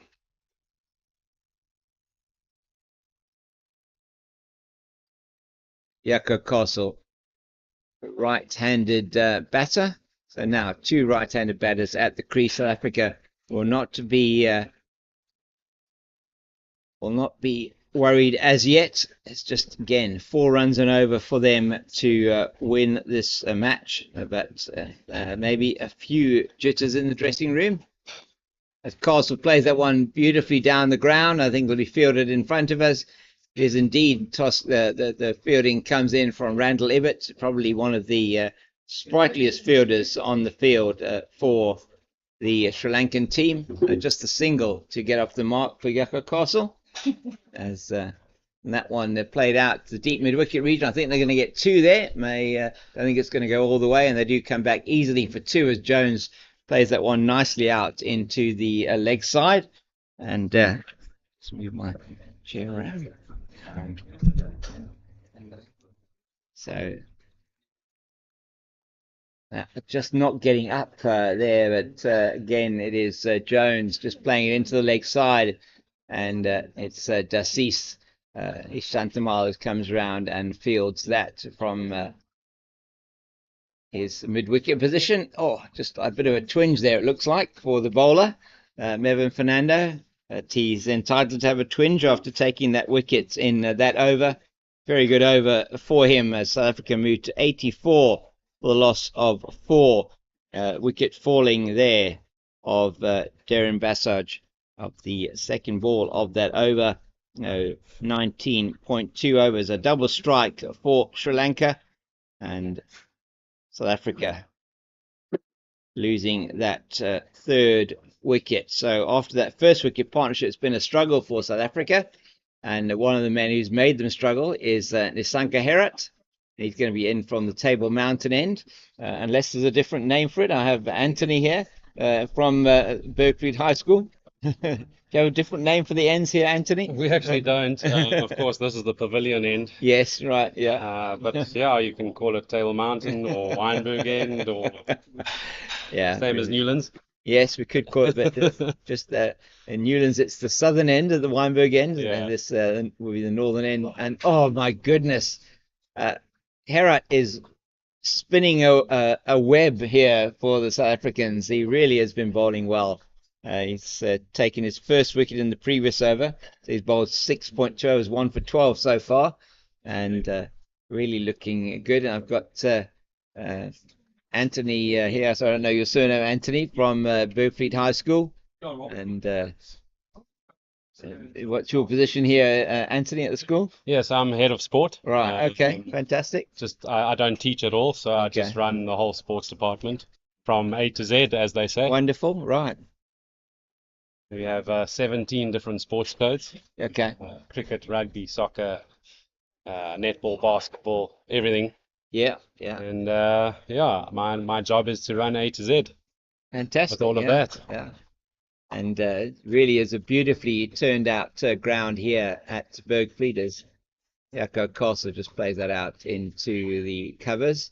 So yeah, really thank you so much for your hospitality today here at Bergfleet High School. It's been really a pleasure to be here. It's a good contest here at the moment in front of us. That's played very late by Castle, and he's through for the single. Very quick between the wickets. Jaco Castle. Nathan Jones also hearing down this side, thinking it was perhaps going to come into the wicket keeper. But good fielding from the Sri Lankans. They really are sharp in the field today. Played into the leg side. South Africa doing the right thing here, rotating the strike. It was a feature of the previous partnership. They weren't really able to rotate the strike. They were struggling a bit to get the singles. I think they were looking for more of the boundaries, but Herath, as you said, has bowled absolutely phenomenally.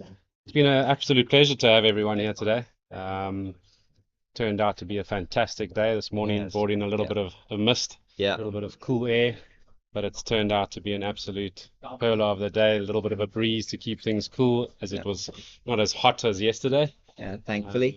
Yeah, very thankfully. But it's turned out to be a nice, great competition out there. Both teams going through different things in the game, from setting a nice base to Sri Lankans actually coming back after being 80 for 8 and being on 183. It's phenomenal. 182, sorry. Yeah, it was a brilliant performance. Yeah, now their bowlers are keeping it nice and tight and making the South Africans work for their runs. Oh my goodness, Mervyn Fernando there getting Nathan Jones to try and play against the spin, and that sometimes can be a dangerous ploy against the slow left armour, lighting it up towards him. It's a much faster one off the inside edge, and they're going to get probably 2 there as it's chased down by is that there? I think that's number 18. Let me just have a look, and I'll try and get back on Dasis Ishantamal. Feel like he was also struggling a little bit there, but the 2 runs off a bit of a streaky shot by the South Africans. Nathan Jones got a 30 odd yesterday for South Africa against the Welsh, so He's had some time out at the bat. Yaka Castle's first bat to pair can now take them through to the victory as they're getting close to halfway in their run chase and about halfway in the overs. So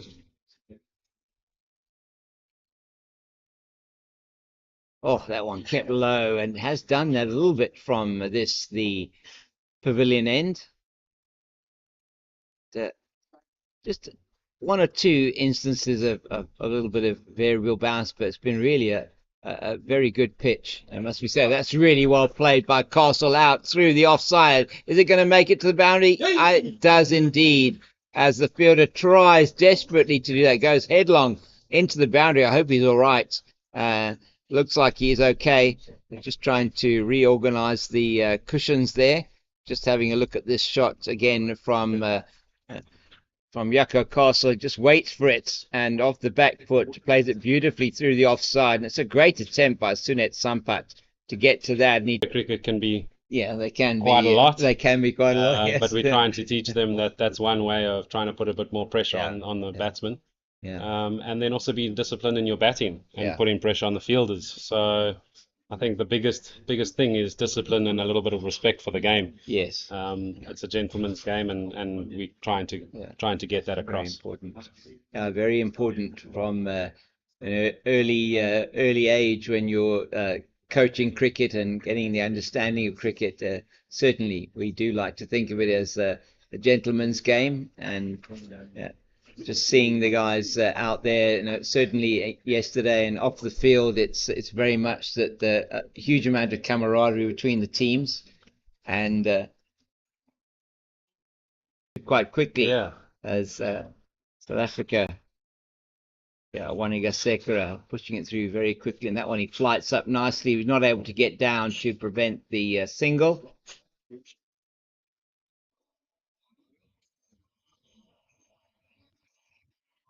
Amal Waniga Sekera. And that's the end of the over. South Africa moving now to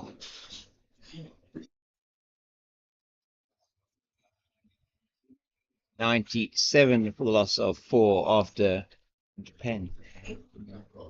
Sorry, I got one much back. I know. Okay. 97 for 4 it is after the 23rd over. It's going to be Mevan Fernando to continue.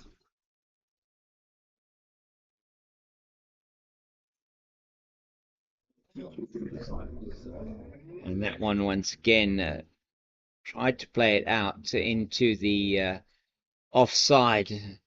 There is a bit of a gap down there to third man, but Fernando doing very well.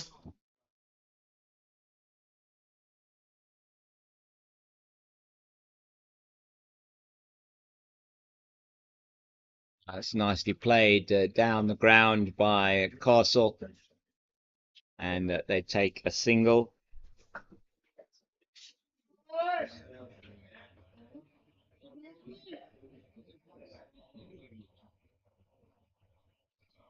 Short, and he's cut away beautifully. That'll go for 4, and that's Yako Castle's first 4. He leans back and plays that beautifully through the offside. South Africa with that shot should go to their 100.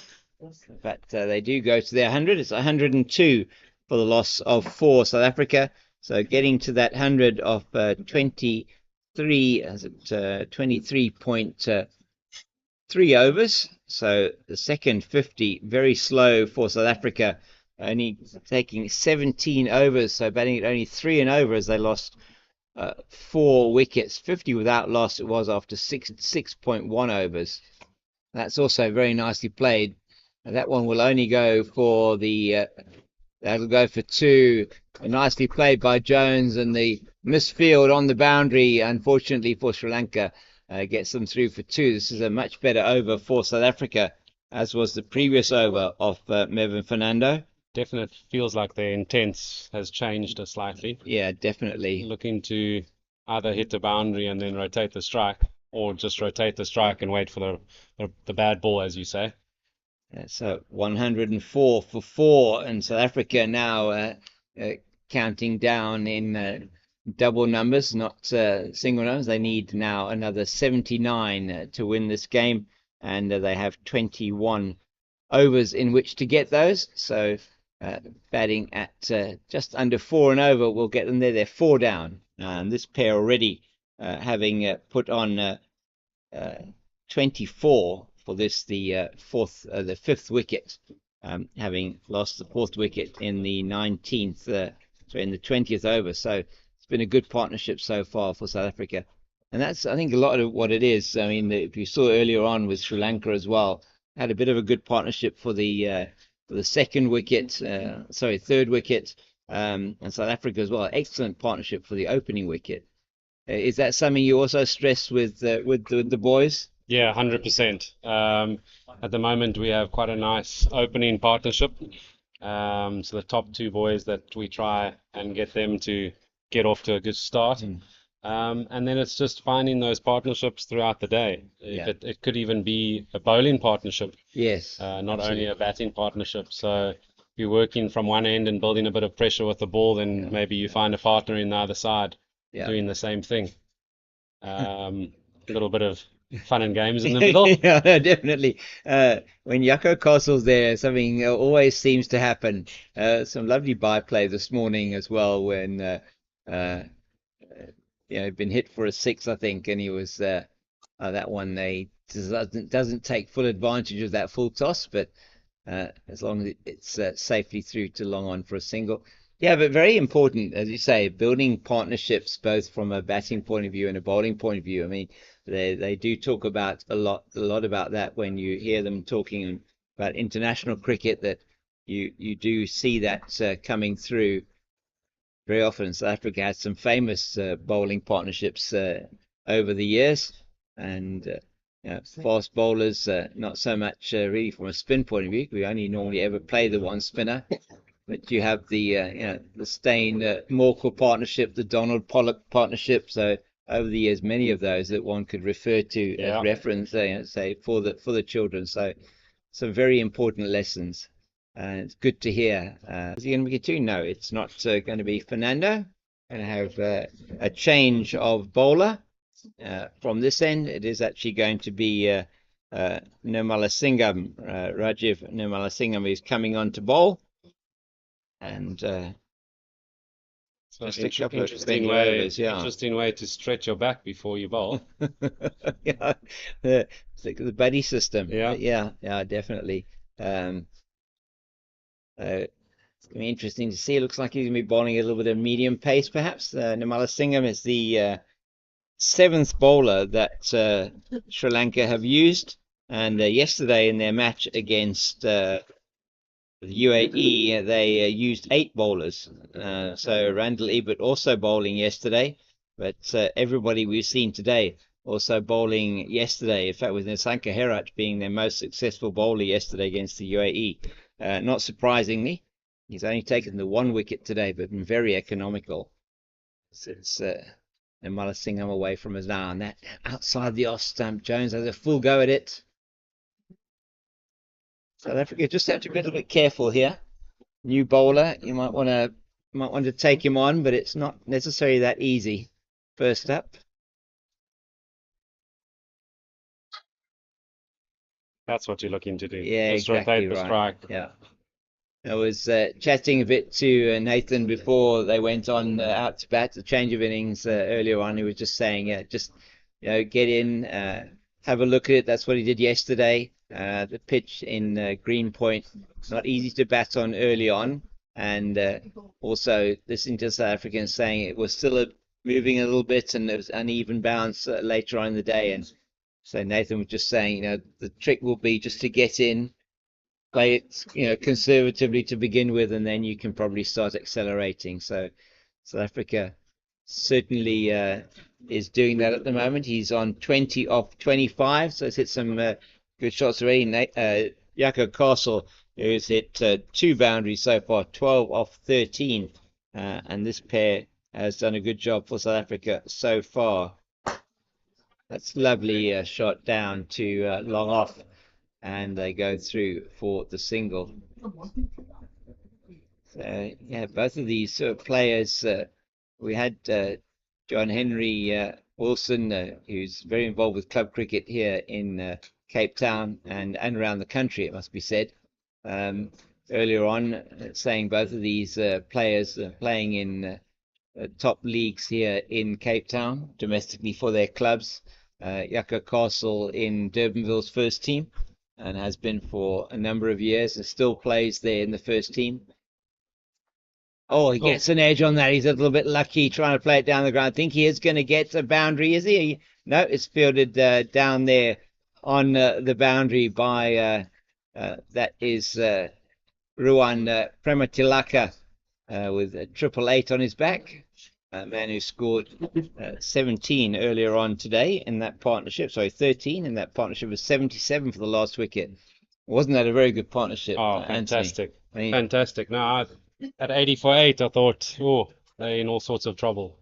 And yeah, to recover to get to 182, absolutely fantastic. yeah, It just shows you when you grit your teeth and absolutely right. knuckle down, you're playing for something that's a little bit bigger than you, maybe. Yeah. And that's what it's about, just sticking in there and taking the runs when you can. It's not over until it's over. I remember had the privilege last year of working with for some time with the Western Province team, and one thing that really struck me was they were playing in what was effectively in the One Day Cup, effectively a semi-final against the Rocks in Paarl. And although it looked like an easy win was going to be coming their way, the coaching staff, not until the last ball was bowled and the wicket fell, that or the runs they needed, should I say, were scored, did they. Oh, that's all right. It was the other way around. Not until the last wicket fell, which looked like it was a foregone conclusion that they would win the game, and did the coaching staff even think about celebrating. So it's interesting to see that from my side, as Fernando now is bowling from the Table Mountain end. They've made a few changes here. Took Sampat off. They've really rung the bowling changes here. They have Fernando back on for his 7th over. Sorry, 8th over. It's bowled 7 so far. Seems to be struggling a little bit with his hamstring. He is, isn't he? Yeah. Oh, Oh, the finger of death goes up for Nathan Jones. And another wicket falls for South Africa in Mervyn Fernando's 8th over. That's his 2nd wicket. And Jones just staring down the wicket as umpire Darrell O'Sullivan slowly raises his hand. It was almost a slow death for him there as he goes back to the pavilion. Nathan Jones, and that will be very disappointing for South Africa. He'd done well to get to 21, had Nathan Jones, and we'll look at that dismissal again. And he's wide of the wicket, and yeah, just angling in, and with the left arm spinner just straightening it. He's getting that purchase 115 now for 5 South Africa, and that is not what they would have wanted. So a partnership, good partnership of 35 between these two, but South Africa are far from home after the we're now 26.4 overs, so still 20 overs to bowl to play. South Africa only needing 68 to win, but 5 wickets down. batsman didn't seem very happy. No, he I don't didn't. know if he got an inside edge or I if don't know. he thought it was missing completely. I don't think any batsman's ever had No. when he's given out that No, W, but yeah, 100%. no, but yeah, I understand. I think perhaps he was thinking he might have been Getting in, yeah. and now he's let it slip. Yeah, it's just a difficult one as it is. Johan Fourie that has come to the crease for South Africa, and the wicket of Jones there, LBW to. It's a very good shot from Fourie first up, and Castle will not come back for the second. The long off fielder comes around and fields that one. That is Nisanka Herat, the left arm spinner. I'm sure we'll see him again early on. He's got 2 overs left to bowl, though they seem to have a myriad of bowling options to Sri Lanka. Another left arm spinner bowling now to the right-handed Yako Castle. Mevin Fernando's got 2 wickets to his name so far. That's nicely flicked away down to long on for another single. And so in terms of your first team here at Bergfleet, Anthony, in the cricket, I know a number of leagues in the Western Province. Which league are they playing in the moment? They currently play in the B League. Okay. So the likes of the Pinelands, the Westerfords, the Stellenbergs, the Fishhooks, Milnertons, those are the schools that we play against. And it's a nice competition to have. So as we lose some, we win some. Yeah, it's all about the learning curve. Not always there to win. Yeah. Had a fantastic team just before COVID. Okay. And we went on a 25 game winning streak. Fantastic. So which was really nice, and some boys that went on to play some top quality club cricket from there. So we're rebuilding phase at the moment, but it's nice to still get some results and just try and teach teach the boys that it's going to go all the way. It's not only about winning, which is nice. Yeah, you see an outside edge go down for 4. And Yako Castle there just having a full go outside the off stump.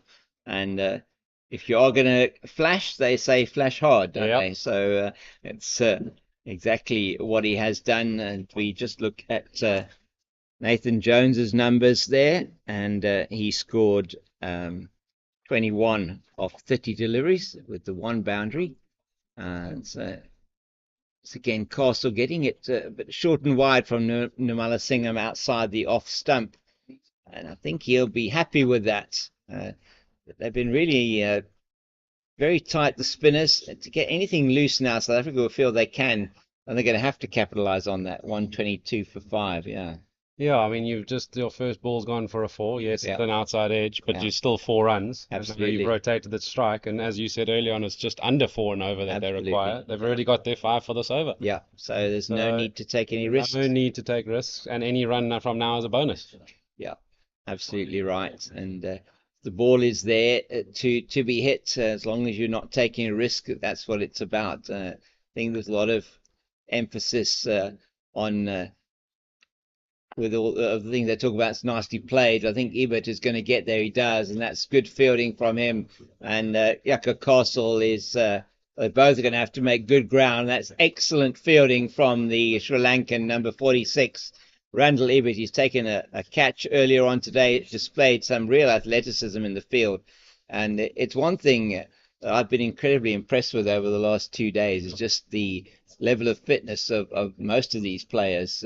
Certainly you have some people that are maybe a cut above the rest, but certainly take this very seriously. Level of fitness is very high, and that's a really poor delivery down the leg side, and that's going to go for 5 wide. So the 4 wides plus the extra run for the wide.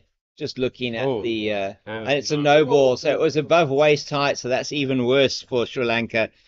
Free hit now for Johan Fourie, and Nirmala Singham just straying there, and that doesn't help them at all. No ball. 5 no balls.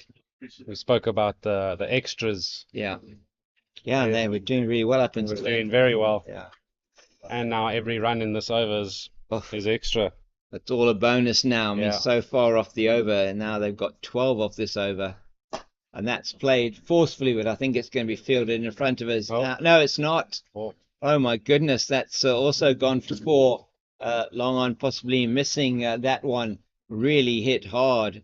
It was a very good shot, it must be said, by the South African batter Johan Fourie, who bowled exceptionally well earlier on today, but now 16 off this over so far, which is You've made enough in this over for 5 overs. You have, exactly. I mean, it's taken South Africa now to within 50. It's exactly 50, in fact, of the target. And that's all they need to do is just nudge it around. So 50 needed, and it's going to be 17 overs plus some change. The run rate's come down to 3 and over to win this match now. 49 needed, just over 17 overs still to be bowled. 17 overs, 1 ball, and it's been an expensive second over for Rajiv Nirmalasingham. That's played into the leg side. They'll take a single. That's very good fielding there by Wanigasekara at mid-wicket. Put his body on the line, but that over still has gone for 18, and that will be something, I'll see it now, just gone off the screen, but 18 off that over, and that is not great from a Sri Lankan point of view. 135 for 5 it is. So South Africa, one feels gifted a few runs there, Anthony. 100%. And that was just a little bit of pressure maybe off that first ball going for 4. Yes, again, it's outside edge, but put pressure on the bowler straight away. Yeah. Next ball, second ball goes for a quick single, just rotating the strike, but now you've got 5 off 2. Yeah. So now the bowler's gone in his head and thinking, oh, I need to do something different. Yeah. And unfortunately, he bowled that no ball that went for 4. So, and that was his third ball. So that's the pressure that you put on back onto the bowlers rather than onto the batsman. So Jaco Castle, who's already got 2 boundaries to his name, he's on 22. And he's been playing a sensible innings here. He's quick between the wickets, very fit man. Earlier on today for South Africa, bowling 7 overs, it was for 0 for 28, so economical. Just 4 runs to the over in this format of the game. It is economical. Previous day against Wales, very good. 7 overs, 2 for 12 for Castle. He's a real mainstay of the South African team. Certainly when I had John Henry Wilson here earlier on, just talking about Jaco Castle, saying he's well known for his batting prowess as well. And certainly for South Africa today, if they do get over the line here, be a lot of thanks through to his contribution in the middle order. It's just a level head. Yeah. Came in at a much needed time just to calm things down, rotate the strike, and also just calm your co-batter down a little bit. Yeah, absolutely. I mean, I think South Africa, just in a period of, you just look at the 13th to the 20th over, losing 2 wickets and only scoring 18 runs. So adding it like 2 and over for a period of time when the stranglehold was on from the Sri Lankan spinners. And, Mervyn Fernando is done again a very good job for his team after the previous over, as he only goes for a single in that over off the bat of Jaco Castle, and South Africa moved to 136 for 5. There'll be 1 over to go before the second drinks break this afternoon. And I think that gentleman's done his spell and he's decided that my hamstring's a little bit sore. I think he probably does need to go off. That is his 9 overs bowled, and 9 overs, 2 for 47. Mervyn Fernando, he's done the job for his team, and it really has been outstanding stuff from the left arm spinner for Sri Lanka. And 9 overs, as I say, 9 overs and no maidens. That's 2 for 47, and those 2 wickets have as much of an impact on bringing down the overall run rate as it might be that he's bowled at 5 and over. And we're going to see another change now. So we're going to see the 8th bowler coming in for Sri Lanka. This is Madarangana. And haven't seen him before. He wasn't on the field batting. He's the part of the change that you can bring in for the Over-40s tournament. And I'm hoping, from my perspective, that he's the last bowler that Sri Lanka used, because I have no more space on my page. But Amila Madarangana, and that's like wide first little bowler. medium pacer. Interesting. So call him like a Chris Harris dibbly dobbler, as they used to call them. I don't know. It's yeah, he is just off a very short run up, but just comes in and puts it on the spot, and that's played down to short, fine leg and good running and calling from Johan Fourie. Gets them through for the single. So just the one wide to begin with, and now the single. South Africa 45 needed for the win. So you have a few games here that you're hosting, Anthony. So we have this game today, Yeah. and then we have Thursday, USA versus Zimbabwe. Right. Okay. Yeah. The two games. The two games that we're having. So last year we had the over-40s. Yes. And we had one game, Okay. which was, memory serves me correctly, was England versus India. Okay. So Very nice. Big game. game. Yeah. Very Very big big game. Yeah. And yeah. went down to the wire. Yeah. It was a great game. So yeah, it's nice to have this at our school, and the kids came out and watched during breaks, It and was lovely. I Yeah. have a few parents now that have pulled in the afternoon picking up their kids and sat down and watched for a few overs. So it's fantastic to share our facilities with overseas people, and also people from South Africa, but maybe not from Cape Town.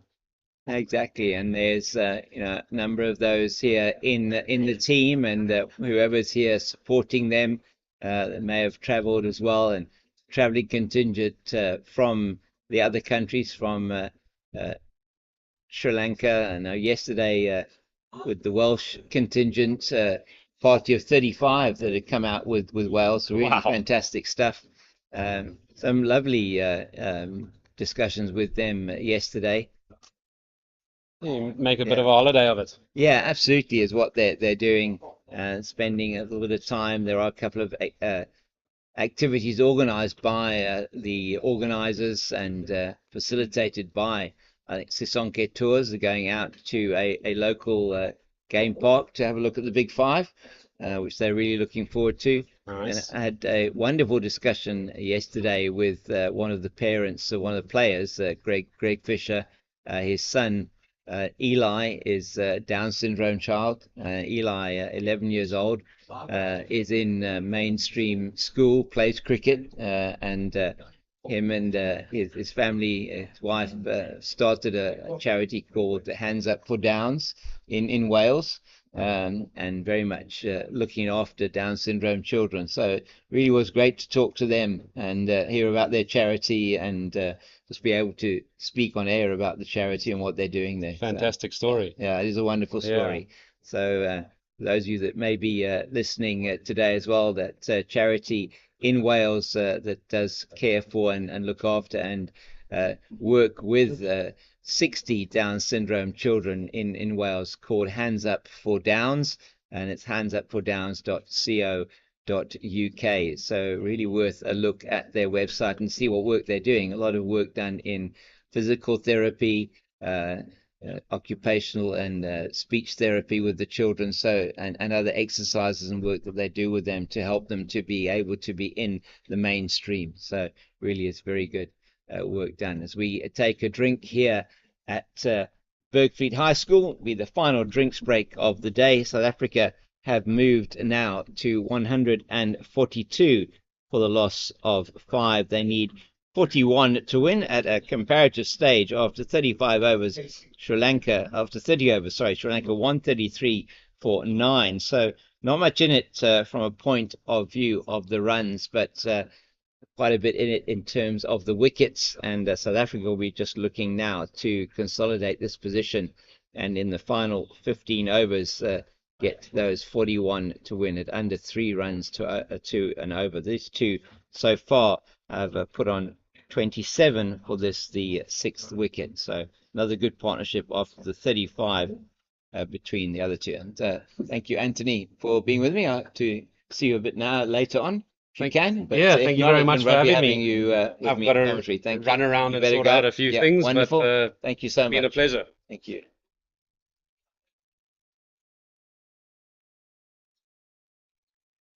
The players come back on to the field after their drinks break. Just to remind you that as you see the fixtures for the South African women's team tour, the tour of the Sri Lankan women's team to South Africa, the reminder that that is happening at the end of March, 3 one-day internationals and 3 T20 internationals. And we will hope that South Africa there, after their, we believe, successful tour to Australia, I know they lost the majority of the games, but beating Australia for the first time ever in both the ODI and T20 formats. Your support for the ladies will be much appreciated, as it is at the moment for the South African men's team, as we have a change of bowling from the northern end. Looks like it's going to be Nisanka Herat, the left arm spinner. Oh, no, it's not Herat. Sorry, that is the captain, Marlon Fernando. So it's Marlon, not Mevin. It's Marlon Fernando, and I was going to promise you all earlier on that I was going to make no ABBA jokes at all about Fernando, so hearing anything, so I won't do that. So 2 Fernandos in the team, and it's 143 for the loss of 5. So M Fernando replaces M Fernando, captain. Oh, he just puts it down. My goodness, that would have been an excellent catch in that extra cover position, and it's just gone to ground. I think that is Sampat. It is. So Sampat there putting down Johan Fourie, score on 142 for 5, and South Africa just a tough chance, it must be said. That's once again played out in the covers. Sampat does the fielding again. Is no run. So 142 for 5. Fourie dropped in the covers. There's not been an easy run chase for South Africa at all.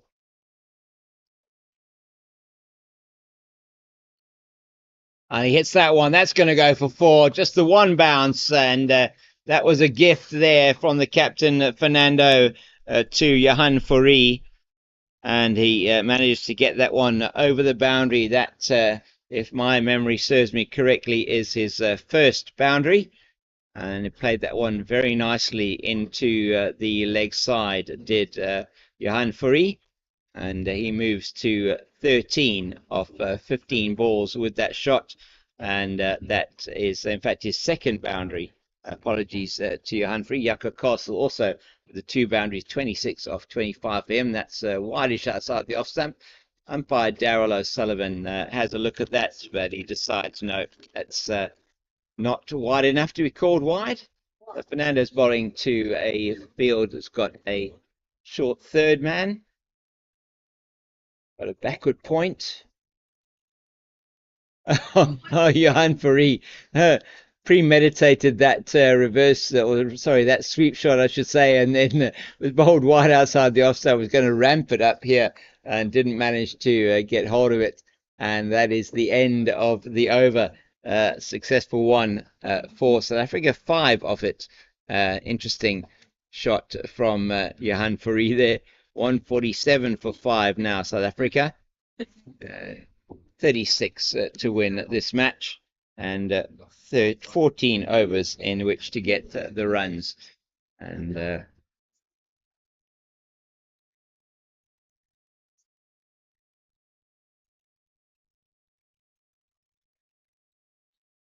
really was great to have Anthony here with me, the sports coordinator here, and in fact manages all of the sport here at Bergfried High School, just giving us some insight into their cricket team and what happens here at the school.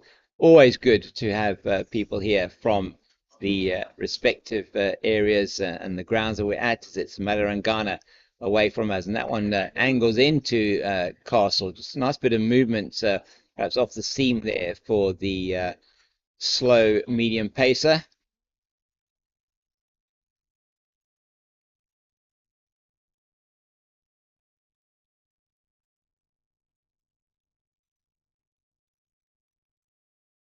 I'll go through the South African scorecard at the end of this over.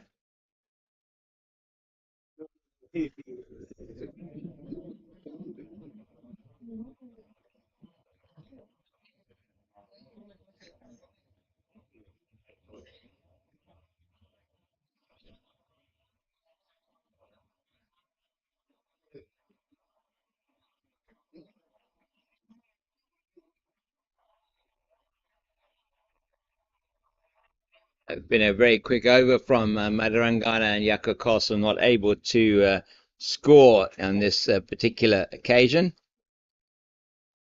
And again, so it's a very good over from the medium pacer, as that one goes for a maiden. So no runs off that over, and South Africa remain on 147 with a loss of 5 after 42, and that over went by exceptionally quickly. So just to go through, run through the South African card first. To go for South Africa earlier on today, Carl Smith, who played a very good 40 off 29 balls with 6 fours and 1 6. Was the first to go with a score at 61, and that was in partnership with Warren Dugmore, and he was caught at mid-off, playing the ball across, playing a bit early on the shot, and turning, and perhaps the ball just straightening on him slightly, leading edge to mid-off, and he was out with the score on 61. Second to go, just 3 runs later, was the captain, Warren Dugmore, caught behind, slashing at a wide one from the same bowler, Jonathan Weerasaria, for 18. 64 for 2, 77 for 3 it was, when Brandon Buckley was bowled beautifully by the off spinner, the left arm spinner, Nisanta Herat, and off break, right arm off break bowler, Nisanka Herat, and very good delivery it was from him. And that's just edged down here, as we see Johan Fourie just picking up the single, Nimala Singham in front of us that picks up that delivery. It's Captain Marlon Fernando who's bowling. No, it's not, sorry, it's Nisanka Herat who's come back on. I do apologise, just the 1 over, or 2 overs from Marlon Fernando. So we have had 9 bowlers from Sri Lanka who've been bowled today.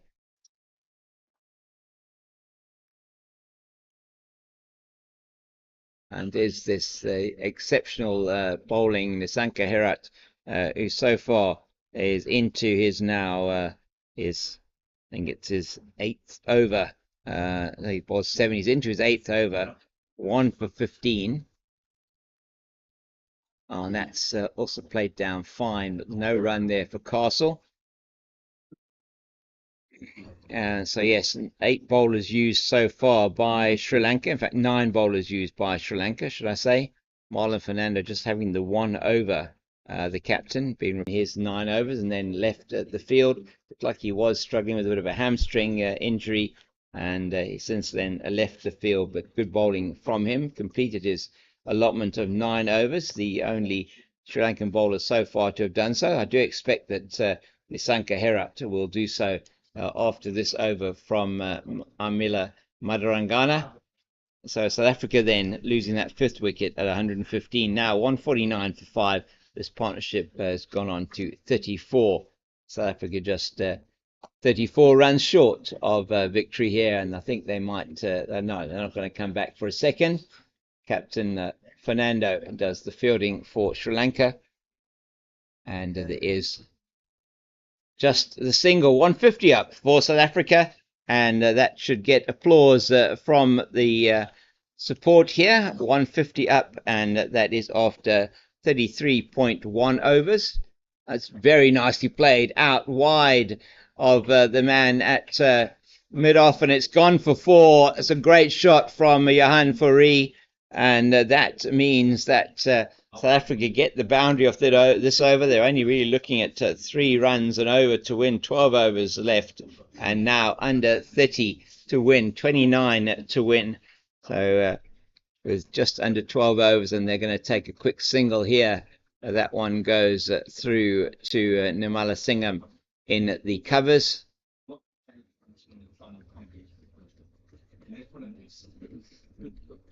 This partnership now moves to 40, second highest of the match for South Africa so far. Not the highest of the match, most certainly the highest of the match, the 10th wicket partnership of Sri Lanka, 77. They scored as the batter not ready, and the bowler just seeing that as he comes through and is followed through. Just trying to get an idea of where these feels like. It's beautifully played by Castle through extra cover, but they will only be the 2. as Randall Ebert, who's a very good fielder, just knocks that on, but it's been some really good fielding from the Sri Lankans. Castle moves to 30 and South Africa moved to 157. It's so far a good over for South Africa, this off Sampad, and that's another single. And this one's gone for, I think it's 9 so far, as South Africa look to push on and get to this total 158 for the loss of 5. So 25 needed for South Africa. This partnership now between these two moves on to 43.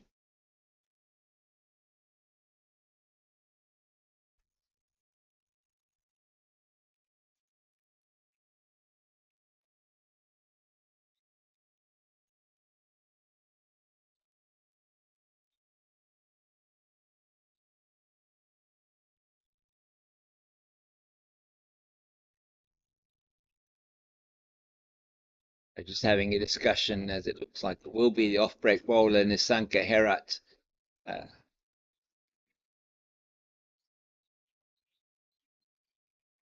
He's going to be coming in from the Table Mountain end.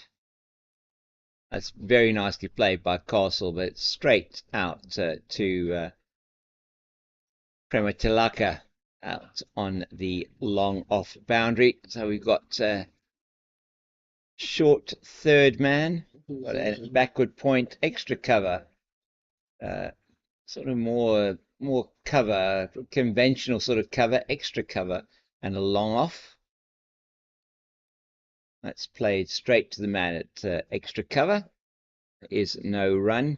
Long off on the leg side, we've got a long on, a deep mid wicket, and a deep square, and a man short at 45 at fine leg.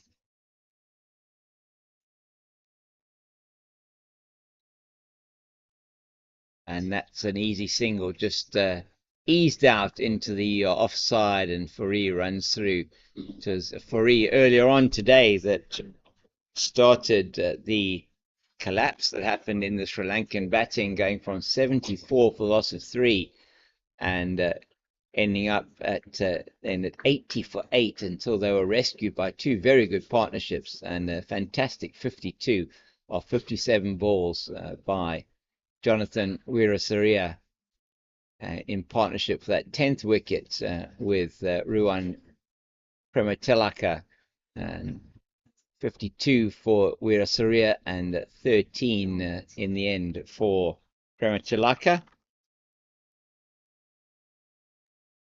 Oh, that's well flighted by Herat, and Castle perhaps just deceived a bit in the flight, having a word with number 18 here. Just that's Dasis Ishantaman. That's very good fielding once again by the Sri Lankans. Captain Marlon Fernando putting his body on the line, and that's what's needed now as South Africa move after 35 to 160 for the loss of 5. Good over there from Nisanka Herat, and he has finished his 9 overs now. Has the off-break bowler.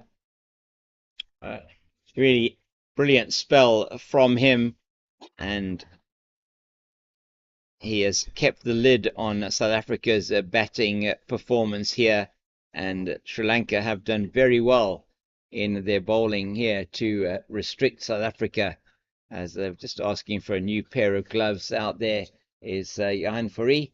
Very warm out there today.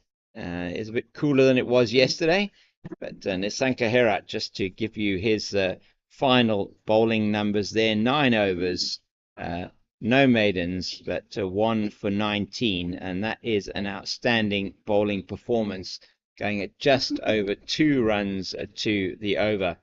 And not sure who we're expecting to see now coming into bowl. In fact, it is the 10th bowler that Sri Lanka are going to use.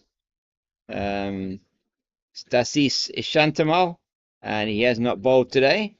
So we now have 10 bowlers for Sri Lanka, which is quite unusual. So the only player on the field that hasn't bowled is the wicketkeeper, Balut Singala. So Ishanta, let me just, as I say, I thought I didn't have enough space on my page here when Amila Madurangana came on to bowl, but in fact now I have to make some more space for Dasis Ishantamal as I write his name into the book here. Looks like he's going to be bowling around the wickets to the left, to the right-hander, and he is a right-arm bowler, possibly a bit of finger spin going on there. He's coming between the umpire and the wicket by Russell Tiffin, former member of the ICC Elite Panel. Absolute pleasure and privilege to have him here with us once again. He was here last year for the Over-40s World Cup. I really enjoyed himself, he said to me earlier on, and really has enjoyed the day today out there in the middle. And that's a really big shot. It's going to bounce in front of the man at deep mid-wicket from Johan Fourie. And Nisanka Herat, it is on the boundary there, just takes it well, and it just keeps them down to a single. So Fourie, sure, not wanting to give it away now. South Africa 22 away from victory.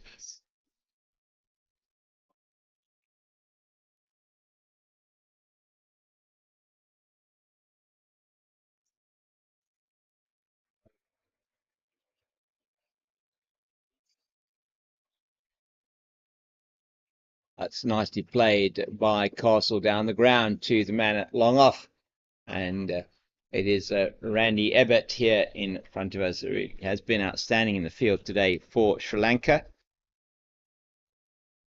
Into the 36th over. That's played beautifully, and he is going to be out. He's taken this time. The man at the wideish long on takes the catch.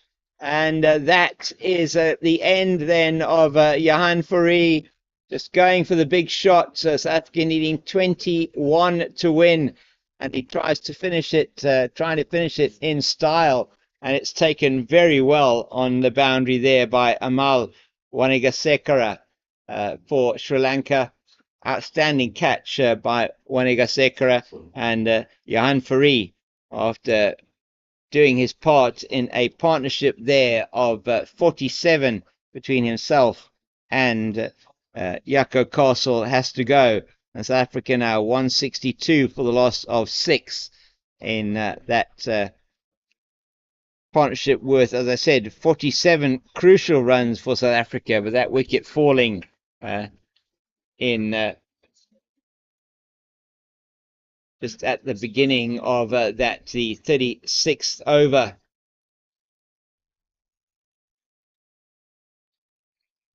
And the Sri Lankan team in a huddle here. They sense something may be happening, as it's Yasser Ditta that joins Jaco Castle at the crease. South Africa do indeed need 21 runs to win. Have they got the key to that winning door? We'll know soon. With 21 to win as Ditta comes on to strike, number 82. And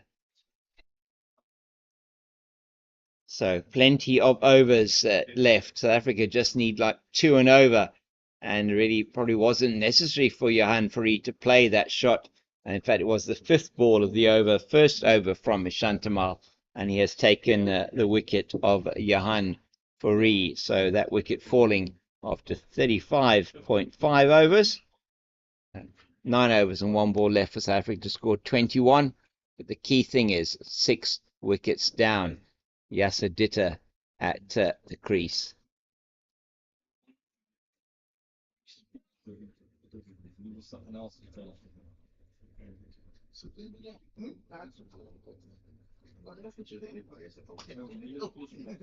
Yeah, it's nicely played by Ditta down the ground. And the end of the over, successful one for Sri Lanka and for Dasis Ishantamal. Just the 2 runs off that over and the wicket of Johan Fourie. And I'll give you Johan Fourie's numbers soon. I'm not sure if we have got a replay on that.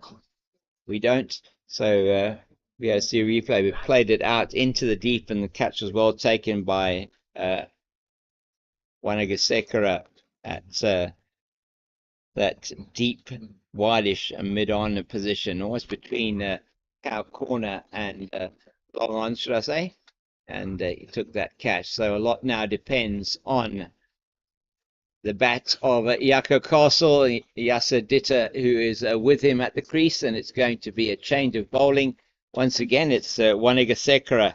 Amal Wanagisekera just took that excellent catch on the boundary, who's going to be coming back on to bowl for Sri Lanka.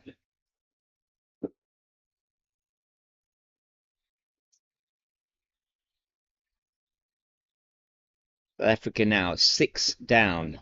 Jaco Castle 33 not out at the crease.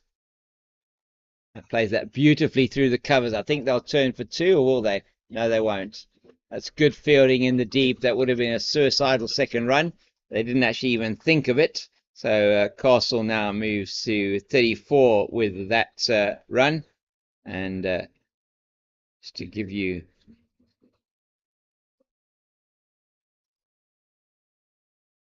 the numbers here from Johan for Johan Fourie. Sri Lanka turning to their 10th bowler, and Johan Fourie 21 of 28 deliveries with 3 4s and no 6s. And Ditta plays that one nicely, but Marlon Fernando can't get down to that. And so South Africa now down to 19 to win off 9 or 8 overs and some deliveries, 8 overs and 4 balls. And not sure how much batting is still to come. And we have got potentially Abdulaziz Tamor, Dan Steyer, and Lindy Mbani, Ridwan Williams. Only 4 of those will come out to bat. South Africa 6 down, so we already have number 8 in. Only 3 of those will come to bat, number 9, 10, and 11.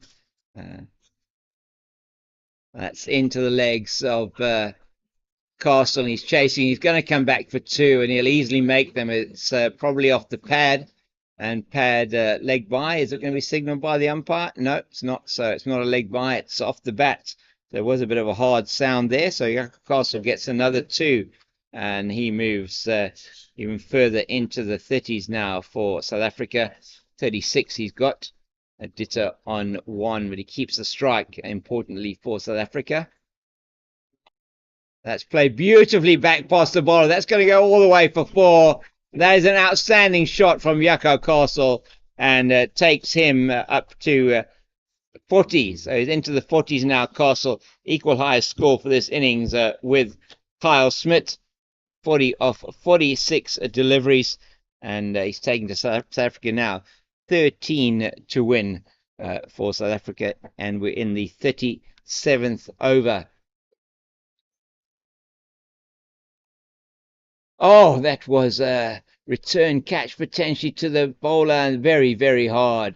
Not sure what Jaco Castle was doing there, but always something happening when Jaco Castle is out at bat, and you are going to be watching more of these South African games. He is a character to watch. This is going to be, unless I pick South Africa up in one of the knockout rounds, the first of my first 2 games here commentating for South Africa. I won't be necessarily commentating another South African game. It's been an absolute privilege, and as this game potentially will be drawn to its close within the next number of overs, it really has been wonderful to be here with you and with the production team here from Pitch Vision.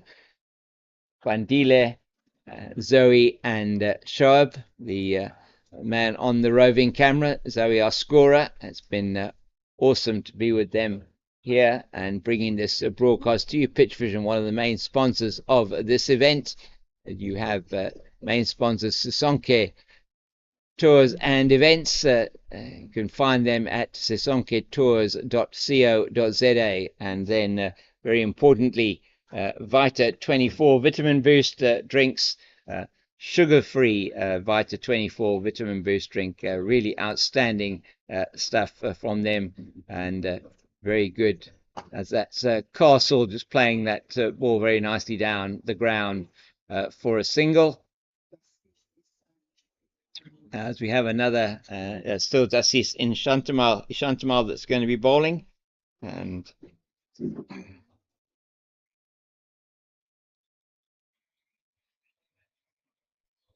just pulling up there is the batter.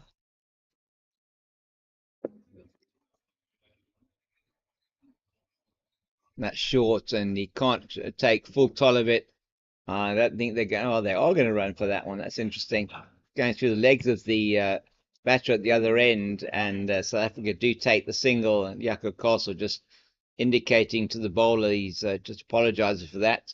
Tried to get out of the way and wasn't then fielded cleanly behind him. South Africa take the run though, and that's played beautifully backward of square to the third man area. Will it go all the way? I don't think so. Field is quite slow, the outfield. It just holds up, and Castle quite sensibly just takes the 2. South Africa now within 8 runs of victory. It has been a victory, if they do get it, that will have been hard fought. Sri Lanka have given everything in their defence of this 182 that they scored. And South Africa have certainly not made it. It hasn't been an easy task for South Africa. Castle on 44 now. Plays that beautifully down into the deep square region, just short, and Nisanka Herat is there to pick that up. 176 for the loss of 6, and 7 needed now for the victory. It's Yasser Ditter on strike. Is there a twist still in the tail here at Bergfleet High School? Not off that delivery, and it's the end of Ishantamal's second over.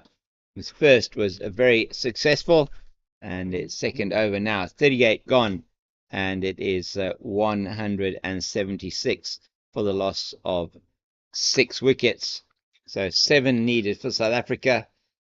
Jaco Castle on strike, and let's see who it is going to be bowling. They're going to bring back the opening bowler, and again now it is going to be Ruan Prematilaka, bowling left arm over the wicket. And South Africa do indeed need 7 runs to win. And if you really want to win with your tours, where you should be going to is Sisonke Tours and Events, sisonketours.co.za.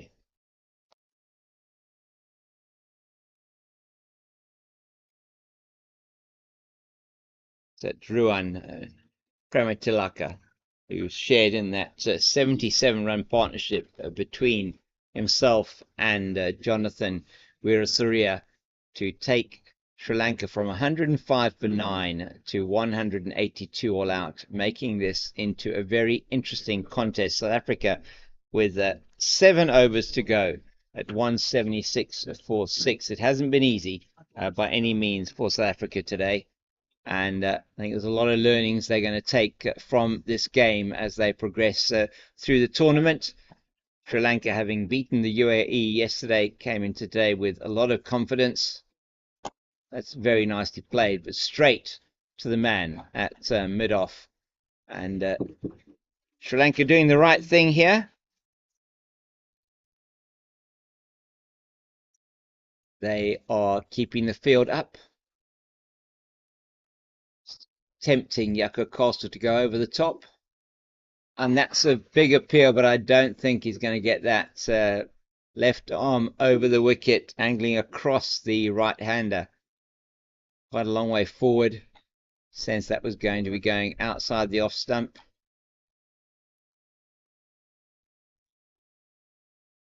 Jaco Castle now taking leg stump guard from umpire Darryl O'Sullivan.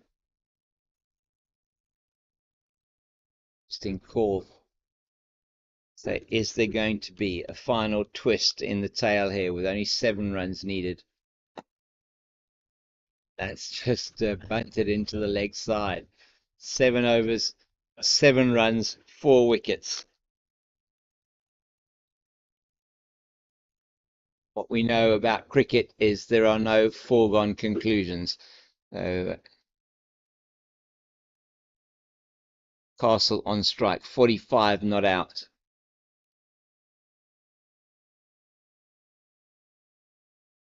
And that's just tucked into the leg side. There's no run there. Lanka keeping this field tight in. That's Sampat there at mid-wicket, does the fielding.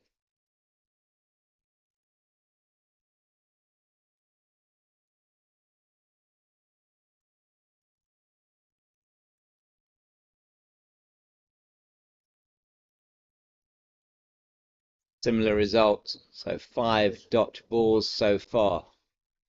Looks like Prema Tilaka, not surprisingly, he's slowed down and is really focusing very much on line and length. He was very good earlier on. He did concede the 3 wides, but really the extras from a Sri Lankan point have been excellent. Very few balls, very few extras given away. That's nicely played by Castle, but he's not going to beat the fielder at mid-off. And they take a ransom maiden over, bowled by Prema Tilaka. Maiden over in the 39th over of the innings, and that is unusual. 176 for 6.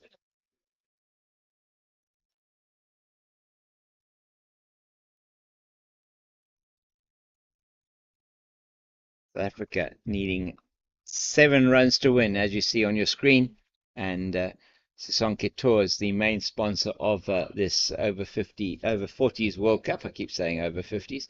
Over-40s World Cup, www.sisonketours.co.za. And just a reminder that your other sponsors, the Devil's Peak Beer Company, and they are, we're watching or looking out towards Devil's Peak at the moment. You can see it on the right of your screen, and you're watching in the center of your screen at the moment is going to be Dasis Ishantamal towards Yasadita, and that is away to the leg side. They want the single. In fact, Yako Castle desperately wants the single so he can get on strike, but he's prevented on that occasion. Some good work there at square leg.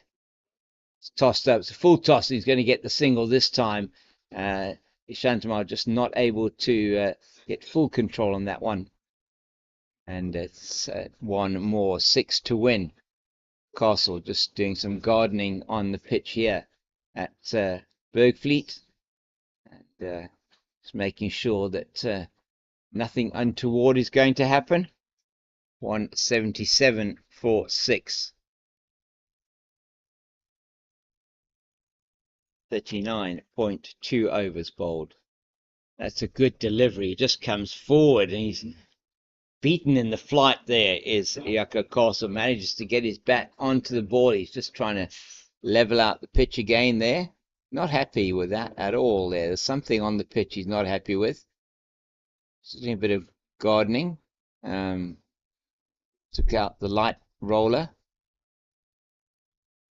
That is short and it's flicked away down the leg side. That might go all the way. It is going to go all the way, is it? Yes. It's not going to, is it? No. Oh, I don't think it did. It was well fielded. And they're going to take, actually going to come back for 4, is he? No, he's run the 3. And that was really good running from Yako Castle. My goodness.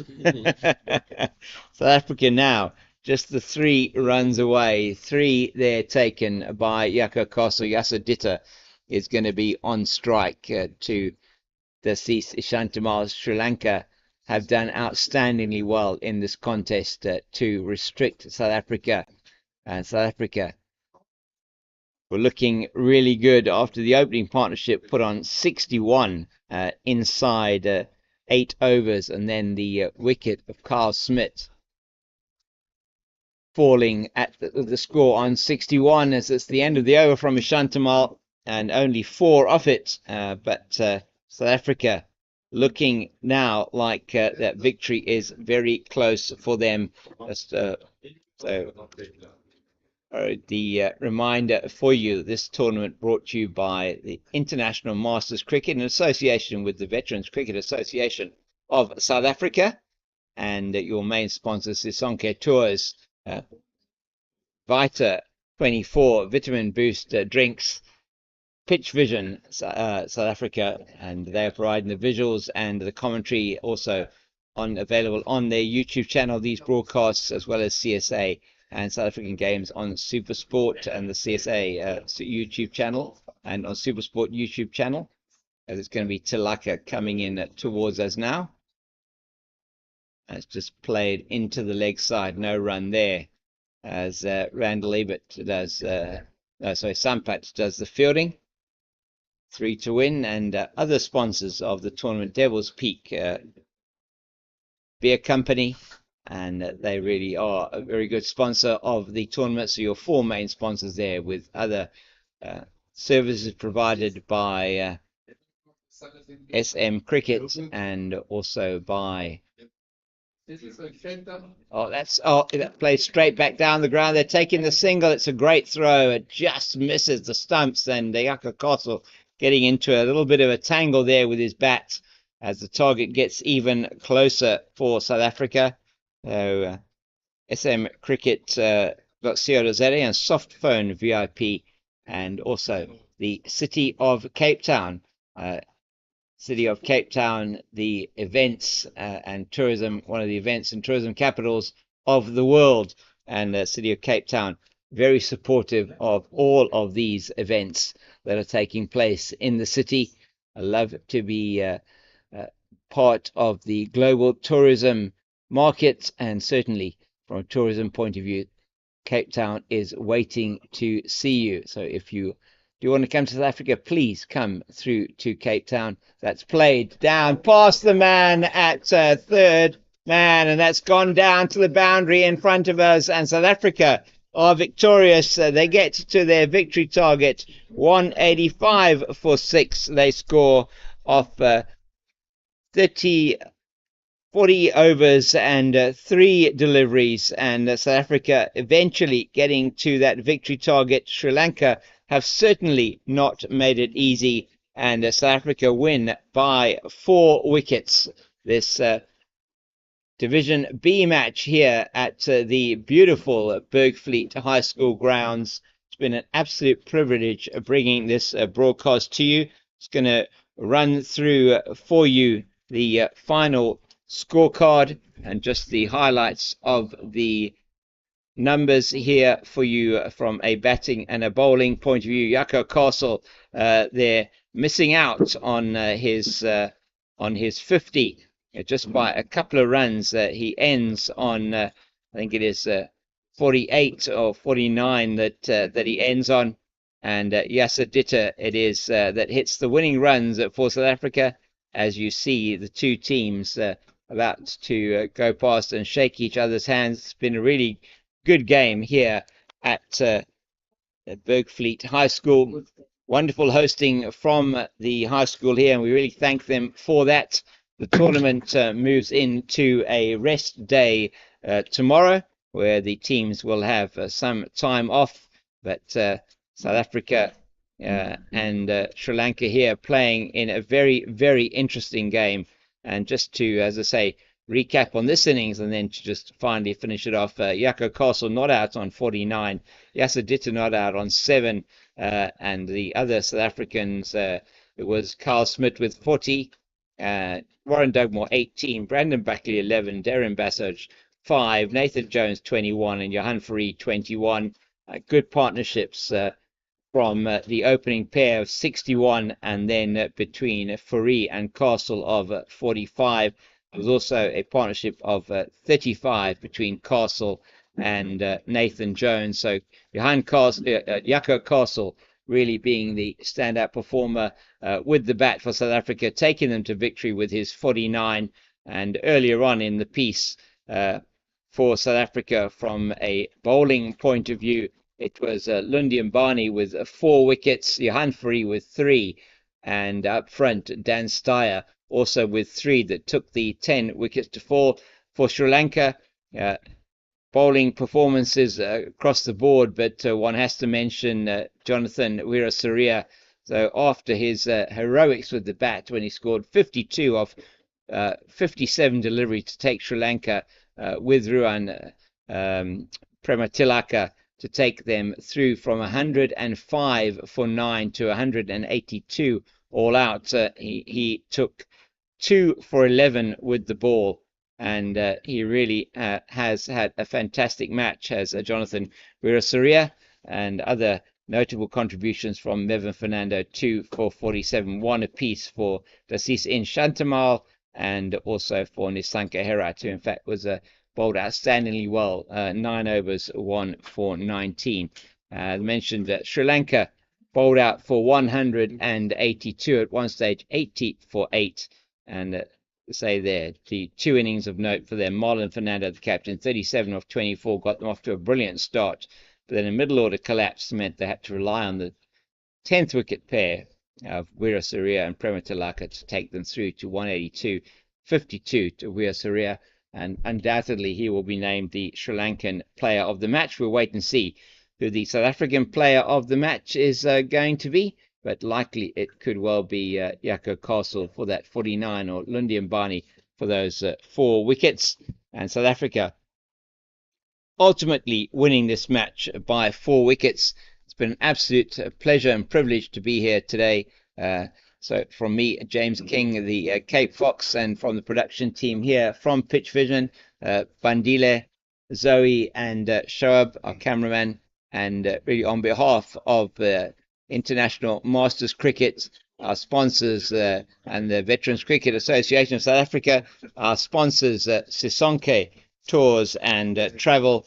You can find them at sisonketours.co.za. The City of Cape Town, Pitch Vision, Vita 24, Vitamin Boost, not Vitamin Boost, I probably need one of those right now. Devil's Peak Beer Company, smcricket.co.za, and Softbone VIP. It really has been wonderful bringing this broadcast to you. We hope you have a very good evening, and we hope that you'll join us again on Thursday for more action from the Over-40s Cricket World Cup. But for now, from us here at Bergfleet High School, it's goodbye.